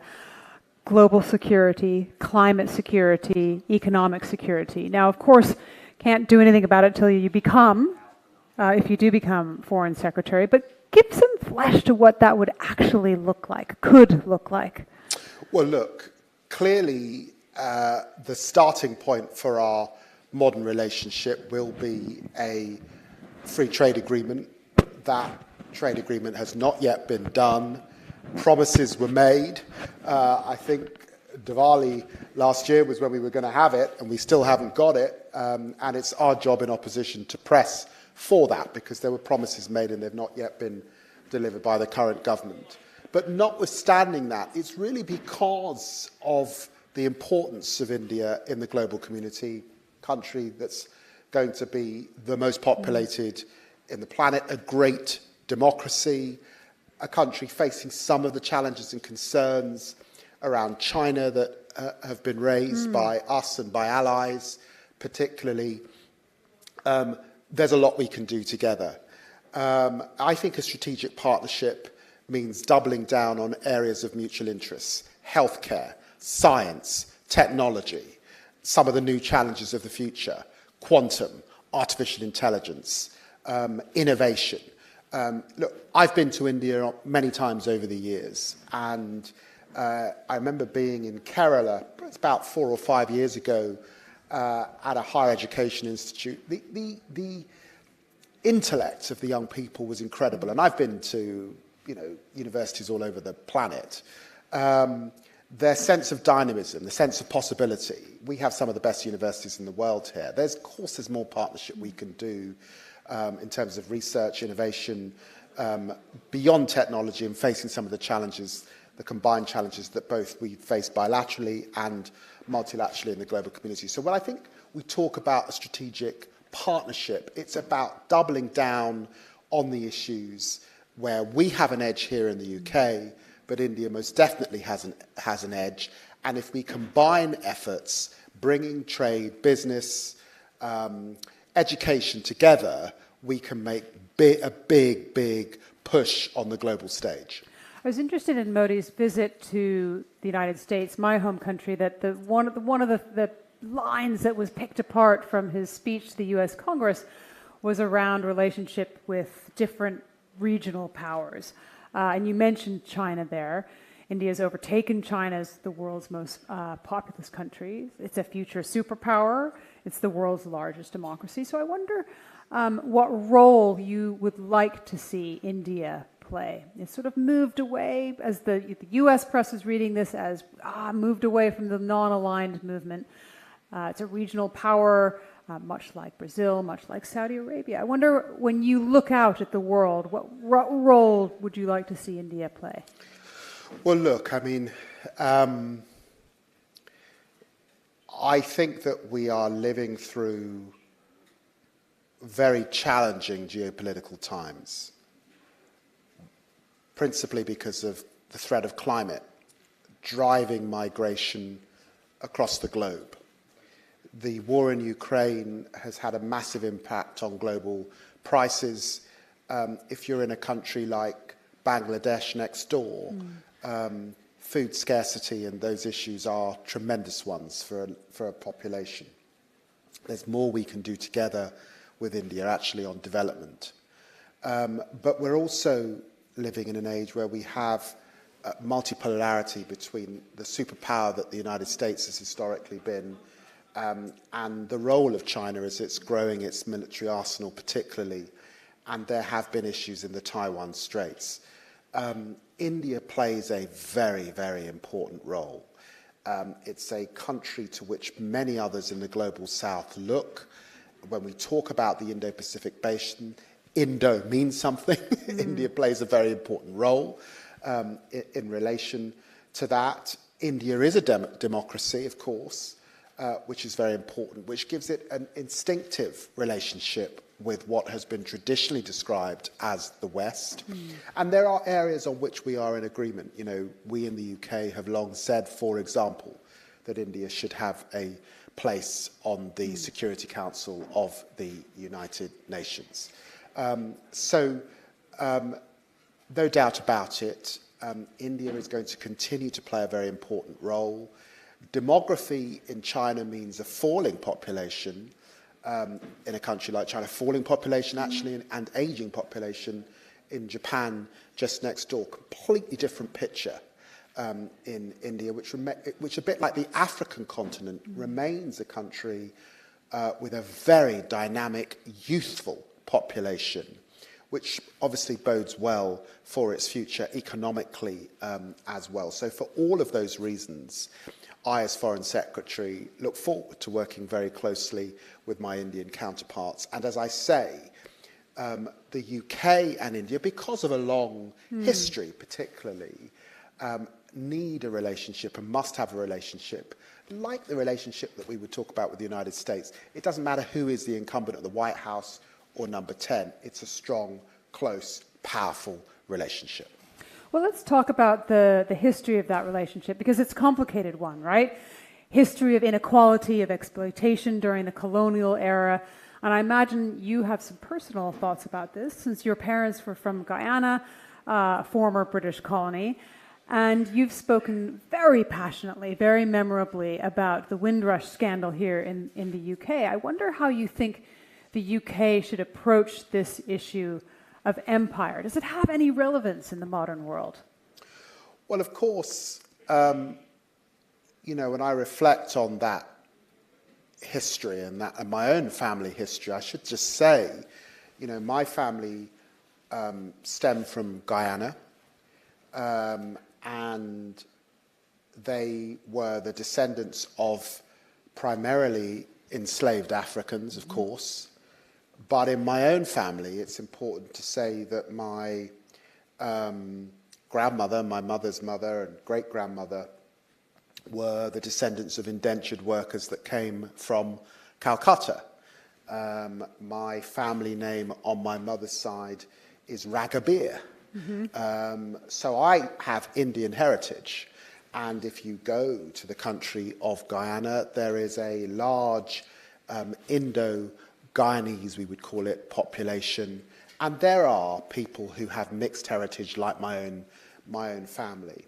I think that the Commonwealth is the best manifestation of how you can move from empire to a shared gathering of countries who are able to work together on common issues. And I suspect there's more that we can do in relation to that. And I think as we move further into the 21st century, we should be able to move on from some of the darker and tougher moments in our country with a degree of honesty, but in the end, look forward with the challenges that we face today. And those are challenges around climate, there are challenges around education, and still the Sustainable Development Goals that see a lot of people around the world facing serious impoverishment and a lack of schooling. The empowerment of women, I think, are hugely important. Look, the birth of my party is a progressive party. It's a party that's effectively was born for people having rights, working people, women, minorities and others. So these are issues that we hold dear. The audience here, quite a few businesses represented here. We've got a lot of Indian businesses in the room, both are located in India and located in the UK. 954 Indian-owned businesses now operating in the UK, hundreds of thousands of employees. They pay millions in corporation tax. The economy in the UK still faces its challenges, growth being one of them, and Indian businesses can be part of that growth story. What's your message for them as Foreign Secretary? They say they want stability, they want to know that there's prospects for growth. What do you say, and what do you hear from them as you're traveling around? They want certainty in terms of the UK economy. We need to move on, I think, from the rancor of Brexit.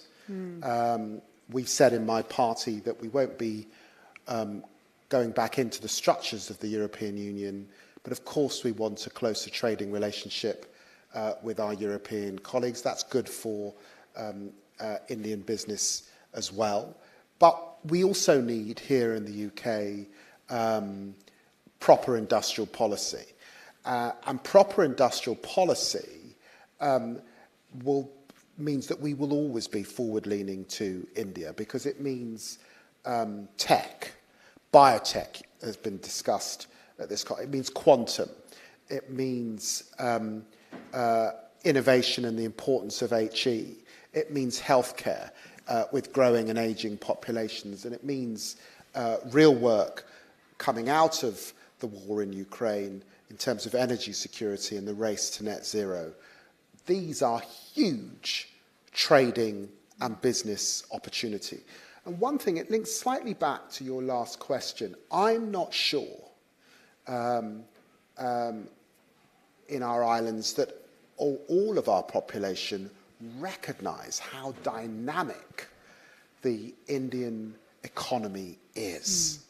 You know, I'm privileged to have travelled to Bombay, Delhi, Bangalore, Jaipur. I've seen, these tower blocks, these offices, these huge hotels, and a sense of dynamism. Huge energy, this huge burgeoning and growing middle class.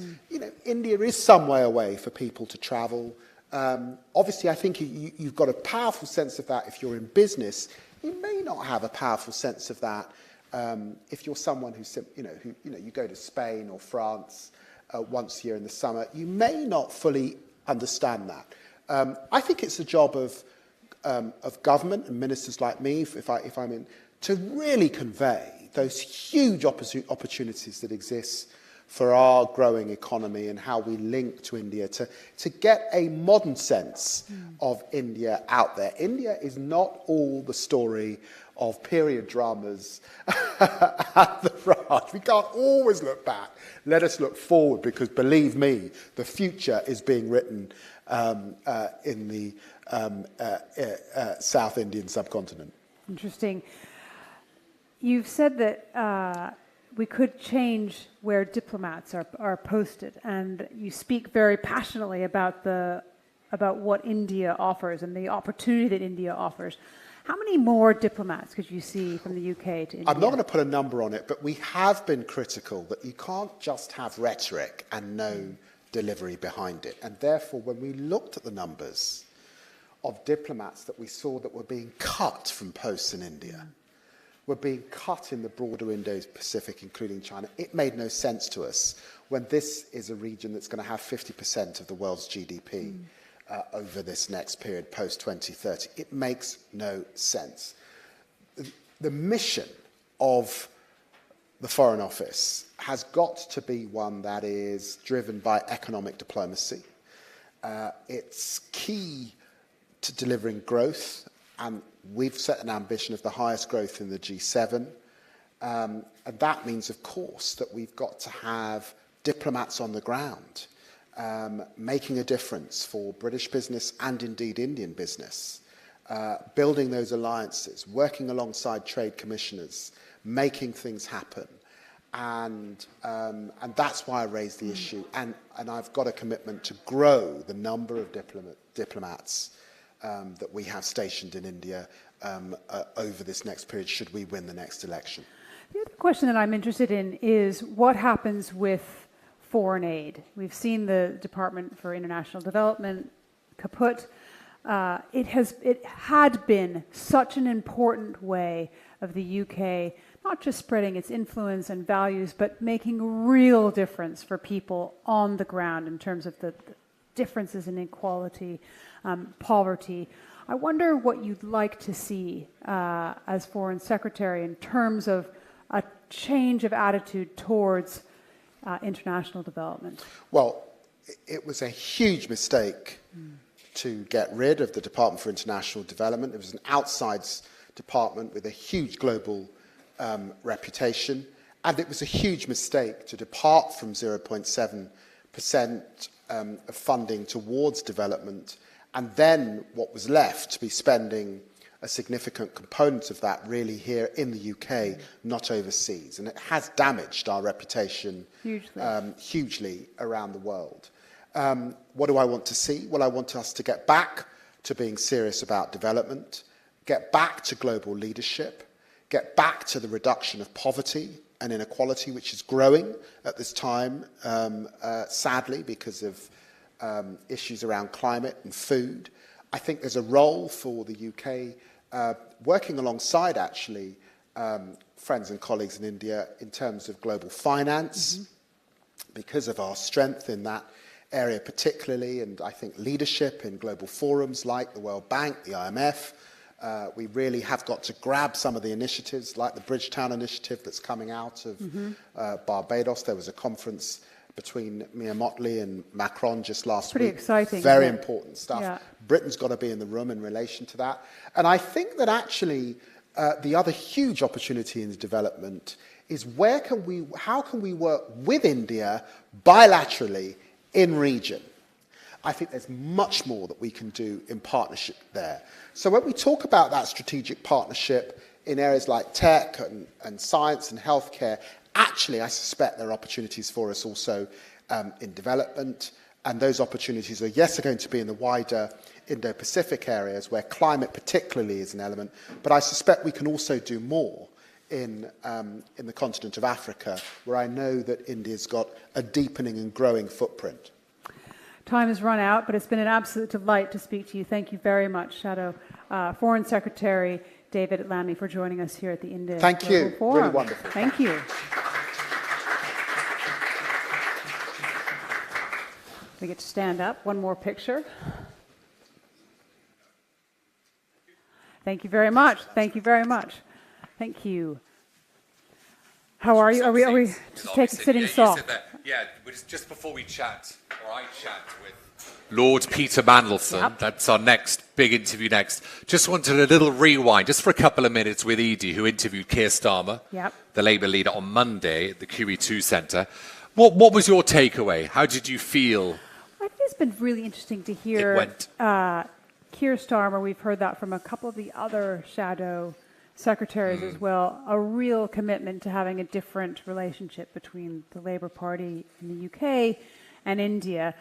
I'd say a understanding of the big issues that there are at stake. We just heard David Lammy say again, climate change, AI, quantum, some of the areas of partnership.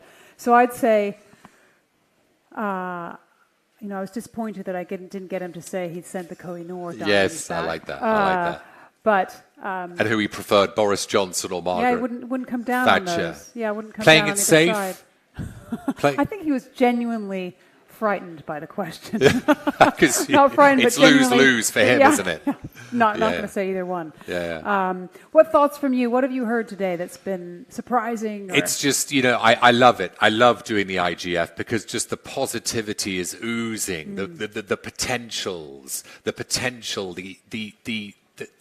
challenges that India and the UK face as partners, but what India is achieving, it always puts a smile on my face because here we were laughing about the growth differential between the two countries. India, last fiscal year, 7%. The UK, we got high inflation, interest rates are very toppy. What is it, 0.7%? Yeah, like that. the growth is minimal, isn't Yeah. it? So we're sort of looking up to them almost and saying, oh, how can we achieve such growth? But I love the positivity. I always love the positivity. Nice. Absolutely fantastic. I think that's it. That's all we've been granted. All right. 2 well, minutes. I'm going to leave you for your next. You move off. And guest. are we having a coming little over this way? break or am I getting Lord Mandelson straight on? Straight on. Yes, Right, Mark, okay. off you go. Lord Mandelson, please join me on stage. Let's have a round of applause for Lord Peter Mandelson.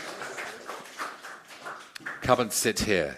Great to see you. Very good to see you. Thank you very much for joining us today. Let's get it. We've got 20 minutes, I think, so let's cover as much ground as we can. And there's lots I want to cover with you. You, being a former EU Trade Commissioner, know more than most about trade and negotiating and achieving deals. So what's it going to take, Lord Mandelson, to get this UK-India FTA over the line? Well, it's going to be a further long haul, I suspect. Right. I mean, they've had, 10, 11 rounds of negotiation. These trade negotiations are never easy. No. Free trade agreements have gone somewhat out of fashion since my day as Europe's Trade Commissioner.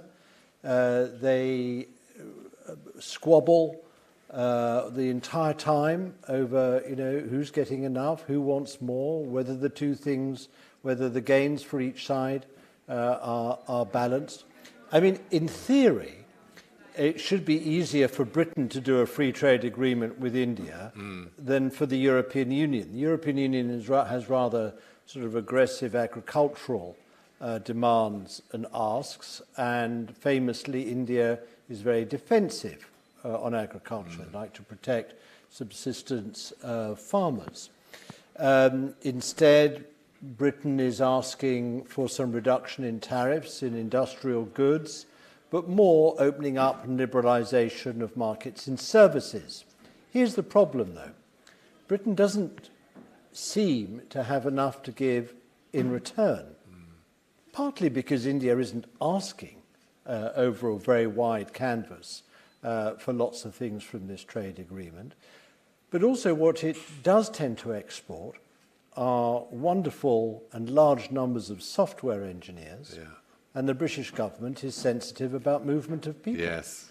Even though, heaven knows, our economy needs software engineers Do you see in so many sectors all over the country, but the government is sensitive about this, and so we have not reached anything like a sort of equilibrium in asks and Do we get an offers. interim deal first, and then after the Indian election, you go full whack, or is that not what we want? You might get an optical. Yes. Something or other. Something or other before the election. But time's running out. Give me a date. When does it get done by? I'm going to put you on the spot because you're good at being put on the spot. When will it happen? Here's exactly the point. Yeah. The moment one side says, "Oh, we need it by this time," then that is an open invitation to the country you're negotiating with to raise its price, so don't give increase dates. its demands, and because they feel, well, all they have to do is to sit back if the other side is in such a tearing hurry and wait for them to fall over. As a man that knows what it takes to be a trade negotiator, what goes on behind the scenes, what's the secret, Lord Mandelson? What happens in those room full of stacks of coffee that go on all night? What would give us the secret juice of a meeting, a negotiation between two countries? Go on. Look, there have to be two big ingredients. One is something to offer in return for what you're asking. And if there's not that balance, that sort of balance in the ledger, then you've got problems. And secondly, political will. Both sides have got to really want to reach a conclusion, really want an agreement. Do you sense that, or yes or no? Do you sense that from both parties in this? I think that what India is sensing is that Britain's rather more desperate for it than they are. Right, and that's not a good look. And therein lies the problem. It's it's difficult. Look, here... We're desperate. When we left the European Union, the Brexiters made two great big promises. A wonderful free trade agreement with the United States and an absolutely wonderful free trade agreement with India. They are either not coming or coming slowly or not at all, I'm afraid. And that's creating, I think, a degree of desperation in the British government. India negotiators sense this and say, well, we'll just hold out. We'll just hold out until they offer us more and more and more and ask for less and less just to get an agreement. And that's a terrible way in which to negotiate a trade agreement. What we have achieved, though, Lord Mandelson, is we've joined the CPTPP. We haven't we? Don't ask me what it stands for, but it's some trade I can tell you partnership in the Indo-Pacific. It's the original Trans-Pacific there you go. Exactly. Partnership, and now it's become a comprehensive. Big deal for you or not? Big deal. I mean, we've got this tilt. Are you a tilt man or not? We'll come to the tilt in a moment. That's not really about trade. No, but I am a CPTPP man. You are good. Good. You're showing off now. I'm supportive of it. Yeah. It's not going to be economically transformative. Certainly not, in the short term. But over the medium and long term, it's very important for Britain to be part of this trade pact. I've always supported Britain joining it, and I'm glad that we have. The tilt, then, which is separate. Tilt is slightly different. Fan of the tilt or not? Tilt is more about geopolitics and security. Yes, I think it is a desirable thing to do, to demonstrate our commitment to what is a very dangerous region, a very dangerous neighbourhood, lots of potential conflicts and frictions. And if Britain wants to view itself as a global player, then we've got to play our part in making sure that there is an equilibrium in the Indo-Pacific region. We face the rising and enlarging strength, economic weight, military capability of China, and in my view, that needs to be balanced across the region. And if we can make a modest contribution to that, I think we should. I wrote this question down, which ties into that answer perfectly. India's growing geopolitical importance has come at the expense of other key players in the region, such as China and Pakistan. Unfortunately, these consequences aren't being adequately considered by global policymakers. Fair or not? Well, I'm not quite sure what the point is that is being made there.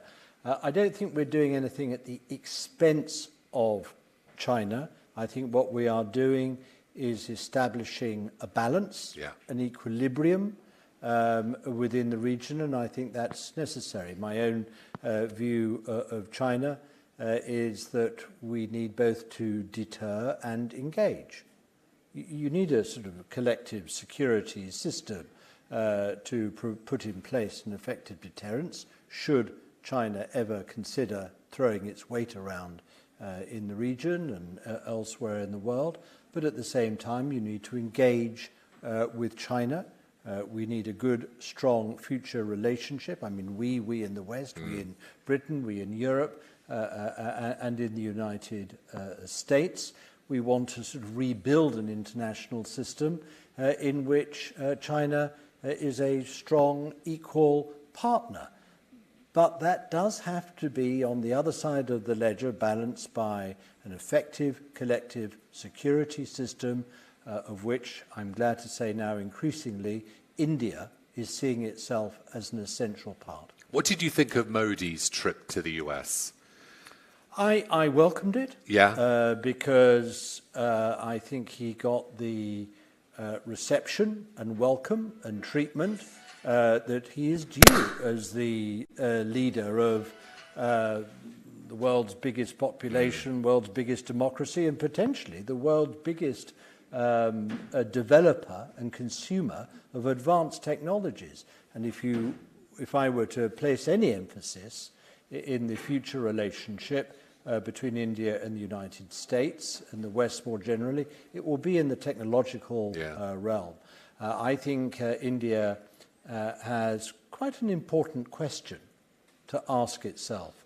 Is it going to develop its technological prowess, its ability to develop software and develop sort of hardware, as it were, by itself, on its own, in which case it's going to be quite a slow progress, or is it going to do it in combination with others, with other players, other countries, other manufacturers? What's the answer to that question? And I think it should go the latter. The latter, partly because it will be quicker, partly because I think that India's, both its economic and its geopolitical role is served by its forming part of that wider, broader ecosystem, at the centre of which the United States sits, because it will become a more sort of, it will become a bigger player faster than it would otherwise do. It will become more technologically capable. It will also be able to do more and contribute more into the global economy and the international trading system if it has more to trade. The problem, one of the problems of undertaking a trade negotiation with India, just to go back to your first question, is that India doesn't actually export a great deal. The potential it has to export both products and services, I don't just mean software engineers, is very great indeed. But it needs to accelerate its economic progress. It needs to deepen its technological capabilities. It has to integrate itself more into global trade patterns. It's doing so, but very, very slowly. The potential to do so much more quickly, in my view, is great. And the great driver of that, in my view, is going to be technology. India likes bilateral relationships, making these one-on-one partnerships. There's a few mini-polar, I2U2, the Quad, but it tends to forge. Look, here's the problem. Yeah. Most of my adult life, India has been non-aligned. Yes. Not a very proactive actor in the international system, and it hasn't been a fast-growing, globalizing or trading nation. All that, in each of those respects, is changing. Yes. India no longer non-aligned because of the rise of China, because of the pressures on its own security, not only at its border, but within the wider Indian Ocean. It sees its security interests aligned much more with the United States and the West, but also, in terms of global economics and trade, India wants to take its place, I think, in the international trading system, in the global economy, driven, as I've said to you already, by technology. And this is creating a very, very significant re-evaluation by India and a very substantial rebalancing of India, both domestically and in the global economy and in respect of security in geopolitics as well. This is why India is going to be one of the most significant defining countries in the rest of my life. China is another. The United States is another. The European Union, if you take collectively all its member states, is another. India is going to be a defining country for the rest of my How life. does the UK play the global game without neglecting its neighbours? It's not either or. Yes, we've left the European Union, and so we have given up on the great sort of foreign policy multiplier that we had when we were members of the European Union. We have, in a sense, relegated ourselves. We've chosen to do that through that vote in the referendum. So we've got to find new and different ways of re-establishing our contribution to the rest of the world, our credentials, soft power, military, to an extent economic, in the rest of the world. We've got to build up other alliances in the world. One way in which we've done that is in the Indo-Pacific through the AUKUS agreement that we forged with the United States and Australia. And by the way, just let me make this point about AUKUS. That's not just a sort of trilateral relationship between the United States, Australia, and Britain. Obviously, its primary pillar one is about supplying nuclear-propelled submarines to Australia. But there's a pillar two, which has a much broader casting of its net across very many other countries and will be technologically driven. It's about sharing technological capabilities, innovation, putting different countries and companies and businesses as well as state sectors in a sort of ecosystem in which we acknowledge each other's contribution and role, benefit from what everyone else is doing as part of this technological ecosystem, and making sure that in all those ways we are ahead of the technological curve in the future rather than sort of languishing behind, say, for example, China. Put your hand up, physical audience, if you think I should spend the next 4 minutes, 38 seconds asking Lord Mandelson about UK politics. Okay. I've written down 7 questions. I'm not sure people are actually terribly... I'm calling it a quick fire round, and no, I don't know or I can't give an answer. The problem with these quick fire questions is that it obliges you to be so honest. I know, which we love. And you can be honest. That's okay. why you love them. Give me the month of the election. May, June next year. May, June next year. Okay. The outcome. Labour. The majority. Could be considerable, depends on how Labour performs between now and then. Bigger majority than 97? Similar not. sort of... Why not? Because that was a triumph. It's a landslide. Why not, though? Really? Is it possible? Everything is possible. But unlikely. No, I didn't say unlikely. All right, I'm just putting words. I was just teasing you. Does Boris Johnson... Teasing myself. Does Boris Johnson come back? No. Please, God, no. Never? Never? Will he... MP, no? No. Party leader, no? No. What does he do? No. He goes off and writes and earns buckets of money addressing obscure audiences in far-flung places of the world. How many terms does Starmer serve? Oh, I think a good 2. He certainly needs them because of the missions he set himself to rebuild the country and to change the country will require 2 terms. 2 terms. And the second term will be as big a majority as the first, or will it be tighter, the second election? They're usually tighter, but it rather depends on how effectively the Conservative Party are fighting each other and tearing each other to bits. What happens if and when Labour wins the next election? What happens to Sunak? Oh, my God. He'll last about 3 minutes. And then? They'll kill him. And then? Who becomes the leader? Kill him. Who becomes the leader? Oh, I don't know, some sort of fringe individual. Gillian Keegan? She was here today. I'm not absolutely sure who Gillian Keegan is. She's the Education Secretary. Yes, exactly. She was here today. Very good. Very good. Yeah. She's possible. Yeah. Advice to Starmer. I don't actually think she's possible, because I think, isn't she more on the centrist moderate side? Yes. So she's been touted as a future leader. So she's in a minority. I mean, it will go to some sort of hard-nosed, head-banging, sort of fringe, conservative personality. Yeah. Could you go back into government if they tempted you? Could they lure you back in? Could anything lure you back in? All the tea in China, India, wherever? No?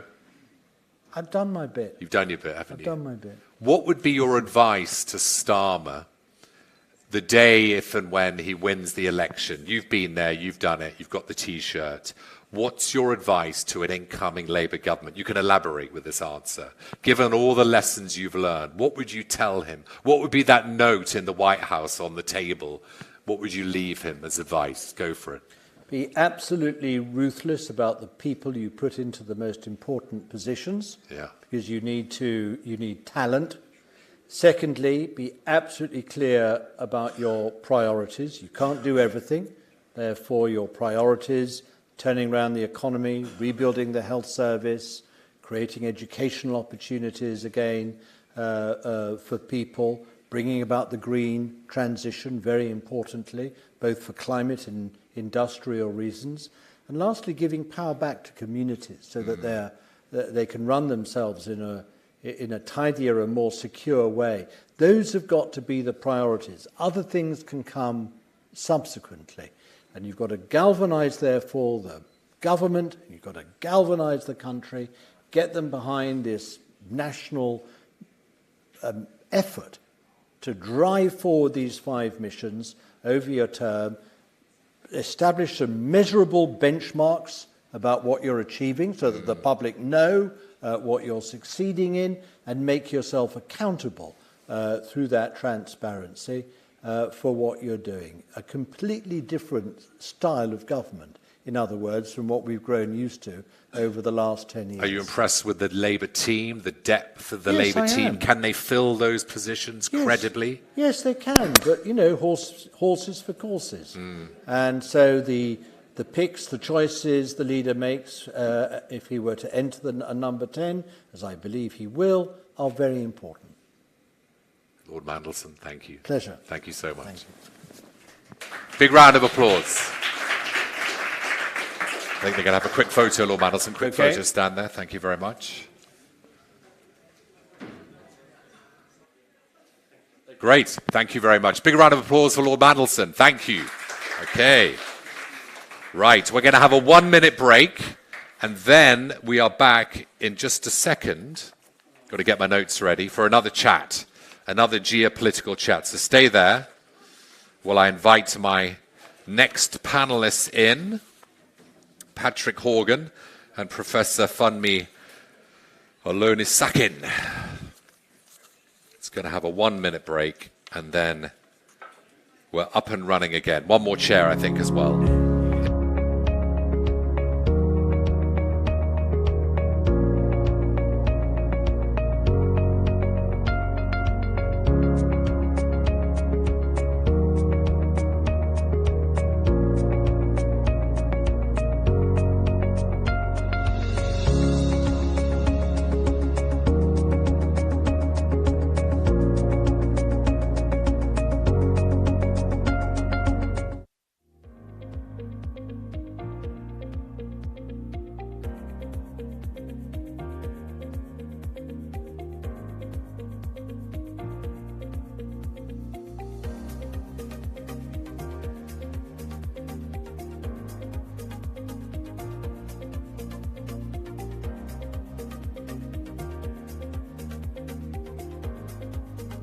Bring him in. We were expecting.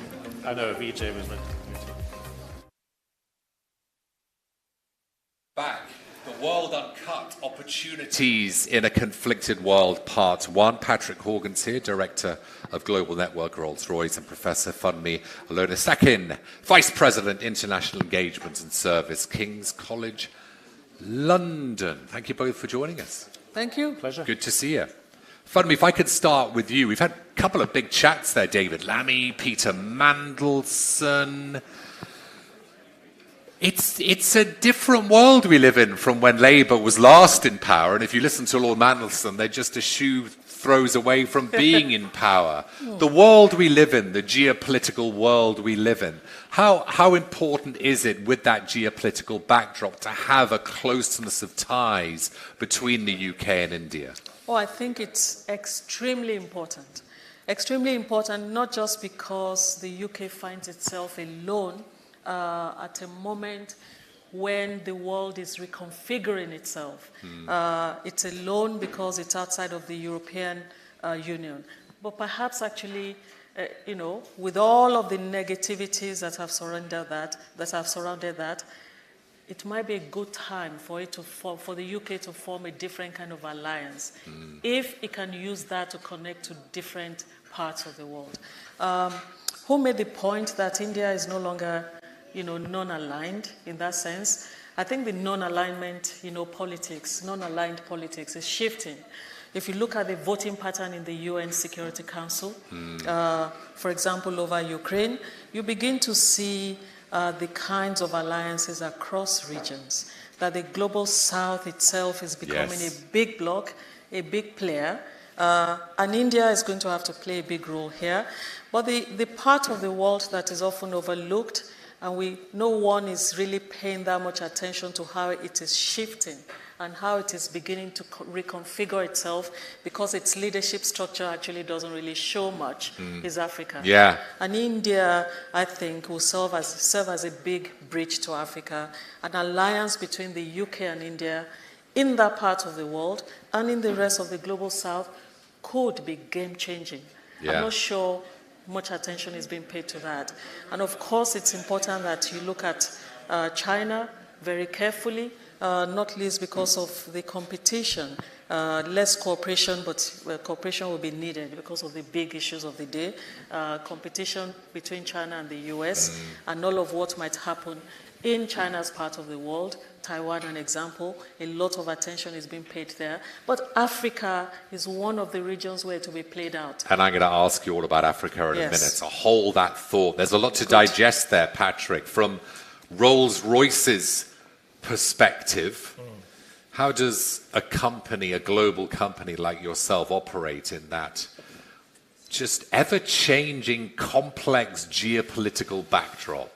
Well, we, in common with any company with global reach, and you have to bear in mind the nature of our business, if you're in civil aerospace, defense, and power systems, then actually this kind of environment we're in touches all of those business areas intimately. Civil aviation and aerospace is the connectivity of people traveling around the globe. It depends on a certain level of stability for growth. It's very closely connected to GDP growth as an indicator of its overall health. And then you have defense. Well, for heaven's sake, defense is clearly a business that is affected by geopolitics, for better or for worse. And power systems, there the discussion is all around energy security, linked back both into the global security environment and to the challenges around climate change and sustainability. And I would strongly endorse what Fumi's just said about this being a period when the world is in a state of reconfiguration. And so for all of our businesses, we are both impacted by that reconfiguration, and in a certain sense, we are at the sharp and pointy end of a lot of that change. So it is absolutely core to us as a business to stay close to these developments, to be engaged in the necessary conversation. How do you stay engaged? As an audience, I'm sure people are wondering, given that you're everywhere, you're every piece of the pie there, aren't you? How do you stay engaged? Well, we feel it through our business, and it is revealed in the data of our business on an ongoing basis. But in practical terms, of course, we also do what a responsible company does. We make sure that we have people with real knowledge, with insight, on the ground, in the places that matter, so that we have a constant feedback from the centre back to the regions, and we make sure that we are connected, not just centre regions, but in a network manner, hence my title, Global Network, to make sure that people are speaking to each other and we don't miss those unexpected points of connection that may not previously... Explain to our audience what is a director of global network, because it might be a title some they haven't come across. What is it, and what do you do, and why is it important? Essentially, I am responsible for geography, including geopolitics, within the group. In other words, making sure that as we form our strategy, we have a clear understanding of the places that matter for us, our interests in those places, and that understanding is reflected back into the strategy process. And this means also our representation in key hubs around the world. We have regional presidents in India and South Asia, in Southeast Asia, in Greater China, dotted around the world in key hubs, and that team all reports back to me. So the regional leads for Rolls-Royce are the global So network. you're getting wonderful global viewpoints just the whole time, and you just suck it all up, do you? Well, it's quite overwhelming at times. Is it? You're quite right. It's a constant stream of information and inputs, and of course, the world is not a dull place at the moment. So you're never short of things that you have to sink your teeth into and go to a deeper level. Funmi, talk to me about Africa. You mentioned it a couple of times. It needs to be discussed more, doesn't it? Yes, but Africa is where people think about going to for natural resources, for raw materials. It's where they go to because they see conflict and they're trying to intervene in conflict. All of the world in between that is often overlooked. And what's our world in between that? It's a new generation of people, average age of 19.5 or 20 years if you like. It's a new way of thinking. It's transnational connections. We've talked about India and technology and all of that. But it's about 200 million new voters in the next 5 years. And they will be making different decisions. You can look at 2030, 2032, and see how Africa will change tremendously. There will be demands for new agreements, for new ways of using its raw materials. The African Free Trade, Continental Free Trade Area and Agreement begins to take a new life because for the first time, that bloc, a new bloc in Africa, will start acting like the EU. Not because it will mimic the EU, but because it will start looking inward. And that will become so pivotal to what happens to those natural resources, to those raw materials, to the ways in which security is thought of in Africa. If you look at the Horn of Africa, you probably have about 17 militaries there, including China, right? And that gateway, that trade route begins to look different because those organizations or those Africa as a bloc will start making new requests of the world. I don't think anyone is looking 10 years ahead and how Africa What does it look is like changing. then? What requests does it make of the world? It makes a request of the world in which you cannot just, cart away raw materials without putting something on the continent, in which you can't be present 20 militaries across the continent without replacing them with African militaries.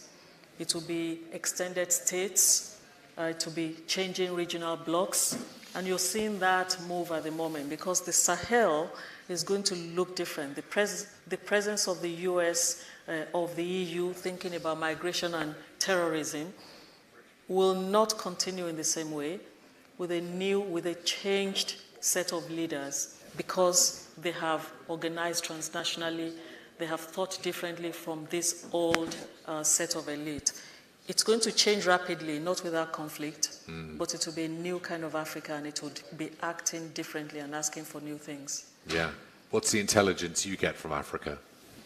From your people on the ground? Look, Africa is clearly demographically, in terms of growth prospects, for the reasons that Funmi just explained, it is clearly a fascinating prospect. We all would love to see stability, an extended period of growth, greater prosperity, and then, selfishly, for businesses, the opportunity that comes with that. And we would love to be a part of that growth story. We're still not there yet, and I... Why aren't you there yet?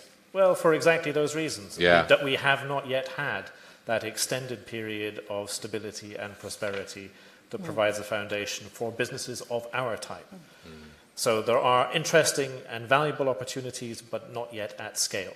For other businesses, for more consumer-facing businesses, addressing the younger demographic, I would say Africa is already a really significant business. For those that are doing infrastructure and extractive industries, again, for the reasons you suggested, it's clearly very important. And in the world of looking for secure and resilient supply chains, Africa has a renewed importance in that light also. So for all of those reasons, Africa is important, but for us, it will be a longer-term story.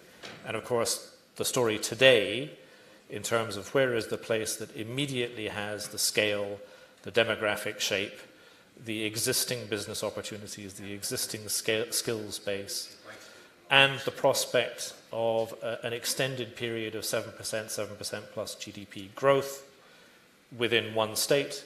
That is India. Yeah. And that's the reason why we have a particular focus on India and are here today at the India Global. On the issue of supply chains, what's the global supply chain network now looking like in the wake of COVID, in the wake of the upheaval we've seen in recent years, in the wake of the Russia-Ukraine war? What does it look like now? What's it going to look like? And what are the implications of that, Funmi? I think things are in flux. Right. Things are in flux, and we need to watch this space for the next 3 years to start to reorganize itself. Why are things in flux? Because if you look at the places where, if you look at the movement, I would say, for example, if you look at China in Africa, if you look at India in Africa, you're seeing a rapid increase. And you're also seeing a change in behavior. That change in behavior in those places where you get raw materials from is what is obvious. And it's a post-COVID thing. And that's why they're beginning to vote differently, think differently, and behave differently. What's the post-COVID thing? You saw the movement across the world of vaccines. And the continent of Africa probably was, least, had the least share of them, because when it came to intellectual property, it wasn't shared. And you can begin to look at 3 motivating factors that has put this in flux. The places where you get raw materials from immediately changes its pattern, but you have a new way of thinking from China. India is following suit, and you can actually see the way India has behaved the past 2-3 years, that it wants to really be in the center of things. But then you're also thinking of groups of states that are thinking, maybe the West is not where to go very readily. But the play on the ground, the way things are configured at the moment on the ground, does not suggest that the West will not be a part of this equation. So things are in flux. It's not very easy to say what this will look like in the near future, in the far future. I think the challenges that you mentioned of the last couple of years, 2-3 years, COVID and indeed geopolitical complexity means that we have seen the shift from just in time to just in case, that the the need for resilience to be designed into the supply chain, which of course involves cost. So you don't get the resilience without also incurring some additional cost as you build that resilience in through the choice of suppliers, through having multiple options in terms of supply, and through building up stocks when stocks are necessary and you have no alternatives. So all of those things combined make it a somewhat different environment for supply chain, consistent with a world that is being reconfigured, just as you said. We've had the growth of nationalism, protectionism, populist movements in recent years. Because of that, we're living in an increasingly uncertain environment, and many are talking about de-globalization, or at least a slowdown or a reversal. Discuss. It's like an essay at university. Discuss. So the reason I talk about Africa a lot is because of the conversations that are going in there. Add to that de-dollarization. Well, even better. What a great chat. De-dollarization. De-dollarization. Discuss. Just have de-dollarization. Discuss. Exactly. And that's... go for it. That flux is part of what's happening. If you have a group of states, so it's a win-win for states like India, right? I'm not sure immediately that it's a win-win for China, for example, because in all of that fierce nationalism that is going on across the world, the places where the world economies will depend on are going to make a different set of decisions. And if you have a bloc that decides that the currency at play is not going to be the US dollar, are they going to say they're going to the Chinese currency at the end of the day? And I think that's, that's a natural expectations. But suddenly, it's not clear cut when you see how that debate is going.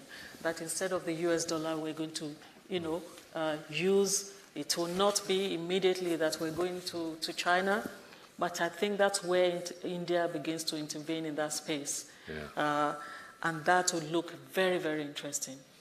But if the dollar is not the currency of the world, that changes. So all that nationalism is for what? So I'm not going to pick up the de-dollarization. Why not? But I will tackle the de-globalization topic. A year or more ago, I was in a discussion where somebody referred to the era of hyper-globalization as if this was something that was already in the rear-view mirror, that actually we had already gone beyond that phase and we're now into another period. I think it is very clear that these major shifting of the tectonic plates, the US-China relationship, the need to address climate change and sustainability, and now the need to consider what is it that comes in this post-Cold War era. We have to find a better way of expressing that, but you all know what I mean. What comes in this period beyond is still to be determined. Yeah.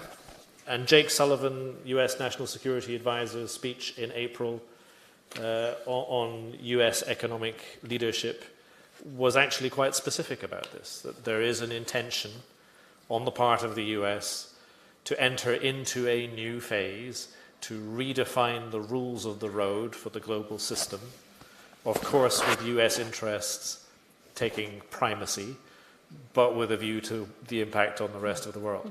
And the rest of the world will have to step up to that discussion, engage and influence in order to have a say. Can we do 90 seconds on Russia? Who's going to be brave enough to answer this question? We've had an eventful weekend, haven't we, Funmi? What's the ripple effect of what occurred on Saturday in Russia? I think a bit of destabilization of the status quo. We probably will see a settled, we'll probably see some form of settlement of the conflict between Russia and Ukraine, or between Russia and the West. I don't think you can sustain. You think it'll and what does the settled outcome look like? The settled outcome is not, I know if you're looking at the US, they want to see a decisive outcome. I don't think it's going to be decisive, really. But you have an outcome in which, in the end, Ukraine joins the European Union.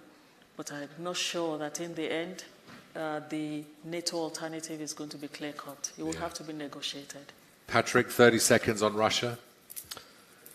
Look, I think if you're asking specifically about the events of last weekend, I think we can summarize it very quickly, and that is that the veneer of stability and things running according to plan from the point of view of the Kremlin, and from the point of view of the Kremlin persuading and sustaining that belief with the Russian populace at large, it becomes ever harder to sustain.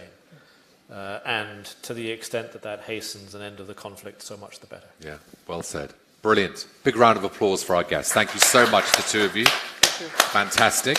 We're going to have a little let's stand up and have a little photo taken. We're going to have a couple of minutes break, and then we've got a section called the Leaders' Table. So don't go anywhere. Our cameraman's back. Don't go anywhere. So we'll have a couple of minutes break, and then we'll be back in 2 minutes for the Leaders' Table. Okay, good. Thank you all. Thank you. Thank you very much. Thank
Okay, the leaders' table, transformative insights from global shapers.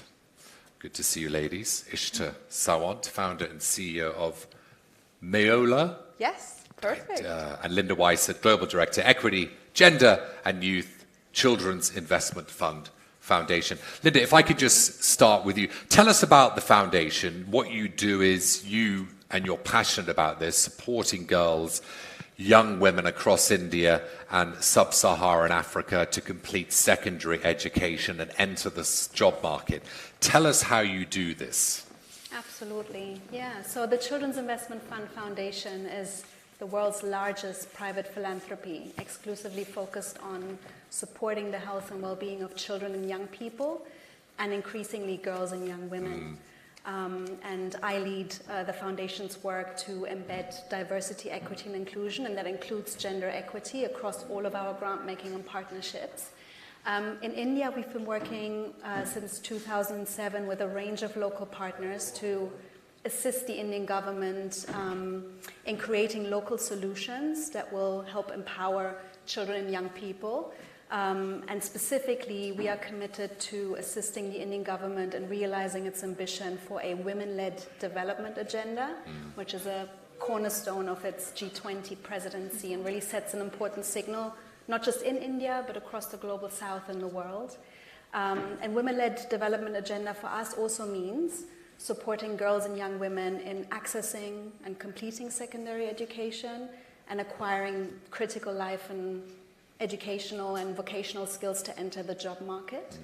And so we have been working on programs, including under the leadership of the National Skills Development Foundation, that is about targeting 50,000 young people to help them get educated and access the labor force.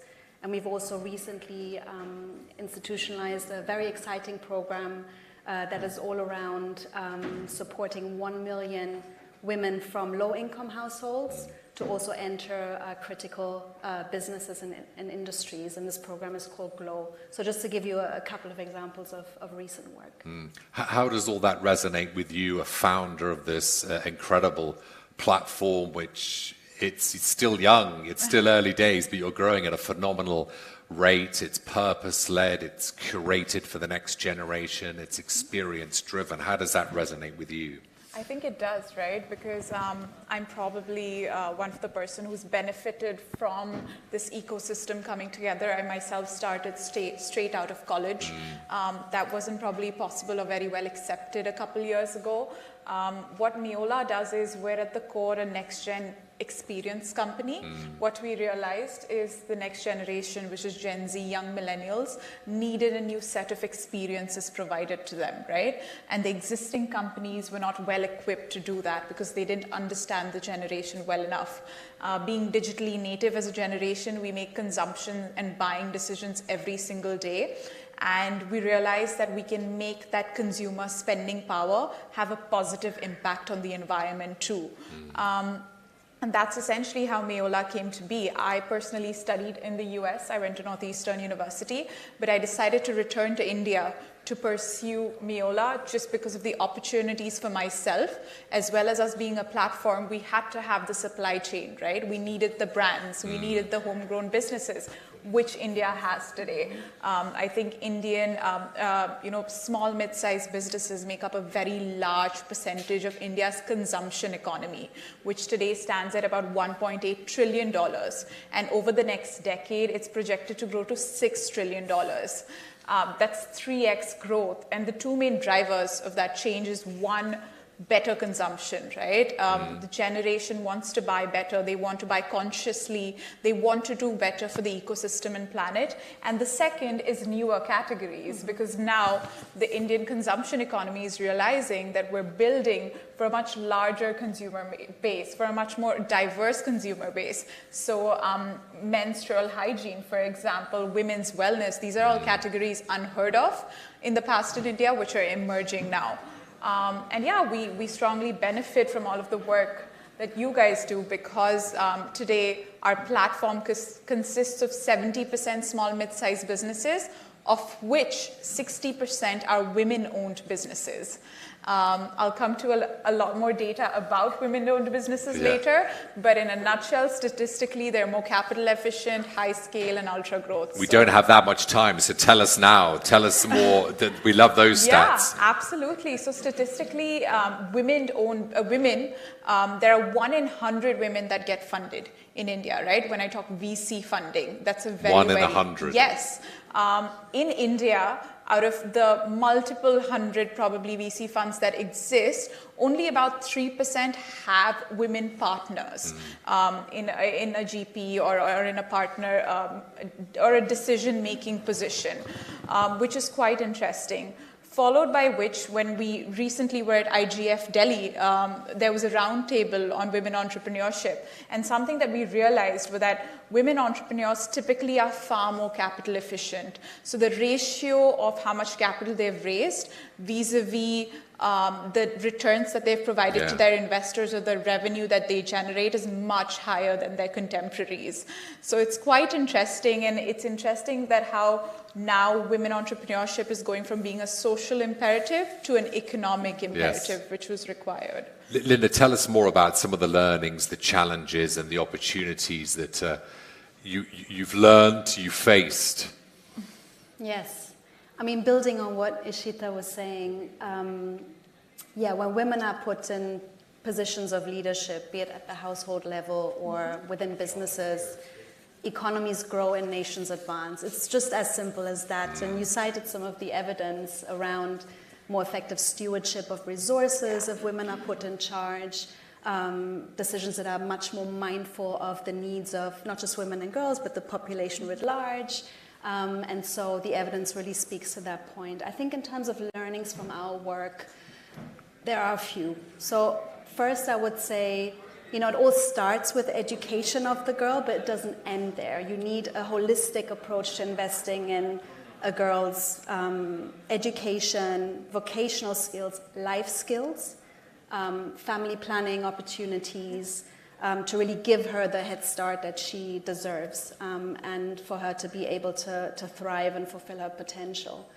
There was also an important learning around the need for an ecosystem approach that really also addresses some preconceptions that parents and community stakeholders have around girls completing education, accessing the workforce. And I think it's very important to make the investment case in a way that speaks, as you had said, Ishita, not just the social returns, but economic returns. What is the return on investment case? And we've been, through our work, really focused on building that. And I think an important learning is also around working with government to strengthen national platforms of delivery for girls' education and access to skilling. Because this is how you reach, the most people, including those most in need, in an effective way, but also utilizing partnerships with private sector players to do that work effectively in assisting government. So just to share some. Brilliant. We have 55 seconds. What's your call to action to all those hungry women out there, girls, women who are struggling, fighting, dreaming, wanting, driving to launch a business? What's your advice to them right now, all those who are watching us physically and virtually? I think, like you mentioned, right, it's just been a year and a half for me, and I've seen quite different phases in this year and a half. We've raised 2 rounds of funding. We've gone from pre-product, pre-revenue to now a scaling phase. But I think the one thing I would say is have zero expectations from anyone or anything. You've just got to bet on yourself. You've got to give it your all, and the ecosystem exists today, at least in India. I have immensely benefited from it, but you've got to take your shot, because if you don't shoot your shot, you're never going to get there. So I think resilience and not having too many expectations from anyone but yourself. Yeah, brilliant. Big round of applause for our wonderful panelists. Thank you so much. Stand up, we're going to have a little photo, another photo. And then we have another chat, a virtual chat. Great. Thank you both. See you soon. Yes, thank you very much indeed. Thank you both. Right. We're having a little break for about a minute or so. And then we are going to continue. That's great. Yeah.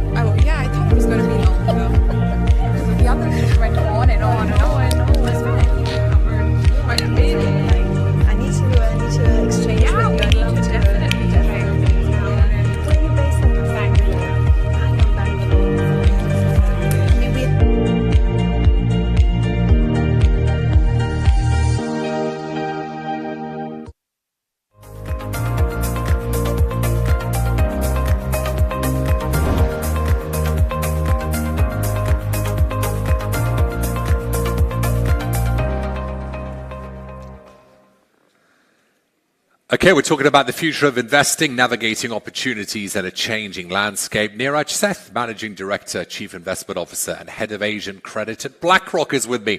Neeraj, great to see you. Let's talk about the key trends in global markets. Inflation is a massive trend. What's your view on the impact of persistent supply shocks on inflation?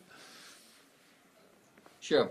So, well, inflation certainly is a big challenge and a trend. But one thing worth highlighting is that we're seeing much more of that impact in the developed markets rather than the emerging markets. So there's certainly something different on the back of the fiscal impulse and the monetary impulse we had in the developed markets during COVID. And alongside, we have the deglobalization, decarbonization, the demographics, with aging demographics putting some pressure from a supply of labor. So I do think we have seen the end of the great moderation that started in the early 1980s, if you look at the US from an inflation impulse standpoint. And that has implication for the policy point forward and the fact that the rates will probably stay higher compared to the last 15 years. And that obviously means the higher cost of capital and hence different discounting for the cash flows when you think about businesses. The influence of high rates then, Neeraj, in developed markets on asset allocation between developed and emerging markets? Right. So from that angle, if we look at it today, we do obviously look at a lot of opportunities in the emerging markets, whether it's in the Latin America, Brazil, Mexico, or in Asia, whether it's India, Indonesia, Korea to some extent, where we do expect the monetary policy to actually be ahead of, on the easing side, ahead of the developed markets, given the inflation impulse is not that strong. And then in case of US, given how much we have seen the increase in rates, and as we get closer to what I would call the tail end of the hiking cycle from the Fed, I think the front end of the curve in the US and the European market has started to look attractive. It does obviously have an implication on the equity markets too, where you continue to see the growth and the higher quality companies performing better, given the uncertain macro environment and the higher cost. China, Neeraj, how does it fit into your view, given we've had those recent monetary policy actions and some stimulus news? How do you view China right now?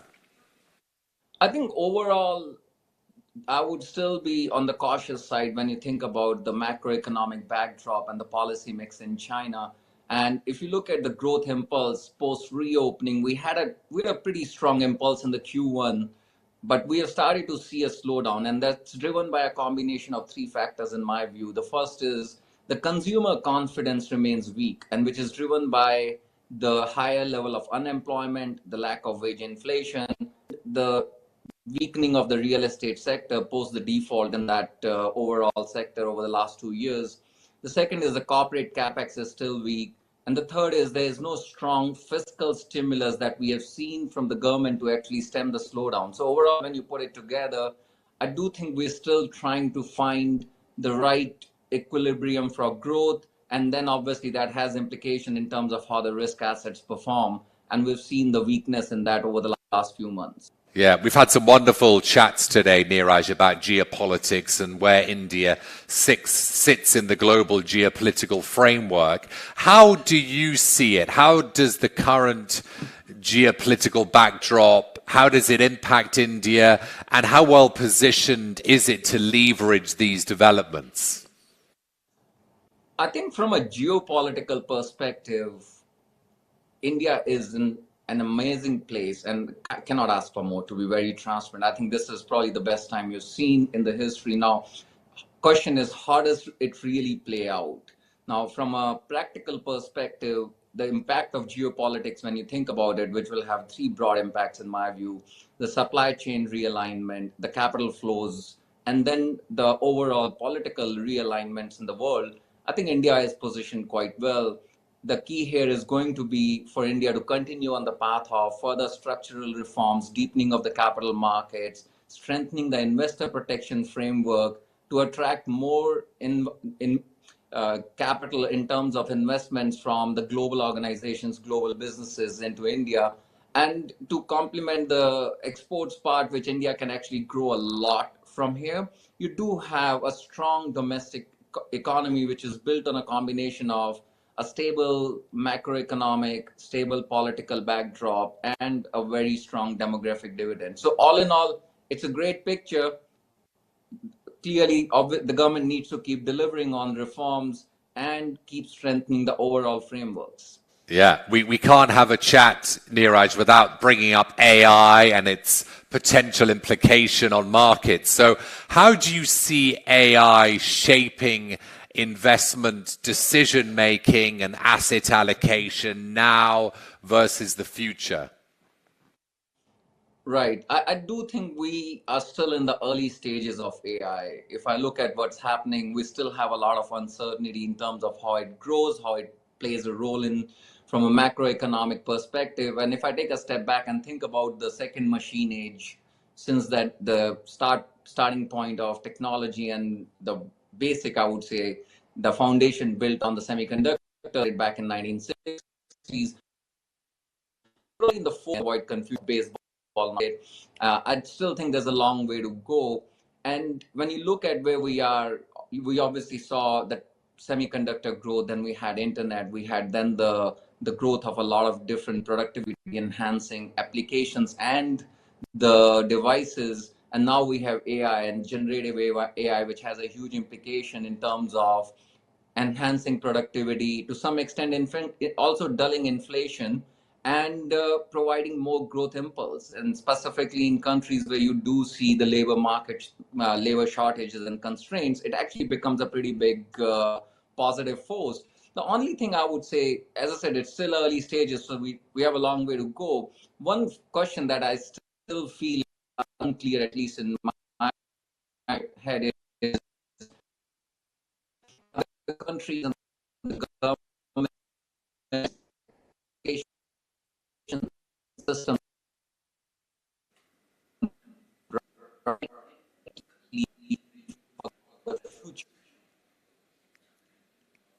which is the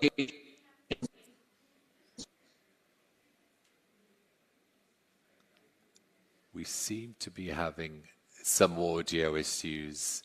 Yeah. Oh, apologies. I was just waiting to see if it would resolve itself, but I think those audio issues are persisting. Yeah? Okay. Apologies for that. Apologies, audience, physical and virtual. But the gist of that was wonderful. Great chat on key trends in global markets and AI and its potential implications. We were reaching the end of the interview anyway, so you didn't miss too much. But big thanks there to Neeraj Seth, Managing Director, Chief Investment Officer, and Head of Asian Credit at BlackRock. Up next, in just a few seconds after a break, Edie's back to talk about global capabilities, the next frontier for India, the new frontier for India. Looking forward to that. That's in a minute or so. Do stay with us. At Standard Chartered Bank, you can achieve infrastructure results that bridge what is with what can be. We help you see the world differently, because opening doors is what we do, and good can't wait. We are Standard Chartered, here for good.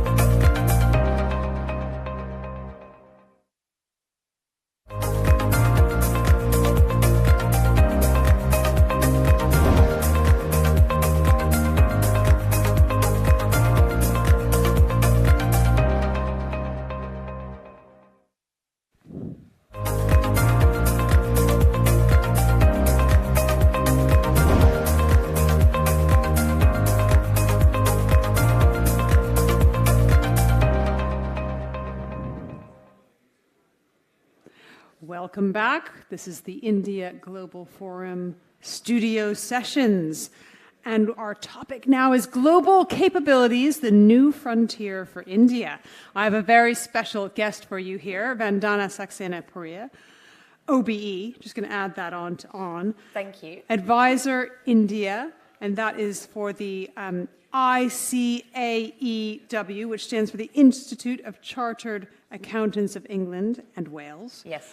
And Chief Alarmist, which sounds rather alarming, the Human Alarm Clock and Company. Yes. Tell me, just describe those two roles, first of all. Oh, it's so interesting. So the Institute of Chartered Accountants England and Wales is obviously in, the UK's premier accountancy organisation, professional skills. And I've lived in India for 18 years now, and I work very closely on behalf of the Institute with the Indian Institute of Chartered Accountants. And it's all about building the bridge, helping them ensure that they've got the global skills to be the next frontier for the world, to be the world's accountants. Whereas your alarmist side, or the alarm clock, is a slightly different Slightly role. different, but it's kind of similar in that it's trying to get people to understand what makes other people tick and how can you get to something much more quickly. How can you accelerate growth by getting people on the same page quicker? All right, really interesting. Two different sides of your life. Yes. But let's talk about, you're speaking on a personal capacity today. Let's make that clear. Now, I don't know, 20 years ago, we called it outsourcing, but it's got a fancier name, and it means something slightly different now. And you talk about global capability centers. Yeah. Talk us through what those are and what that means for India now. Yeah, I think it's really interesting. So I use an analogy. It kind of breaks down towards the end, but I use the analogy of, if you look at how outsourcing started, it was very much a UK multinational, like a Unilever would say, oh, it's much cheaper to have people in India.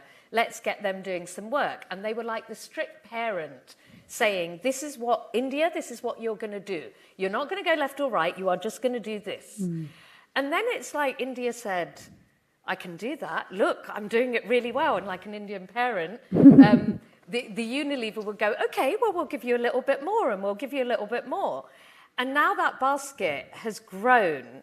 So it's no longer called outsourcing because it's much more about supporting the entire work of a multinational. And that's why it's moved to this idea of being a global capability center. So now, interestingly, India and Indians are coming back to those multinationals and saying, hey, we can do this for you, but we can also do this, this, and this, and we're really good at doing this. Like what? Give those this, and this. Well, I mean, we've seen tech. We've seen tech come out. We've seen the accountancy side. It's not just about recording transactions anymore. It's about making decisions based on that information. So before, all the transactions would be, say, recorded in India, but the decision-making would still happen in the UK. But it's now, no offense to the UK, but it's now like the UK is like a grandparent, and India is like this young 20-something-year-old saying, this is how you need to look after your money. Teaching the grandparent how to use the phone. Absolutely. That's exactly. I don't think this analogy is breaking down at all, Vandana. I think it's working really well. It works really well until you get to the point where Indians in India, many of them who are working at these global capability centers, have never been abroad. They've never traveled, so they don't know what the front end of business looks like in the UK or the US. Why is that important? Because things work differently. You know, the culture is different. The way people do business is different. And if you can understand that more, then whatever you do back on the back end is going to be better and quicker and faster and more effective. So what are those things that are different? Let's be specific. So for example, the way we would make a decision to buy something in the UK, we would probably go onto Amazon, we would check the ratings, which is, of course, what we would do in India. We would talk to friends. There are various organisations in the UK that we'd probably look to get that kind of advice, and then we'd make a buying decision. In India, you would talk to your dad. Right. And that's it. And your dad would decide for you, that's what you're going to buy. Or you would talk to your best friend. You wouldn't really trust that many reviews on the internet, but it'd be very family oriented. That's very, very different. And that comes from the fact that India is, and this is no offense to India, but it is a patriarchal hierarchy where, you know, your families are very involved with what you do, what decisions you make, etc., which is not the case. You hit 18 in the UK and your parents are kind of checking you out. It's very, very different. And what about the kind of skills that you build in a workplace? So we talk a lot about collaboration in the workplace in the UK and other Western countries. Yeah. How does that play in India? Yeah, and that's a real challenge because of what I said before, because of the patriarchal hierarchy, where you're pretty much growing up in a world where your family will often dictate everything from, and obviously India is many layers. I'm talking about a big layer of India. They will dictate, you know, everything from which school you'll go to, which degree you'll do, who you'll marry. You know, that's still a big thing. And then our young people are expected to go into the workplace and we're suddenly told, you know, you've got to make decisions for yourself, you've got to collaborate with all these people. We haven't been taught how to do that in India as much as we're taught in the UK. Also, India is hyper competitive. You know, to get into an Oxford, it might be one in, I don't know, 5,000 or 7,000. To get into one of the top universities in India, it's probably one in 25 to 30,000. So competition is much more. So you're taught to just be the best you can on your own and not share with others as much. So in the workplace, when Indians go into the workplace, that is one of the challenges. So how do you address that challenge? Well, I think institutes like the Institute of Chartered Accountants England and Wales and other organisations are spending a lot of money on integrating the softer skills into everything they do. And I've seen very much, you know, all the banks that have got offices in India, global capability centres, that's what they're doing. They're spending a lot of money. But the challenge is that these are things that you've grown up with. So it's not like a switch that you can just turn on. I went to a course on negotiations. I know how to do it. You have to practice, practice, practice. So mentorship, I imagine. Mentorship, Does that shadowing. come naturally, or is that... It's actually really good. In India now, there is a huge mentoring culture. And also there's a lot of work shadowing. There are these opportunities of secondments abroad, etc., etc. Interesting. One of the issues that came up the other day on Monday in our debate on which worries you more, climate change or AI, was this idea of ethics. And we know that as the AI is only as good as those who originally program it. Yes. And with that comes an understanding of ethics. I believe there's a multi-million-pound investment in the University of Cambridge to build ethics alongside their computer programming program. And it's an enormous interest and, quite rightly, concern because we see so much incredible programming talent come out of India. I wonder if there's a similar understanding and focus on incorporating the ethics side along with the AI. So I think there's a will to bring in ethics, not just into AI, but into accountancy, into business, into DEI. And we've got the DEI Institute and people like Aftab Malhotra really involved with India Global Forum. The challenge in India is when you have a country of, you know, over 1 billion people, you tend to try and regulate through compliance. And so people are taught to understand rules. And rules are either right or wrong, yes or no. The challenge with ethics is you have to teach that there's this grey area in between. And again, to get people to understand this takes a lot of time. People are used to having somebody tell them, yes, this is right, or no, this isn't. But ethics is that boundary that wide space in shades between. Of grey. And it's the shades of grey. So teaching people to understand those shades of grey is a really, really important part, which is more done within the workplace than it is during the schooling system. It's part of the schooling system here, but it's not so much part of the schooling system in India. So it is a concern. And I imagine the work of an accountant starts off as being quite black and white, quite oriented towards Excel spreadsheets, for example, but it sounds like something that accountants also have to take on. Oh, absolutely. No, at every level, should this transaction be considered an asset or should it be considered an expense? It's a big issue. So there is an ethical dilemma right from day one in accountancy in the way we teach it as ICAW. The way we would teach it as ICAI is much more around regulation and compliance.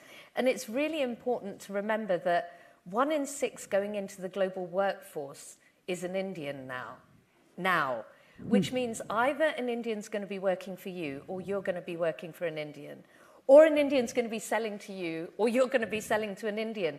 So whichever way you look at it, you are going to be working with Indians, and it's really important that ethics isn't just something for the UK, something for India, but it's something that we're globally aware of, and we're moving in that direction. And Dana, thank you so much for joining us. Absolutely fascinating, proving that accountants are not bean counters. They are incredibly interesting folks. So thank you very much for joining us here in the IGF studio. Thank you. All right, we're going to have a quick picture.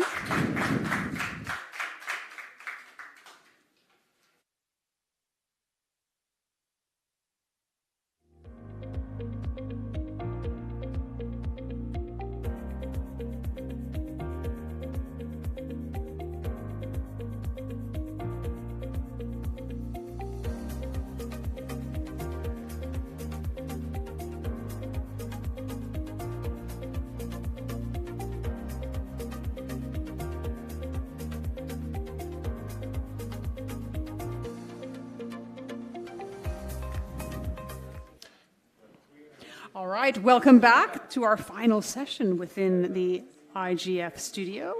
I'm delighted to have here with us Professor Salvatore Babones, Associate Professor at the University of Sydney. Welcome. My pleasure.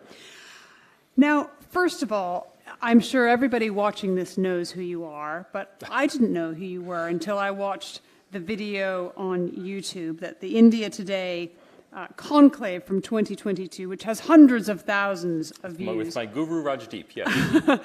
Which introduces, first of all, I think to start this off, we have to understand what you do, which is you're a political sociologist, and specifically you're a quantitative comparative sociologist. So what is that?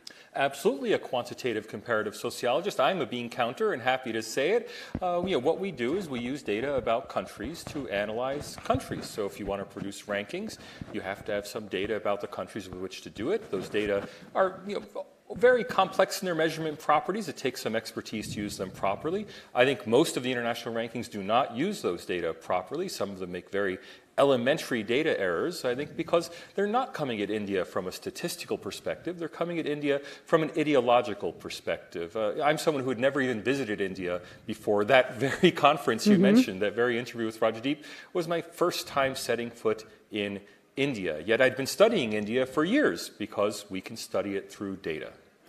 So you've published on economic development in post-socialist transition economies, so have I, by the way, and also quantitative methods for cross-national comparisons. I haven't done that.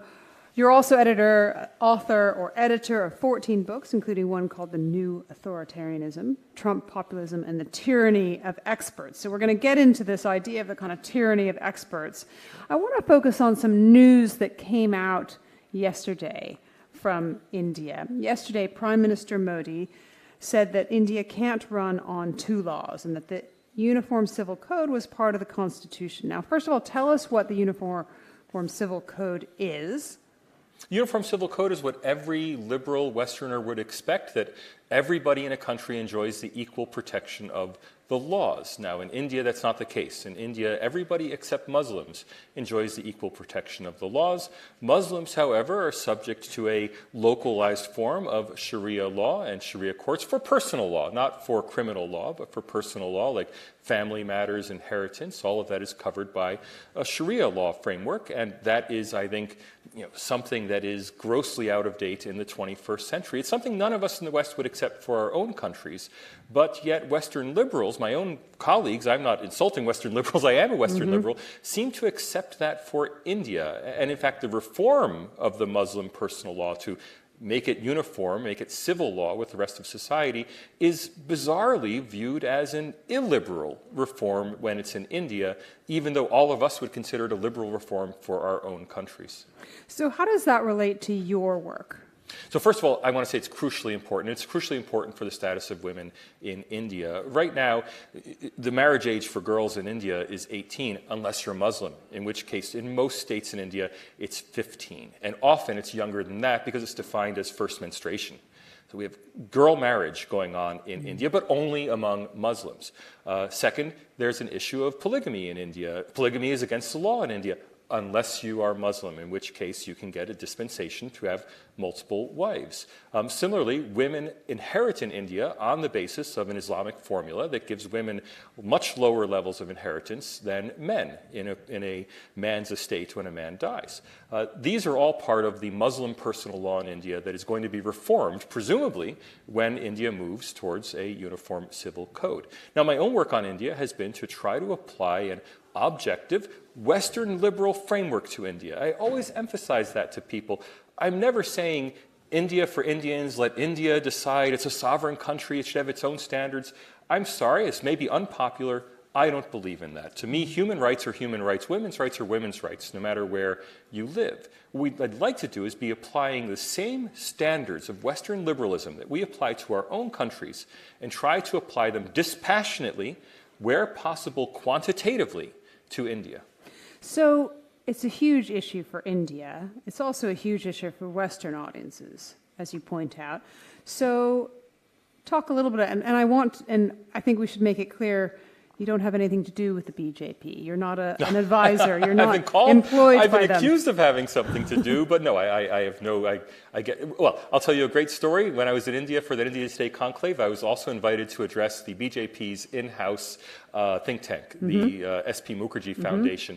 They didn't pay for my ticket to Delhi. They didn't pay for my hotel while I was in Delhi. They did give me an award, which was very nice of them. No, I don't get any money from the BJP. I'm not Hindu. I'm not Indian. This is simply something that I'm doing as part of my academic research on India.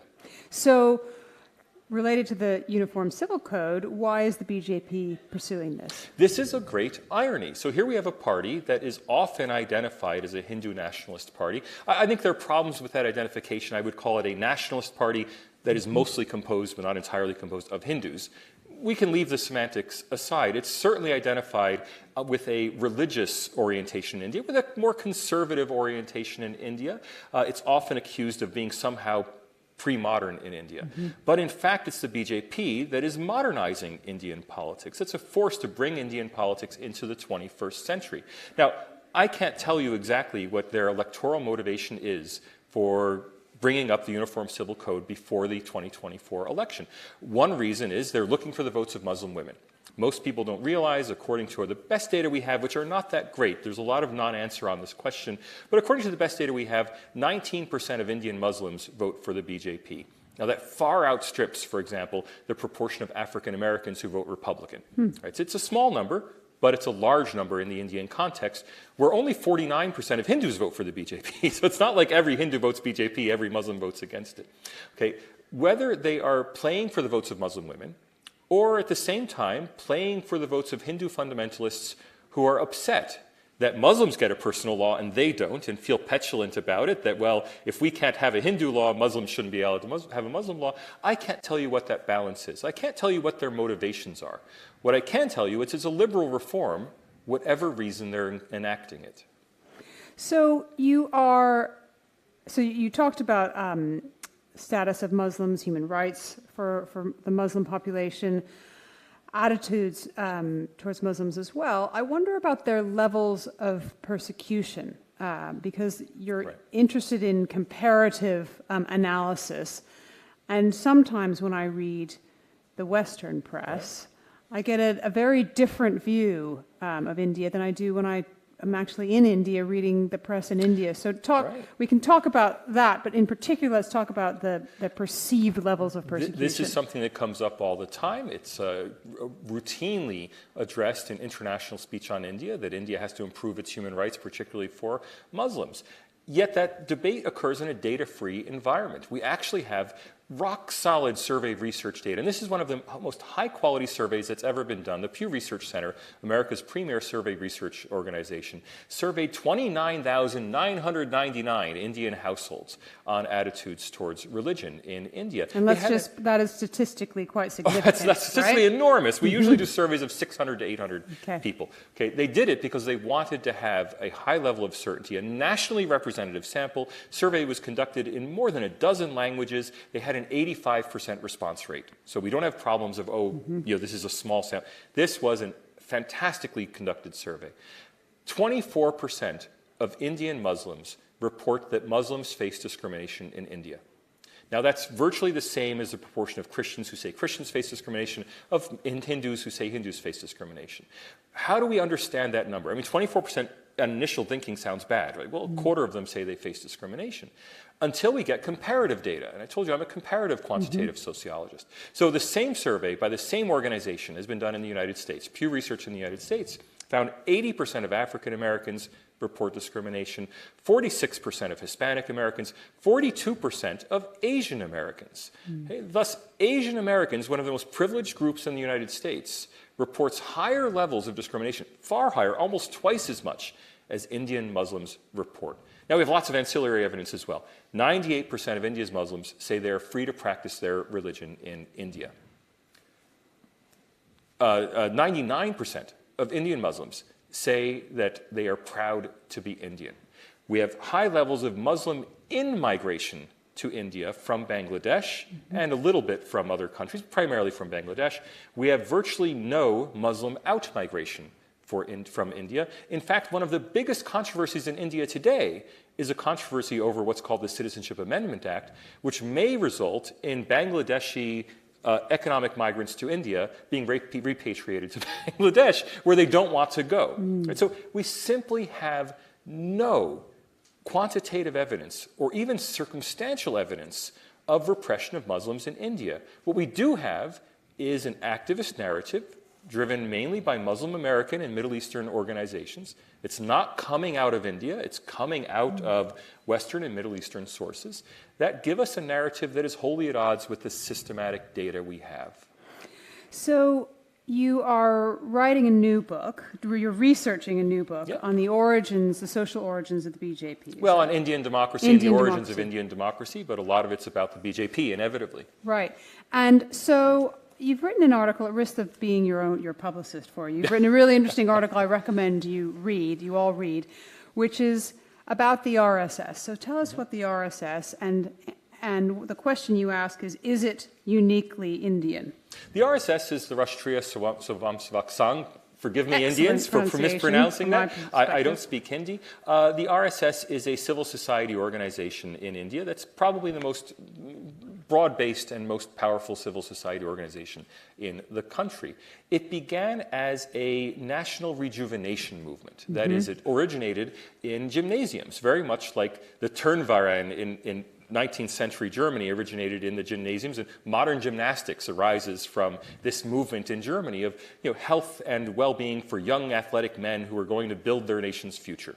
Okay, in India it was the same thing. The BJP originated in the Hanuman temples. Hanuman is the monkey god. Of course, he's a god of gymnastics, among many other things. And the RSS originated in the Hanuman temples. And the BJP arises out of the RSS. It is, if you will, the political party arm of the RSS. It's not that simple. The relations are more complicated. But Narendra Modi himself is a former volunteer, a lifetime volunteer with the RSS, devoted his whole life to working with the RSS. And the RSS remains a highly influential organization, a mass organization in India. Many people have heard of the World Hindu Council, the VHP. That's also an RSS, part of what's called the Sangh Parivar, the RSS family of organizations. There are trade unions, there are others. Now, the important thing to remember about the BJP and the RSS is these are not regressive movements. These were modernization movements. The BJP is the most thoroughly modern political party in India. Now, you may be surprised to hear that if you think, but isn't their rhetoric highly religious? Well, modernity is not about giving up religion. That may be in our experience in the West. But when I say modern, I mean about modern forms of organization, about using information technology in their campaigns, about having, for example, the BJP won in 2019. Big part of their success was having staff well-informed staff, fully linked up and networked at virtually every polling place in India to get people to the polls and report on it. The same exact sort of thing that the Democrats and Republicans do in the United States. I'm sure that Conservative and Labor do that here. The other Indian parties don't. Okay, until the other political parties in India catch up and modernize like the BJP, they won't be able to defeat it in elections. In fact, we usually have, quite often Shashi Tharoor from the Congress Party comes to this, and last time he gave me last year he gave me exactly the same anecdote that we wouldn't see Congress return until they modernize as much as the Now, BJP I'm a big fan of have. Shashi Tharoor. I've read virtually all of his books. He's a great intellectual.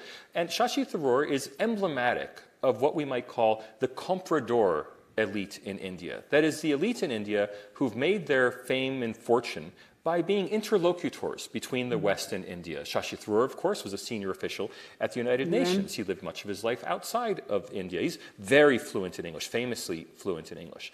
On the other side of Indian politics is the BJP, which is very much comes out of the national elite in India.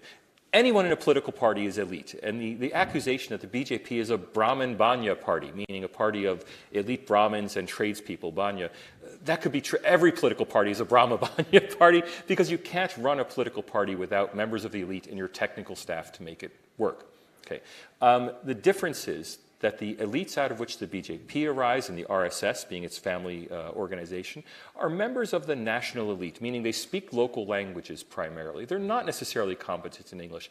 If you go to a cocktail party in the Hamptons, a New York Times editor is not going to run into Mohan Bhagwat, the chief of the RSS. He is going to run into Rajiv Gandhi, the senior member of the Gandhi family, the heir apparent of the Gandhi family in the Congress Party. Right? So it's a different social milieu. The BJP arises out of a national rejuvenation movement coming out of the national elite. The Congress Party arises out of a national liberation movement, the Indian National Congress, which arose in this comprador elite. They're very different social groups. And if you want a simple word to describe them, the Congress comes from Englistan. The BJP comes from Hindustan. Very good. So let's talk about the democracy rankings. Now since your famous/infamous interview, they've actually slid. And there was an article in the Financial Times recently. I'll just read a line from it. Since the BJP defeated the Congress Party in 2014, Modi's backers have stifled free expression across media, civil society and politics, have stoked interreligious tensions. Fear of speaking out against Modi is common in public life. Then they have some stats to back this up. Freedom House, a U.S. NGO, has downgraded the country from free in 2021 to partially free. Sweden-based VDEM Institute considers Indian an electoral autocracy alongside the likes of Russia and Turkey. And China. And China. As not an electoral autocracy, but as a non-elected autocracy. So break those comparisons, those rankings down for me. The problem is we have to ask, is that true? Every time we hear an allegation, you should be asking, what's the evidence behind it? So all of those adjectives that the Financial Times gave, those are opinions, and those are perceptions based on what they have read. Now, what they've read ultimately goes back to the democracy rankings. So really, they're just putting in words what they've seen in the rankings. So then you have to go to the rankings and unpack them. Where are the rankings coming from? Now, I was notorious in India for saying, quote unquote, India's intellectuals are anti-Indian. Now, that wasn't a slur against intellectuals. That was an explanation of where the rankings come from. Sweden doesn't go and do a ranking of India. Sweden, the Swedish VDEM Institute, sends a survey to Indian political science professors, who then answer the survey and give it back to them, and then some text is put around it. So if you want to know where this knowledge of India is coming from, you have to go back to the original surveys. Now, the VDEM survey of democracy is, and here I'm speaking not as an expert on India, as an expert on surveys. It is an extraordinarily flawed instrument. It's composed of 5 parts. The 2 objective parts are about whether or not officials are elected and about universal suffrage. Virtually every country in the world gets a perfect score. So you have Vietnam, Hong Kong, right, getting perfect scores alongside India for the objective measures of democracy. Then it goes to, are there free and fair elections? And the free and fair elections is judged on a set of technical criteria. So Hong Kong is actually rated by VDEM, Hong Kong today, not Hong Kong before the security law, is rated by VDEM as having freer and fairer elections than India. And the reason is that they describe free and fair elections in purely technical terms. Is the electoral roll complete? Well, in Hong Kong it is. In India, there are disputes. We mentioned Bangladeshi migrants. Are they citizens? Was there violence at the polls? There is no violence at the polls in Hong Kong. The security forces ensure that. In India, inevitably, there's some violence at the polls. Has any party been prohibited? Well, in India, the terrorist-linked Communist Party Maoist has been prohibited. Well, okay, India doesn't get credit for having multi-party elections. And on item after item, they're purely technical criteria for democracy, without ever asking, are the elections competitive? That's not in the VDEM. Can the opposition realistically win? That's not in the VDEM, right? There are a series of purely technical criteria. Now, that gets reified, right? So there's something we might call the charisma of data. They're producing a final number. They have a set of criteria. What number puts you in the autocracy range? What number puts you in the democracy range? And that number puts them in the autocracy range. And so without asking, is India actually run in an autocratic fashion? They're simply saying India's score is 0.6 something, and we define anything below 0.7 something as an autocracy. Therefore, India is an autocracy. Now, an autocracy, if you look it up in the Oxford English Dictionary, means arbitrary one-person rule. India doesn't have arbitrary one-person rule. I mean, there's been some degree of centralization of decision-making under Narendra Modi, but that's not unexpected considering he has a majority in parliament. So he doesn't have to have a coalition. So, of course, decision-making has been centralized in the PM's office. But nobody is suggesting that nobody reasonable is suggesting that India fits the Oxford English Dictionary definition of an autocracy. The only reason it's called that is this charisma of statistics. VDEM produced a number. That number is in their autocracy range. Therefore, India is an autocracy. Really thorough explanation and fascinating. Talk me through the Freedom House. Freedom House is a similar index, but it's an index of freedom, not really of democracy. Again, they have a point range for free, partly free, and unfree. So what happened was India, in their survey, dipped below the point range for free and went into the partly free range. Again, it's a series of questions. It's just a survey instrument that asks, this time it asks experts on India instead of asking actual Indians. Asks them a series of questions about India. Now, a lot of this, again, has to do with impressions. So, for example, questions are things like, is the press free to report as it wishes? Well, if experts now say no, well, why are they saying no? Is that really true? I don't think it's true. I watch the Indian media every day. Experts are asked, were the elections fair? Okay, experts are asked, is the Electoral Commission unbiased? Now, these, again, are qualitative impressions of the experts who are answering the survey, which then gets summed up into a number. And I'll use that phrase again, the magic of data, the charisma of data, that the numbers suggest that there's something quantitative going on here, when in fact it's a survey of expert opinion. And when experts have been hearing, these are primarily Western experts in VDEM, when experts have been hearing relentlessly for the past 9 years, democracy is under threat in India, Muslims are threatened in India, press freedom is threatened in India, of course this shapes their judgment. And I'm not surprised that they now judge that India is not as free as it was, because they read the newspaper just like you and I. It's interesting that you use that word, opinion and editorializing, which I think is dangerous for example, the Financial Times to be doing. What about the press freedom index? Yeah, the press freedom is really notorious. 161 out of 180 countries. First of all, anyone who watches Indian news or reads the newspaper, to think that India is one of the very worst countries in the world for reporters is simply, it's laughable. It really is ridiculous. But what about February tax inspectors raided the BBC? But yeah, so we get into detail. So the text that you see in their report is text that's adduced to justify the number they give. The number comes from a survey and from a quantitative analysis. Now, one of the big indicators there is safety for journalists. We know quantitatively that journalists are much safer in India than in the United States, they're safer than in the rest of the developing world. In fact, the only region of the world where journalists are safer, and this is from data from the Committee to Protect Journalists, the only region of the world where they're safer than India is Western Europe. Okay, so after Western Europe, you then go down to India as being just about the safest region of the world. Australia, New Zealand as well. But outside the usual suspects, India is extraordinarily safe. Safer than the United States. Yet, in the RSF index, India is given a very low score for press freedom because they don't divide the number of murders of journalists by population. Okay, well, of course more journalists are killed in India than in any country outside China. There are more people with black hair in India than in any country outside China. There are more people with left feet in India than in any country outside China. You have to go to the data. Okay, similarly, there are a series of questions about, has the government ever imprisoned a journalist? And it's not phrased as what's the rate of imprisonment, have they ever? Okay, well, first, in a country of 1.4 billion people, some journalists has been imprisoned.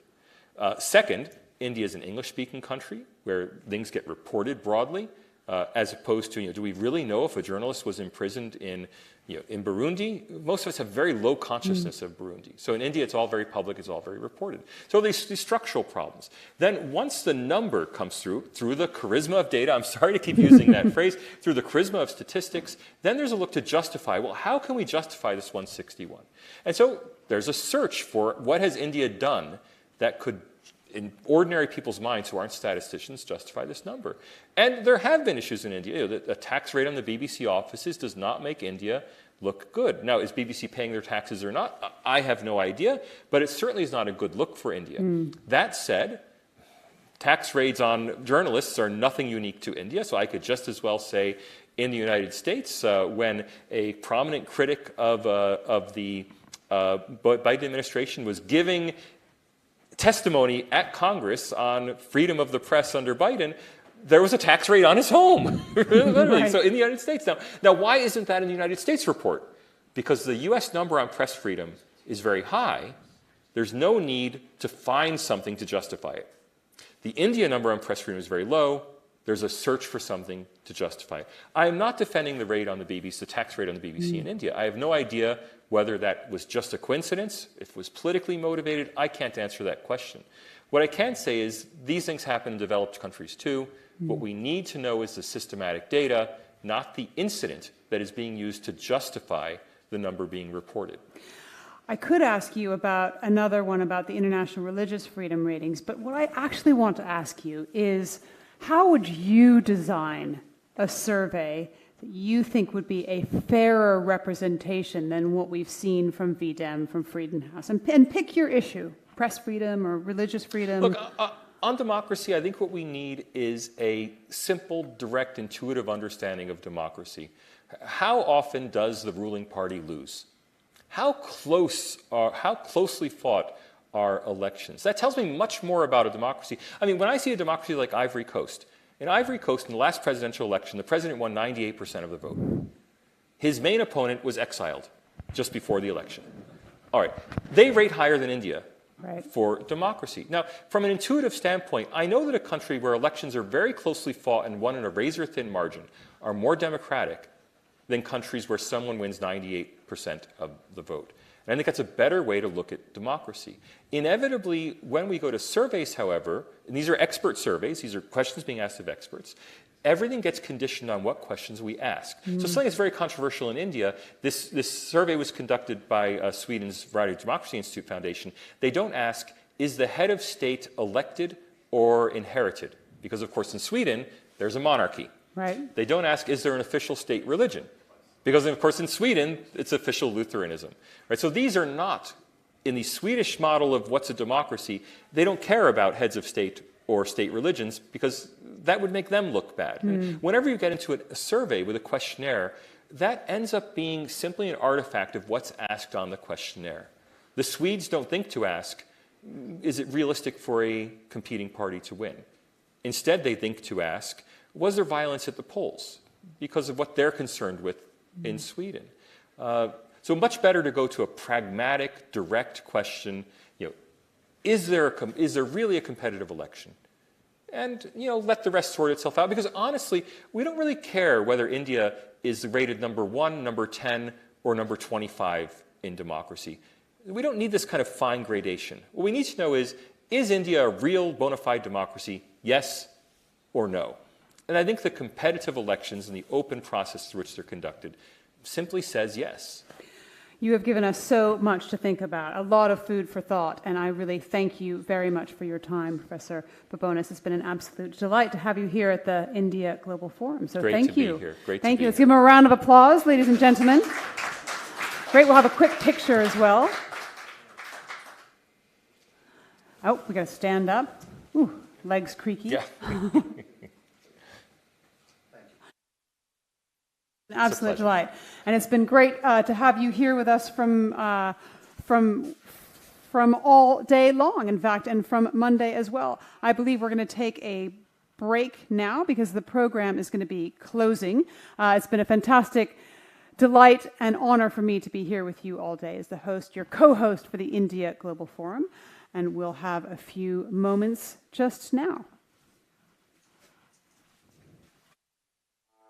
Welcome to India Global Forum, where India meets the world and the world meets India. Hear from and engage with established business leaders and technology disruptors as they share the secrets of their success and other valuable insights.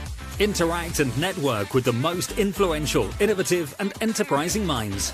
Join India Global Forum, the agenda-setting platform on a mission to spark new opportunities across the world, and find out how you can get involved across our key conversations on climate and business, technology and innovation, entrepreneurship, women in leadership, and our UK and UAE forums. Log on to www.indiaglobalforum.com and join the conversation.